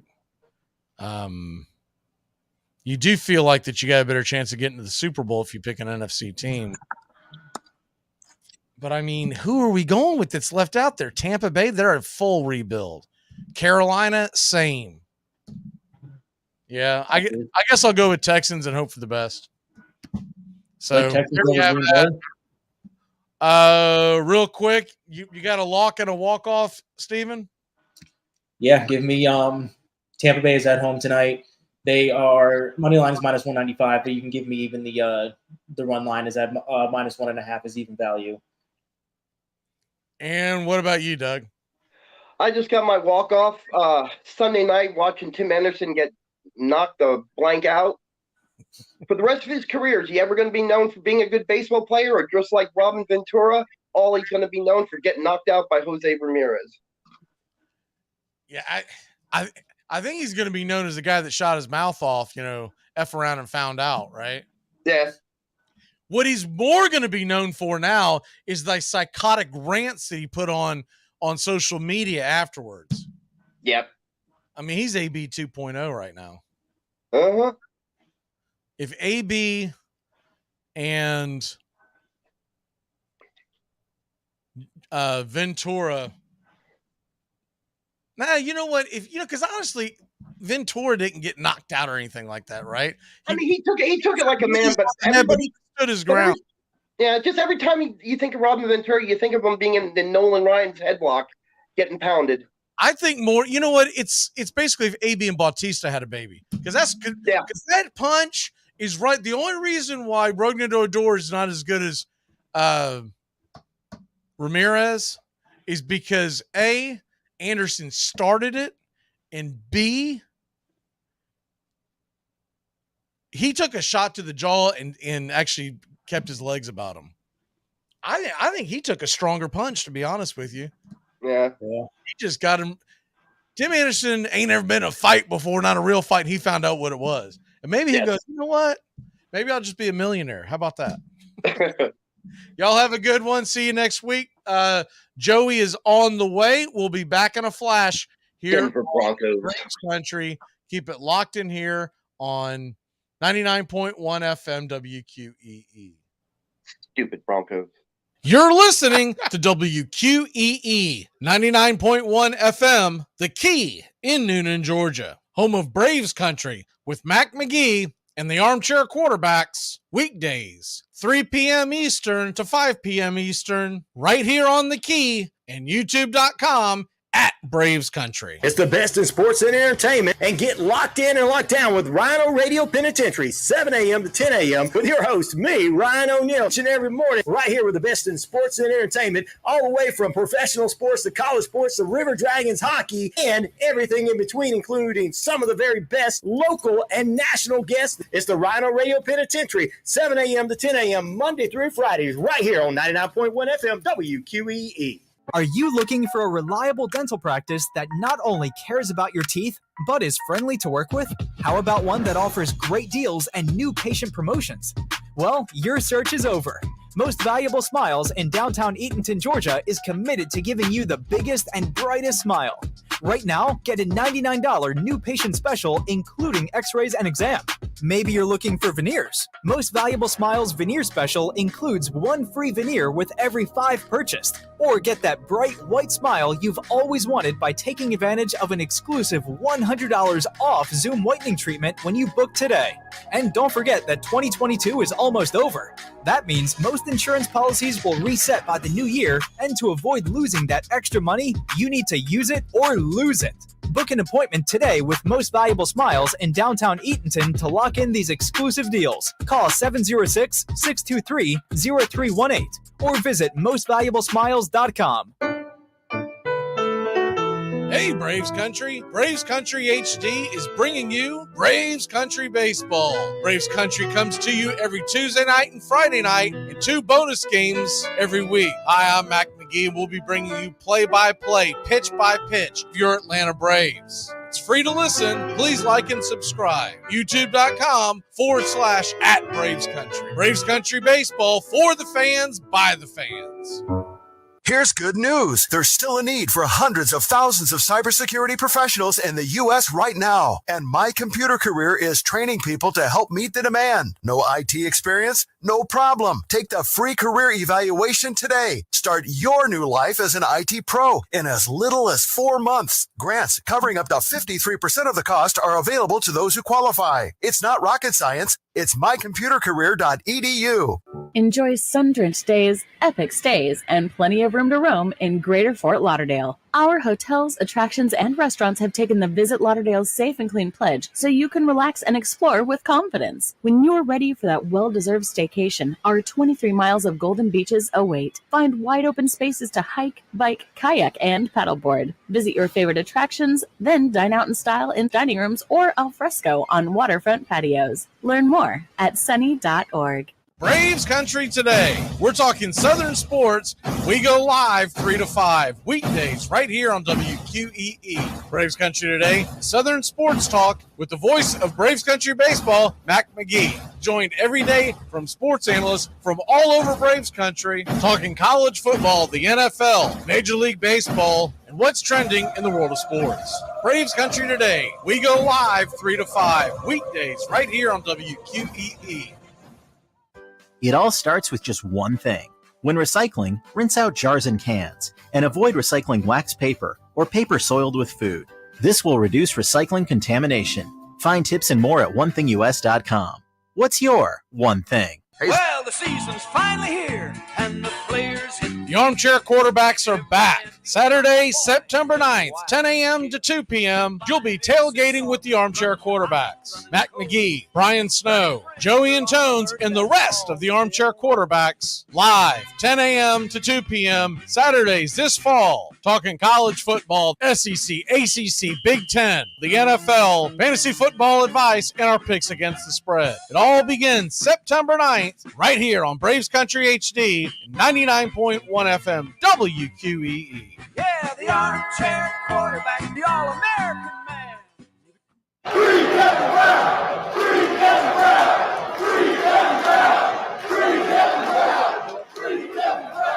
Armchair. Why, any fool could see he made that first down when he dived. If Welcome back. Came in now, he'd never get out alive. Cause he's the Armchair Quarterback. Let's go, baby! Full of snacks. It's the first night of preseason football. I know Joey's excited. How are you, my main man? Oh, I'm doing good. And, you know, out of the 4 teams that play tonight, I'm looking forward to watching the Houston Texans the most for a couple of reasons. Number one. Is it because I just drafted him in our football? Just a little bit. But honestly, you know, you look for the teams that are actually worse, obviously, with the rookie QBs. And always interested to see Anthony Richardson was announced the starter today for Saturday in Buffalo. So I would assume C.J. Stroud is going to do the same tonight. Yeah, that's about the only reason to watch, right? Correct. Is to see what so basically what I do with the NFL season, because I'm so busy with baseball and everything, NFL preseason, I mean, I tape every single game that comes, because they all get replayed on the network. and then I just record every single game, and then I'll come in and I want to see from my own eyes what things look like. So there's always handful to maybe 10 games that I'm interested in certain players, and I'll just drop in and get to that point, watch them play, and then get the hell out of it. Exactly. I don't need to hear their local broadcasters drone on and try to convince you why the Houston Texans really got a chance to do something this year, right? I want to see from my own eyes what happened, what are they doing. Now, tonight's a little different because there's not a whole lot competing against it. But it gets more difficult when you get into the weekend, and those of us with baseball teams that are still kicking and breathing, and I know you're in that same ilk with your Cubs fighting for the wild card in the division. Mm-hmm. You're going to be a little more focused on what are they doing, but you do want to keep an eye on getting ready for football season, right? Yeah, like for example, I have that situation on Saturday. Cubs are going at the same time. So the Colts play at noon and the Cubs at 2. So what's nice about that with Richardson starting at 1 o'clock, I can hop out of that game and get ready for the Cubs at 2 o'clock. The Colts are playing a day game on Saturday? Yep, in Buffalo. Man, there's a few of those, and I don't understand it. It's August. What the hell are we doing? What are we doing? What are we doing? We're playing August football. If the Braves weren't playing a doubleheader on Saturday, the game on Saturday was due at 7:15. You'll notice most of your baseball games in August are being scheduled for night games. If you'll notice at the beginning of the year when it was a little cooler, you had a lot of 4 o'clock Eastern games. FS1 was carrying a bunch of them. Now, as we get into the heart of summer, I've noticed almost all the games are 7 o'clock Eastern. So it's really odd what are they doing? What's in Buffalo? You said it's in Buffalo? Correct. What is in Buffalo that you got to get that game out of the way? Who the heck knows? But I'm kind of happy to get out of the way early because I got something at night. So I'll watch an hour of Richardson. I'll watch the Cubs Blue Jays at 2 o'clock, and then I'll be into the Saturday at that point. Yeah, they see Jacksonville in the let me look at the schedule here. I know I was looking. Jacksonville's playing Dallas at a weird time, 5 o'clock Eastern on Saturday. And I was trying to figure out why. Well, the Rangers are out of town, so it's got nothing to do with that. Thought it might have had something to do with parking or whatever, because the facilities are right next to each other. But the Jaguars are 5 o'clock. Dolphins, Falcons, they play every year in the preseason. They are at 7 o'clock on Friday. There's no way I'm watching that live. Gonna turn that on while Braves and Mets going on. Yeah, that's a good one. Let me get locked into a meaningless preseason game that I can easily watch the replay of. And then when does Tennessee play? They play Saturday at 1. Which normally I would be able to keep an eye on it. They're playing at Chicago, but doubleheader versus the Mets, so that ain't happening. Yeah, I'm glad to get having all these day games. You know, I wonder. I know NFL Network carries a lot of games now. I wonder if they just spread things out as much as possible to get as many games on TV. Because I noticed, like NFL Network, every time slot over the weekend they have some game going. I don't know. It's odd. I don't understand why you would do that when, anyways, really, really strange.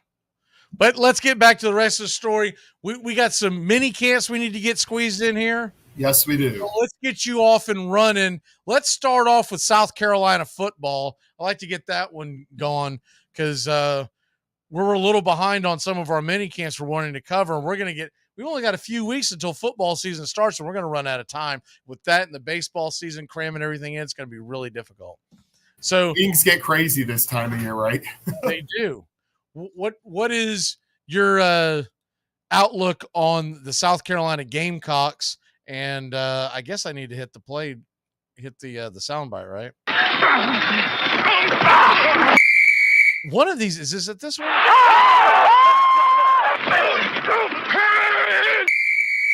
I don't know. They're both sound like I thought that there was one system like it ain't over yet. That's it. There we go. It ain't over yet, baby. Let's go. All right, South Carolina Gamecocks, what you got? Yeah, so they went 8-5 last year, 4-4 in the conference. They kind of started off the season slow.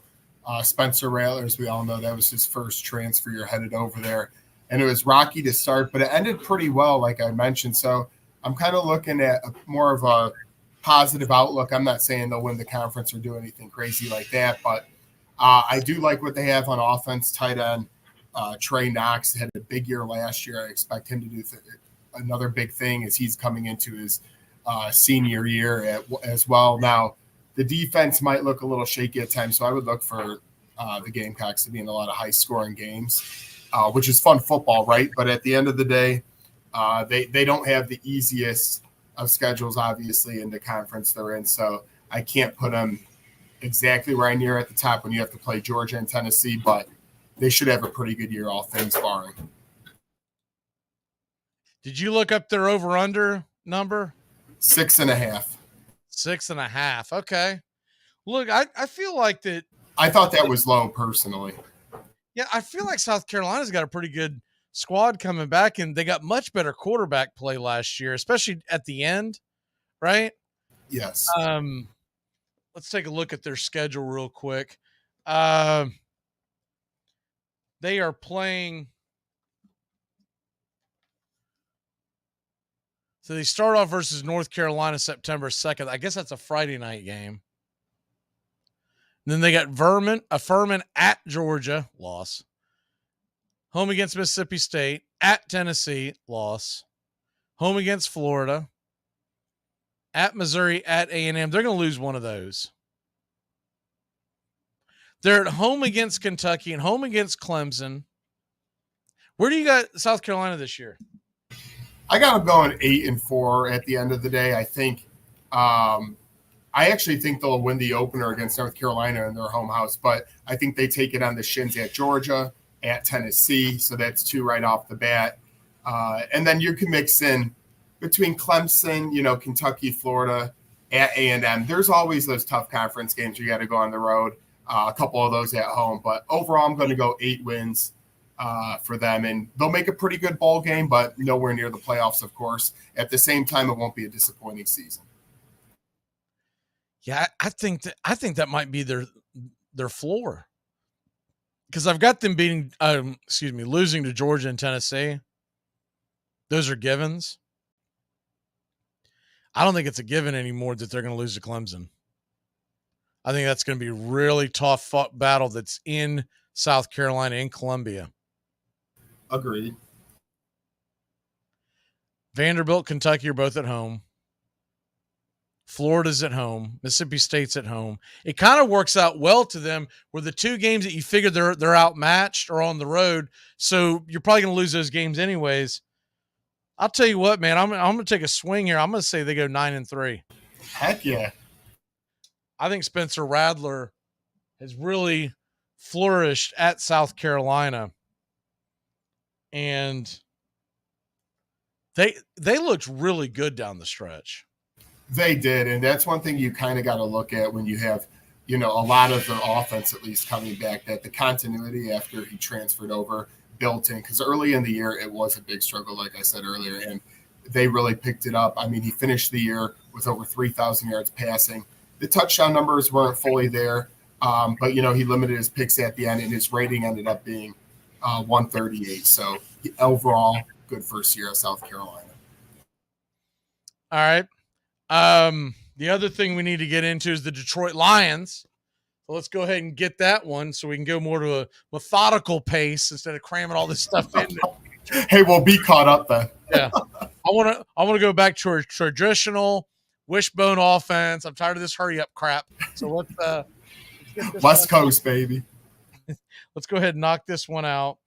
Do you have the over-under on wins for the Lions this year? I know they're favored to win their division. Yeah, and I thought the last time I saw it was at 8.5, but let me make sure I saw that right. You see here. Oh, It's got this one I'm looking at says 9.5. Yeah, yeah, that sounds more right. Because with them being the favorite to win the division by a lot of books, you got to figure you're going to need 10 at least to win a division normally.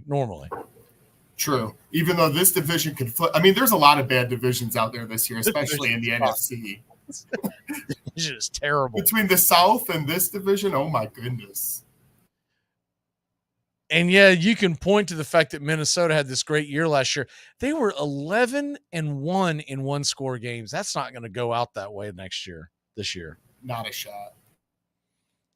And their defense, they really didn't do anything to improve their defense. This isn't about the Vikings, but my point is the Lions have a chance to do something here.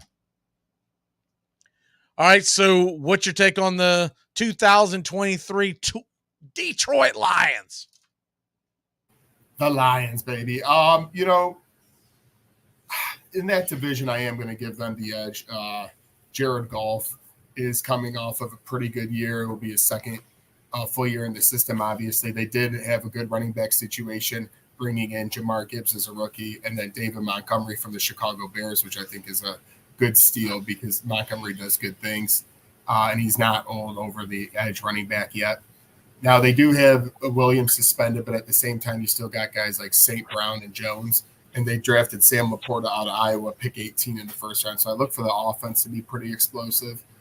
And then when you look at defensive side of things, Dan Campbell's going to always have them fighting. So I do think they will finish first or second in this division. I'm leaning towards first. And when we get to the schedule, that 9.5 number is where I'm hovering around right now. So I'm kind of stuck in my head where I want to go with them, but I do definitely give them the favorite, just like most of the betting people as well out there.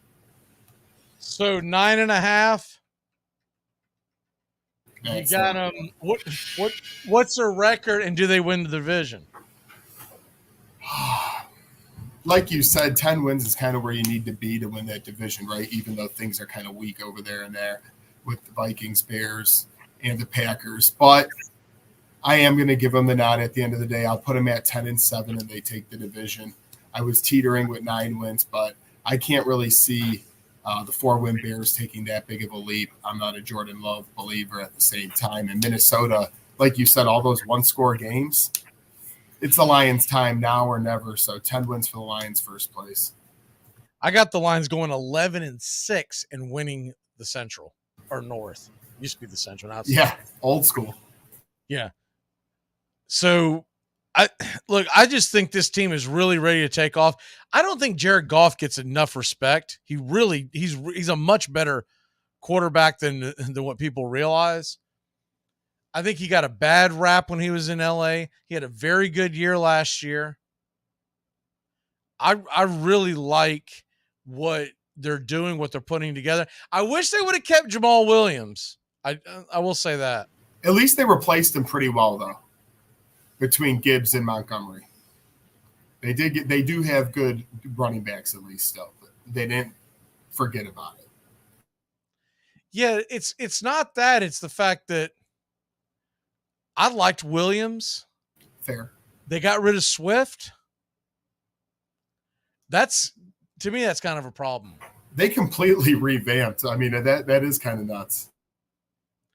We got to get something to put on your fingers. You quit chewing your fingernails on in front of the camera. Do you know we can see you? Absolutely. Okay. Weirdo. Oh, come on. That's the worst thing on this show. I'll give you all my money. That's the worst thing today. That's what. The worst thing was the Braves' loss. Well, yeah. The worst thing was Bryce Elder couldn't find the strike zone. Or Jack or whatever. Who was the first base? Jim Wolf. God, yeah, but if I don't stop you there, the next thing I know, you're clipping toenails, you're picking noses. We got to put it. Should we go hands up? Yeah. We're going to have you put hands behind your back. Hands behind your back. All right. So you got them at 10-7. I got them 11-6. But you do think that they win the division as well? Yeah, they'll edge it out. I think. I actually do think the Bears will be improved this year, but I can't put them in first place just yet. I need to see more from Justin Fields. I think the difference will be their defense should be better. It's a year older. I think the defense is going to be better. Detroit had a solid defense last year, but they kind of started slow out of the gates.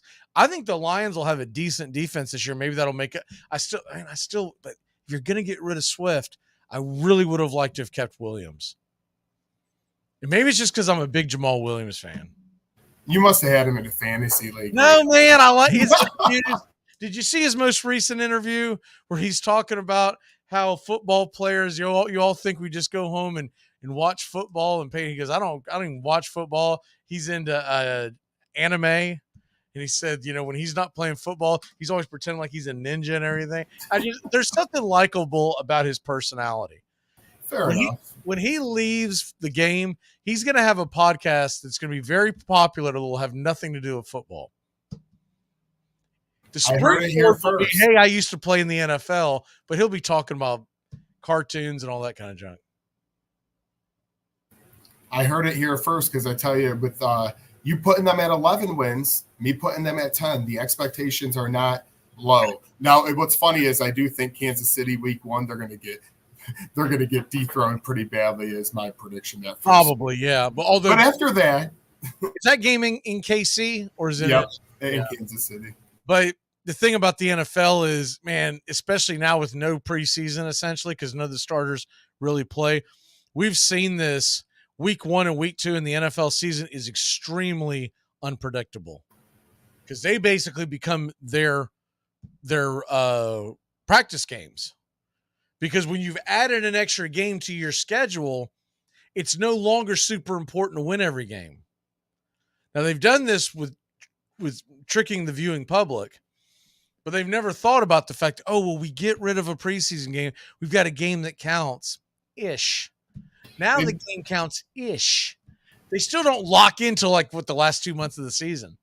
So, and trust me, that to allude to your preseason comment, I've seen it when my teams get a little bit together and they have some time and they're actually playing their starters. You see some good things early, but like you said, a lot of these games early are ugly. You'll see high-scoring games, turnovers like crazy, and it could be anybody's ball game. All right, we got to take a quick break. It's past 4:20. Smoke them if you got them. When we come back, we got some stuff that's going to be pretty fun, and I want to respond to a couple of comments that we see in the comments section because they're pretty entertaining, and I got something for you. We'll be back in a flash here on Braves Country HD on YouTube and 99.1 FM WQEE. I think we're still going on a couple of CBS affiliates as well. Keep it locked in here. Y'all, I can't do it anymore. I always said that I would shoot y'all straight, and that's what I'm doing here. I always said that if this became not fun, I wouldn't do it anymore, and it's not fun. It's become more of a chore. It's a job. I've thought about it. I prayed over it. Sometimes in life you have to reevaluate things and figure out what's most important between, family and work and just everything in life. This ain't it. So as of tonight, I am no longer participating in fantasy football. I don't have time for it, and maybe next year. Armchair.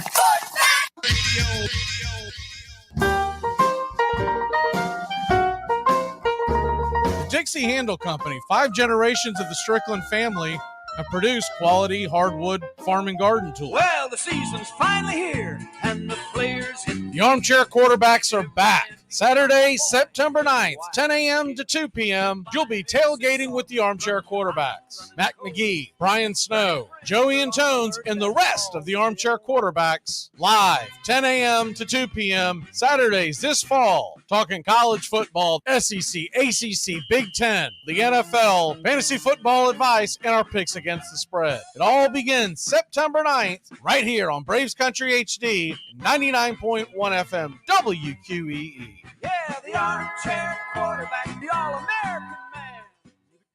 What did you do? Wasn't it obvious? I spiked him with muscle relax and plus my ADHD medication. What? You got us again? Look at my face. You ruined my life. You're not my friend. Don't say that, Phil. Are you serious even in America? Yes. And we're the 3 best friends that anybody could have.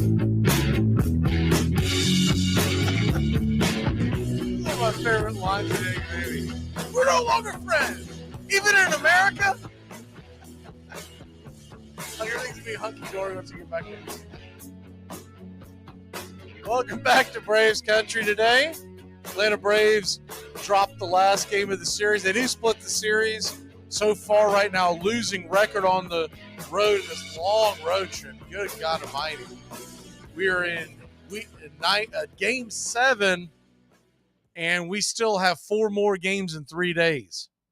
So there you have that. And then we don't even get a day off when we come back. We're right back at it on Monday night. Braves don't have another day off until next week at this very time. What? This schedule. Where's the collective bargaining agreement where we're all going to get days off and make sure we don't blow our hamstrings out in August? Yeah, for real. The Cubs just came off of 14 in a row. We finally get an off day today, but we just had 14 in a row. That's insane. Brutal. That is insane. Here's the other thing. If they're going to start doing that and having these, this would be my idea to the players union. If you're going to send a team out on the road and play that many games in a row, and then they come back and they can't have a day off, you've at least got to double header them, meaning give them the extra player on the roster for a couple of games. Yes. Let them bring someone up, man. It's the pitching. It's not the everyday players. It's the pitching. So our buddy Yelton, and we love Yelton, he watches quite a bit. He's talking about Braves organization lacked quality effort in getting ripe ages, good hustle effort players, saying that Riley and Harris can now just sit back and roll along until fishing season. These guys are putting up great numbers, A. B, you're not going to be able to hold on to anybody because I saw it earlier. His idea was that play should be responding towards, or money should be direct correlation to how you play on the field that day. What? Who's signing up for that? Whatever you do in your job day to day, I bet you that doesn't come down. Bet you don't go, well, man, if you're a chef and go, well, you dropped a plate on the floor. Well, we're not paying you today. Man, the teacher's going to walk over and go get a job where he is going to get paid. So that's never going to happen. Austin Riley and Michael Harris are playing pretty damn well. You cannot put a number on what Harris does in the field, number one. Especially how after Harris started the year, he just turned it around so nicely. He's been playing very well. And Austin Riley's on pace for over 30 home runs this year. He'll probably get close to 100 RBI. What it comes down to is the Atlanta Braves fan base, we've all become spoiled. I'm right there with everybody else. We're just spoiled. The ebbs and flows of a 162 game season is like this, right? And you're going to go through parts where you're going to struggle, and you're going to go through parts where you're going to play very well. We've seen where they've won several times. What was it in June? 26-4, whatever it was, an insane number, what their record was. Well, that gave them a cushion to where now when they're playing not so well, and it's difficult to play on the road like they're doing. And today was a day game after a late night game. I'm a little surprised we put up as many runs as we did. Normally our offense stinks on the day games. This is just a part of the game. But but one thing I will agree with, deadline, they spit the bit. They should have added at least one more arm. That's all. Just to eat some innings. That's all. Can never have enough, right? I didn't want the moon and the stars. I know Michael Lorenzen threw a no-hitter last night, and everyone's jumping up and down and feeling, we're going. Michael Lorenzen in 2 starts with the Phillies has like a .65 whip. Michael Lorenzen is not a .65 whip guy. You can add a 1 to that, and that's about where Michael Lorenzen is. So when he comes off and ends up being, having a great outing, but it was against the Nationals. He had another solid outing last week, but I can't remember who they played, but it wasn't a top contender. Michael Lorenzen is not going to be the World Series MVP. No. But what they did was they added a guy who can eat some freaking innings. That's what they did. I said in the pregame show, what you got to be worried about with the Phillies is if their offense gets clicking in their bullpen, their starting pitching's terrible. It's terrible. It's awful. I got to hope some of those teams fall apart because Philly and Miami obviously competing with the Cubs for wild card.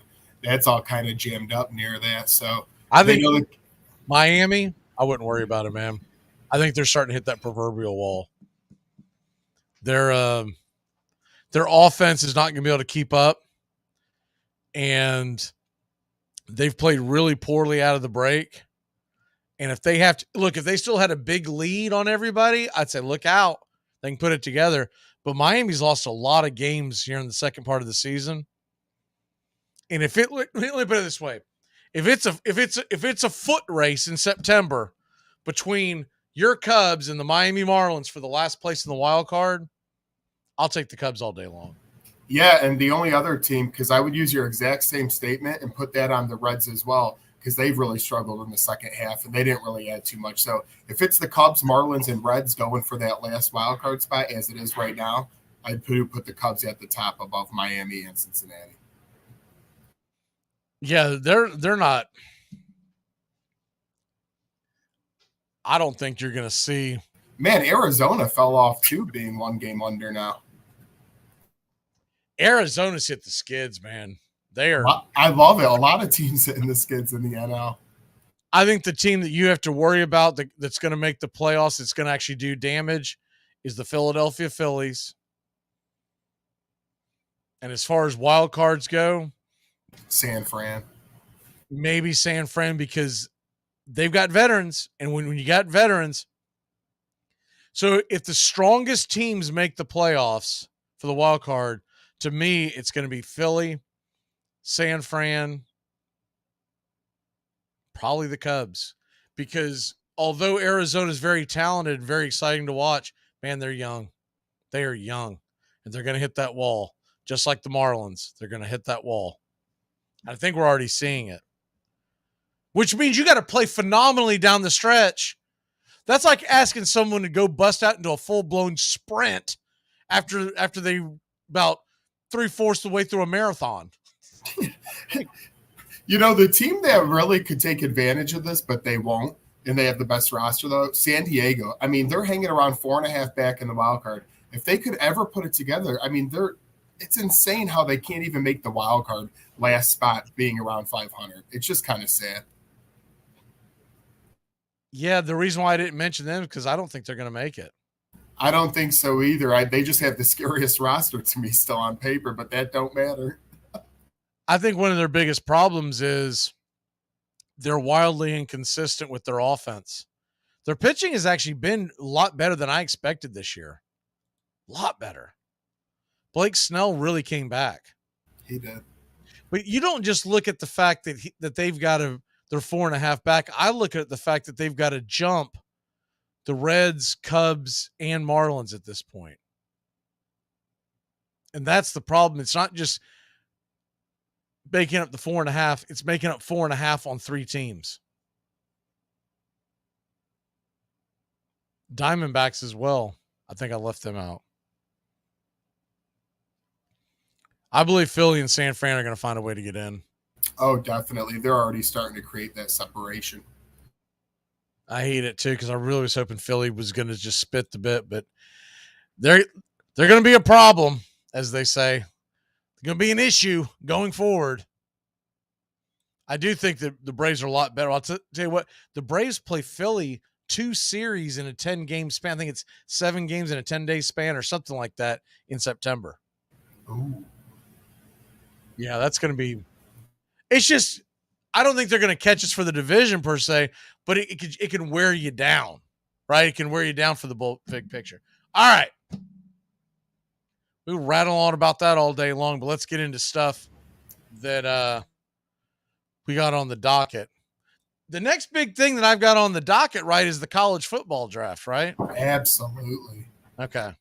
Just making sure, because I don't have everything pulled up. Because when I do the games, all my stuff I normally have and organized, I come straight out of the game to the show, and I've got nothing organized. Like, I can't see anything. Well, that's why I figured it was perfect to catch up on those mini camps. Perfect segue to get through a little bit there. Those were the only teams that we had to do today, right? Just correct. That's it.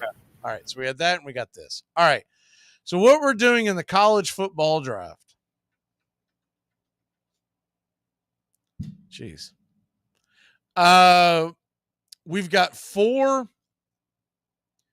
conferences for those of y'all that may have missed the earlier show, that we are taking the college football world and we're getting it down to 64 teams. There's no reason why 130 something teams should be eligible for what is used to be called Division 1A football. Now they call it FBS, right? Well, I'm saying call the lower bowl now FBS, because they can all go to bowl games and fight it out there. This is going to be the conference, the championship conferences. And so we've got 4 commissioners. Joey's one, I'm one, Tones, who's here on Mondays and Fridays, Bobby's, who's here on Fridays. We're all divvying up. We're going to have 16 teams in our conference. The first 4 are going to be our, what do you call it? Our core 4. You cannot drop these teams ever, because when I put them in the thing, I'm actually putting them in bold. So the teams are in bold. That's it, man. You're stuck. You are absolutely stuck. You cannot draft anyone else. The others, by relegation, you'll be able to get rid of them in different years. And we're going to compete for a cup, a trophy. Haven't come up with all that because it just hasn't slowed down enough for me to figure all that out. But we got some picks to make. I've got to make a pick for Bobby as well. So I told him I was going to try to make it a little fair, that it's probably not fair that we go all in making these picks, right? So You're very I got Bobby's picks. Let me find them. And Bobby, so I got Bobby's picks. I've got a pick, and then you've got back-to-back picks, right? Yes, sir. Now, your conference right now is Notre Dame, Ohio State, and Southern Cal. Very good start to it. I think it's perfect. I think I perfectly named that conference too, the National Conference, because those are national brands right there, right? Absolutely. Bobby, one of his core 4, because he's a Florida Gator fan, is the Florida Gators. His next 2 picks are going to be the LSU Tigers and the Clemson Tigers. So that gives, should we just rename it the Tiger Conference? So the LSU Tigers and the Clemson Tigers. What do you think about that one? They were on my board, obviously, so there they go. I am going to pick one more, and I know you were not in danger of taking this team, so I'm going to go ahead and grab them because it's one of my core 4. It's one of the ones I won't be able to drop. I might as well put them on there because they're kind of my side girl when it comes to college football. Give me the Tennessee Volunteers. I know that it wasn't really on your radar, but I'm going to go ahead and just put them there because I lived in Tennessee for quite some time. Got a lot of friends that are Tennessee fans. I still pull for Tennessee. So my conference, it has been called the Dixie Conference, rightfully so after you hear this. Florida State, the Georgia Bulldogs, the Alabama Crimson Tide, and I keep some rivalries intact, putting Tennessee in there with Georgia and Alabama. So I've got a couple more for Bobby if they're there. If they're not, then fair enough. And he can pick tomorrow. So Joey, what you got adding to Notre Dame, Ohio State, USC? You got 2 picks back to back. Yeah, and a lot of good ones off the board. So a little bit of debate in my head, but I definitely have my first one. And that's going to be Louisville. I think at the end of the day, they're pretty close. I'm looking at things a little geographically here too, a little bit, and they're right on the border where my Indiana play or Notre Dame does. Excuse me. And they're usually a pretty consistent program. They're usually never a bottom feeder. So after a lot of Louisville too this year, keep an eye on them, dark horse to get to the ACC championship game, because if you look at Louisville's schedule, they don't play any of the big boys because they got rid of the divisions, and Louisville was the biggest advantage to that. They don't play Florida State. They don't play Clemson. That could be a huge advantage trying to get your way to the ACC championship game. Exactly, and that just adds to it. So there you go. Look for them to be a sleeper. So I'm going to put them in, and then I'm going to go with Utah as my other team. I mean, they're that's a program that I always find that I like to watch. Or usually, and at the end of the year, they don't always get the best quarterback play, but they're a program that draws people in, especially on the West Coast. And USC I have in there. Utah's now in there. So we're going with a little sleeper picks, I know, but these are my now core. It's a part of my core 4. Okay, and Bobby, what's left on his chart that I'll be able to pick for him tomorrow, he'll just have to add to it, is the Oregon Ducks. So he'll take Oregon. I told him to give me 5 or 6, but instead he gave me 4, so that's okay. I figured one of them is going to be taken. So there you have that. So Florida, LSU, Clemson, and Oregon. That is his core 4 for the SEC. We're adding one more, so it's the core 4 plus your team. But we'll go ahead and just name it the core 4. Who do you want on your core 4? So you got Notre Dame, Ohio State, and USC. Is it Louisville or is it Utah? Oh boy, give me Louisville. Okay, that's what I have, but wanted to make sure that's the route you wanted to go. All right. So the core 4: Notre Dame, Ohio State, USC, and Louisville. Correct. My core 4: Florida State, Georgia, Alabama, Tennessee. Tones' core 4, he's got Penn State, Michigan, Washington. He'll be able to add one more. All right. This is going to, so, and just for folks who are like, what in the hell are they doing? So when we go throughout the entire season, we're going to count up the wins. I got to come up with the exact formula. Basically wins, conference championships, all that kind of stuff is going to have points. Appearances in the playoffs, all that kind of stuff. I'm pumped about it because I just remember that Notre Dame and Louisville play this year. So my conference gets after it. I'm picking a lot of schedule. This is fun. That's true. I'm going to keep track. To my point on the Louisville schedule being I don't want to say easy, but it's easier than most. That Notre Dame game doesn't count towards ACC wins, right? Yes. So even if they lose that game, they didn't lose a game that's going to matter when it comes to the end of it all. So, and of course, next year it gets a little more interesting as we go along with this, because next year you're going to have 12 teams making the playoffs, which means the points to get a team in the playoffs are going to be much more important next year. This year, only 4 teams are getting in, and I guarantee you they've probably already been drafted. Those 4 teams, I mean, that's the way college football is right now, which is why it needed to go to 12. Exactly. We need to expand. We had a really interesting debate going back and forth during the downtime. So whenever we do the show 3 to 5, I leave the chat up getting ready for the baseball broadcast that night. And a lot of folks will come in and chime in and whatnot. And sometimes I don't have time to see what's going on because I'm getting ready for the game. But last I actually had time. We were going back and forth about college football. And one of the guys, originally the night before, he was talking about 256 teams being in the playoffs. I think you were on the show, weren't you? Yes, I was. Well, he finally whittled it down to 64. I think he finally realized that there aren't 256 teams in college football, not in Division I. So he finally said, okay, 64. I still say it's too much. It's too much. You can't have it.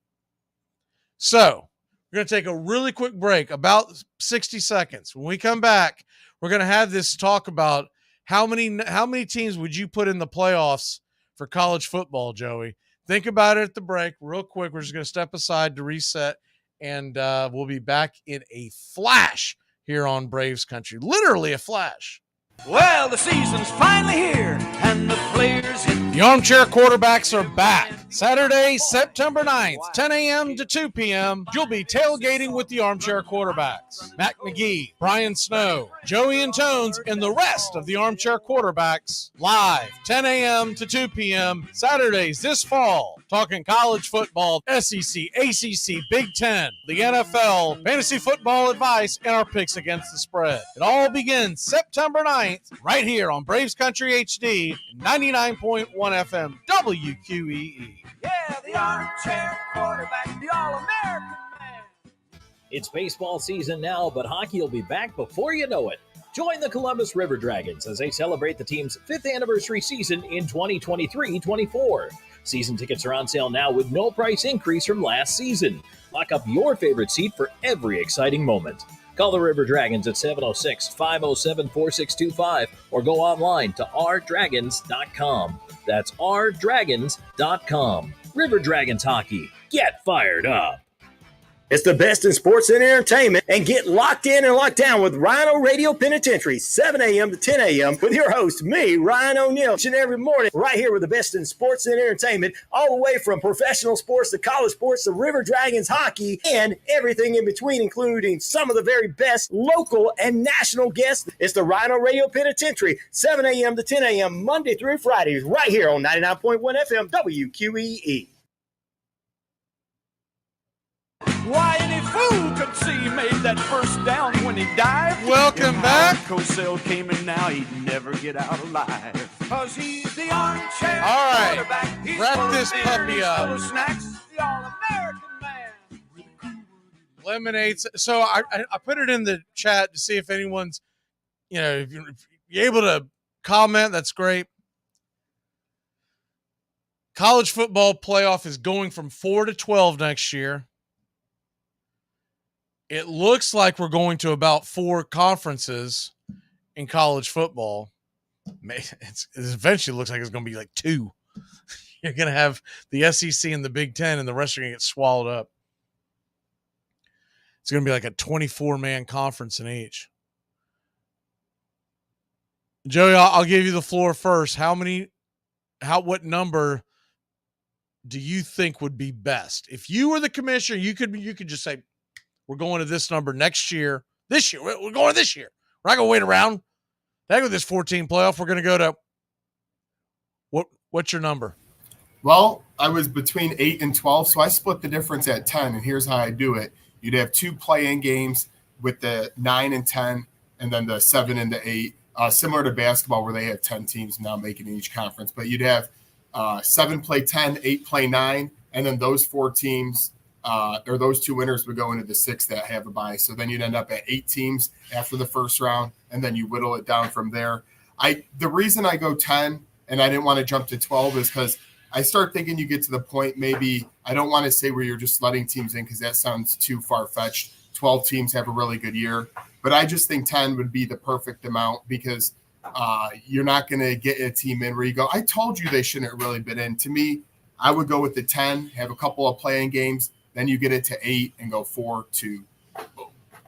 See, and the reason why I'm anti-64, the biggest reason is the one thing college football has over all other sports, their regular season is more important. You go to 64 teams, you're going to have a problem. No longer, if you go to 64 teams, it's going to be like college basketball, where you're going to be like, we're all getting in. Who cares? It'd actually be worse because college basketball, technically, there's 330 something teams in college basketball that can technically make the NCAA tournament. College football, what you're saying, if you go to 64, is half the damn league or the division, however you want to word it. Division 1A is how we all grew up on it. Now it's FBS, SCS. Half of them will get in, which means sucked not to be in the top 64.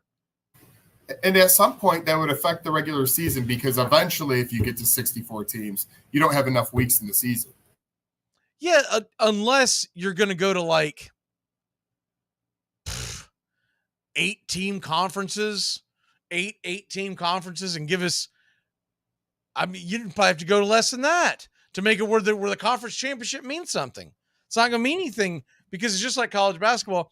You'll tune in, you'll look at it as a fan, but you're not really geared up in making plans to watch Kentucky versus Florida basketball on a Saturday afternoon in January, because you know it doesn't really matter if they win. It really matters what the cumulative record will be and how you do in March. So that's why I'm anti anything bigger than 12. I think 12 is too much, to be honest with you. Now, when I used to talk about the 7, and I love the number 7 because it means that the number 1 team in the country gets a bye. That was going off of the idea that you would have 5 conference champions from the Power 5. Well, the Power 5's gone, right?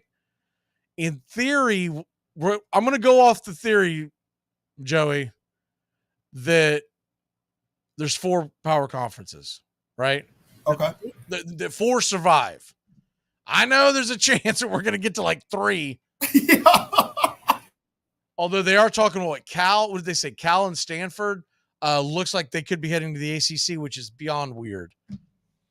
So we've got Oregon and Washington going to the Big Ten, which is always looked upon as, we might as well call it the Midwest Conference, right? Exactly. And we've got Cal and Stanford going to go play in the Atlantic Coast Conference when their butts are touching the Pacific Ocean. This is I tell you what, if you came back from like being in an igloo for a decade, you'd be so confused next year. Oh. Yeah, you'd be mad. You're like, oh, dude, we lost a game. We're out of the playoffs. Nah, dude, 12 are getting in. Oh, well, screw it, man. We can lose 3. Hey, USC. I'm USC. Put like a 4-loss team into the playoffs next year. Mark my words. Because with these dopes, the biggest argument I hate, well, they're playing the best right now. No, this is not professional sports. The college football championship was always supposed to be who had the best season. The season counted. Yeah, game 1 means just as much as 12. Right.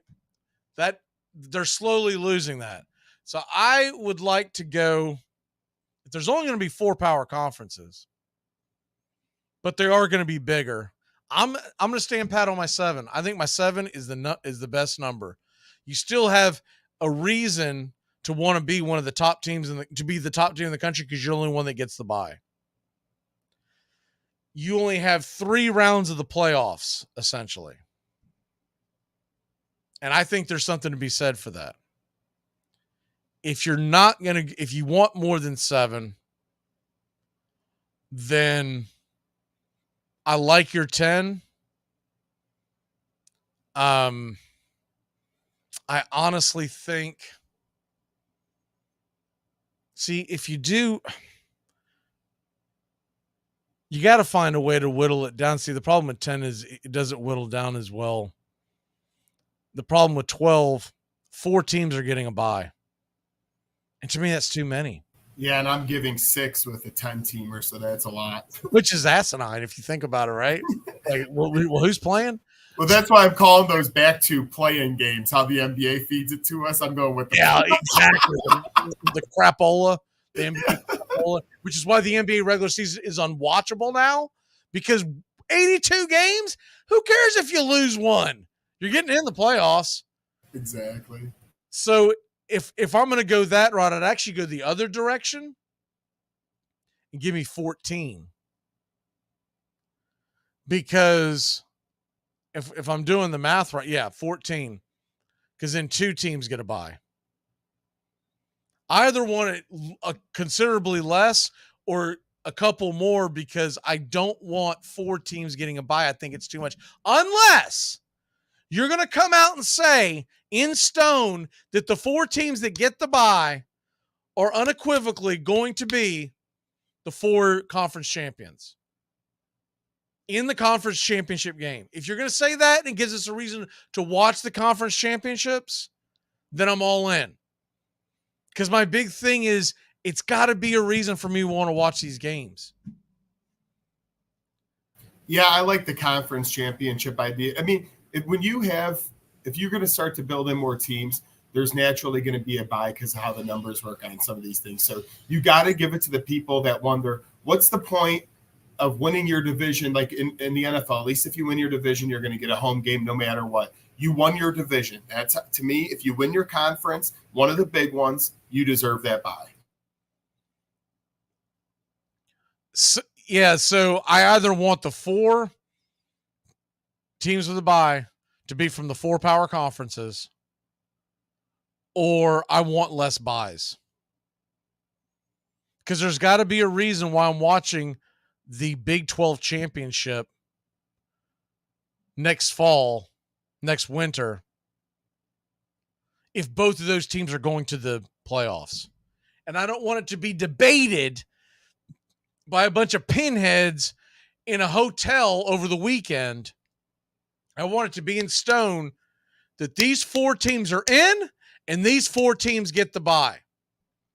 And then you can have the pinheads debate on the 8 teams are going to get in and how they seed them. I'm fine with that. But the 4 conference champions need to get a bye. What is your lock walk off? We're running out of time. Yeah, not a lot of games to choose from, but I'm going to go to the over-unders in the baseball, which I don't normally do a lot. I'm going to take the over in Nationals Phillies tonight. I know the no-hitter. I know the no-hitter just happened, but hey, it's baseball. New day. There you go. Way to copy the lock. So sorry about that. No, that's fine. If that's the one you like, I think Nola is just been very bad. And Patrick Corbin continues to be one of the biggest wasted contract. My walk-off is we'll see you tomorrow, live 3 to 5. We'll be doing some more football talk. Get you ready for Braves Mets. And, of course, we'll have all the games this weekend here on Braves Country HD. Stay tuned for the Brian Snow Show here on WQEE. And I've been talking for the last 5 hours. God dog, it's time to jump in the pool and find a cold one. Y'all have a good one, baby! Baby! Let's go!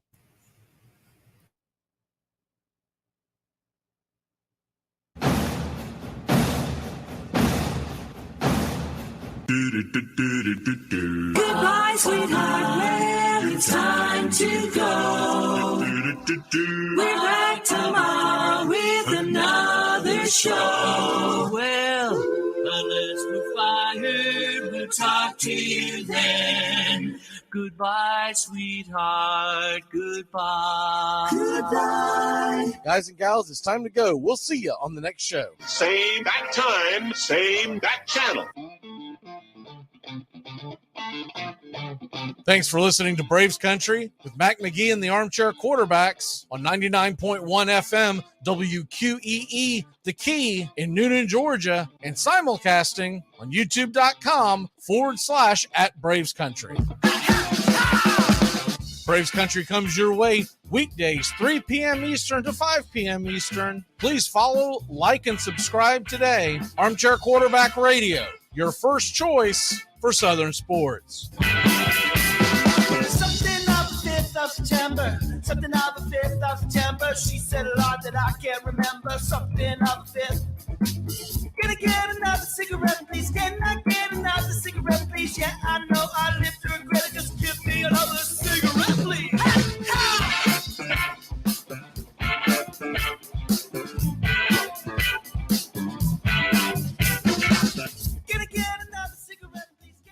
You're listening to WQEE 99.1 FM, The Key in Noonan, Georgia.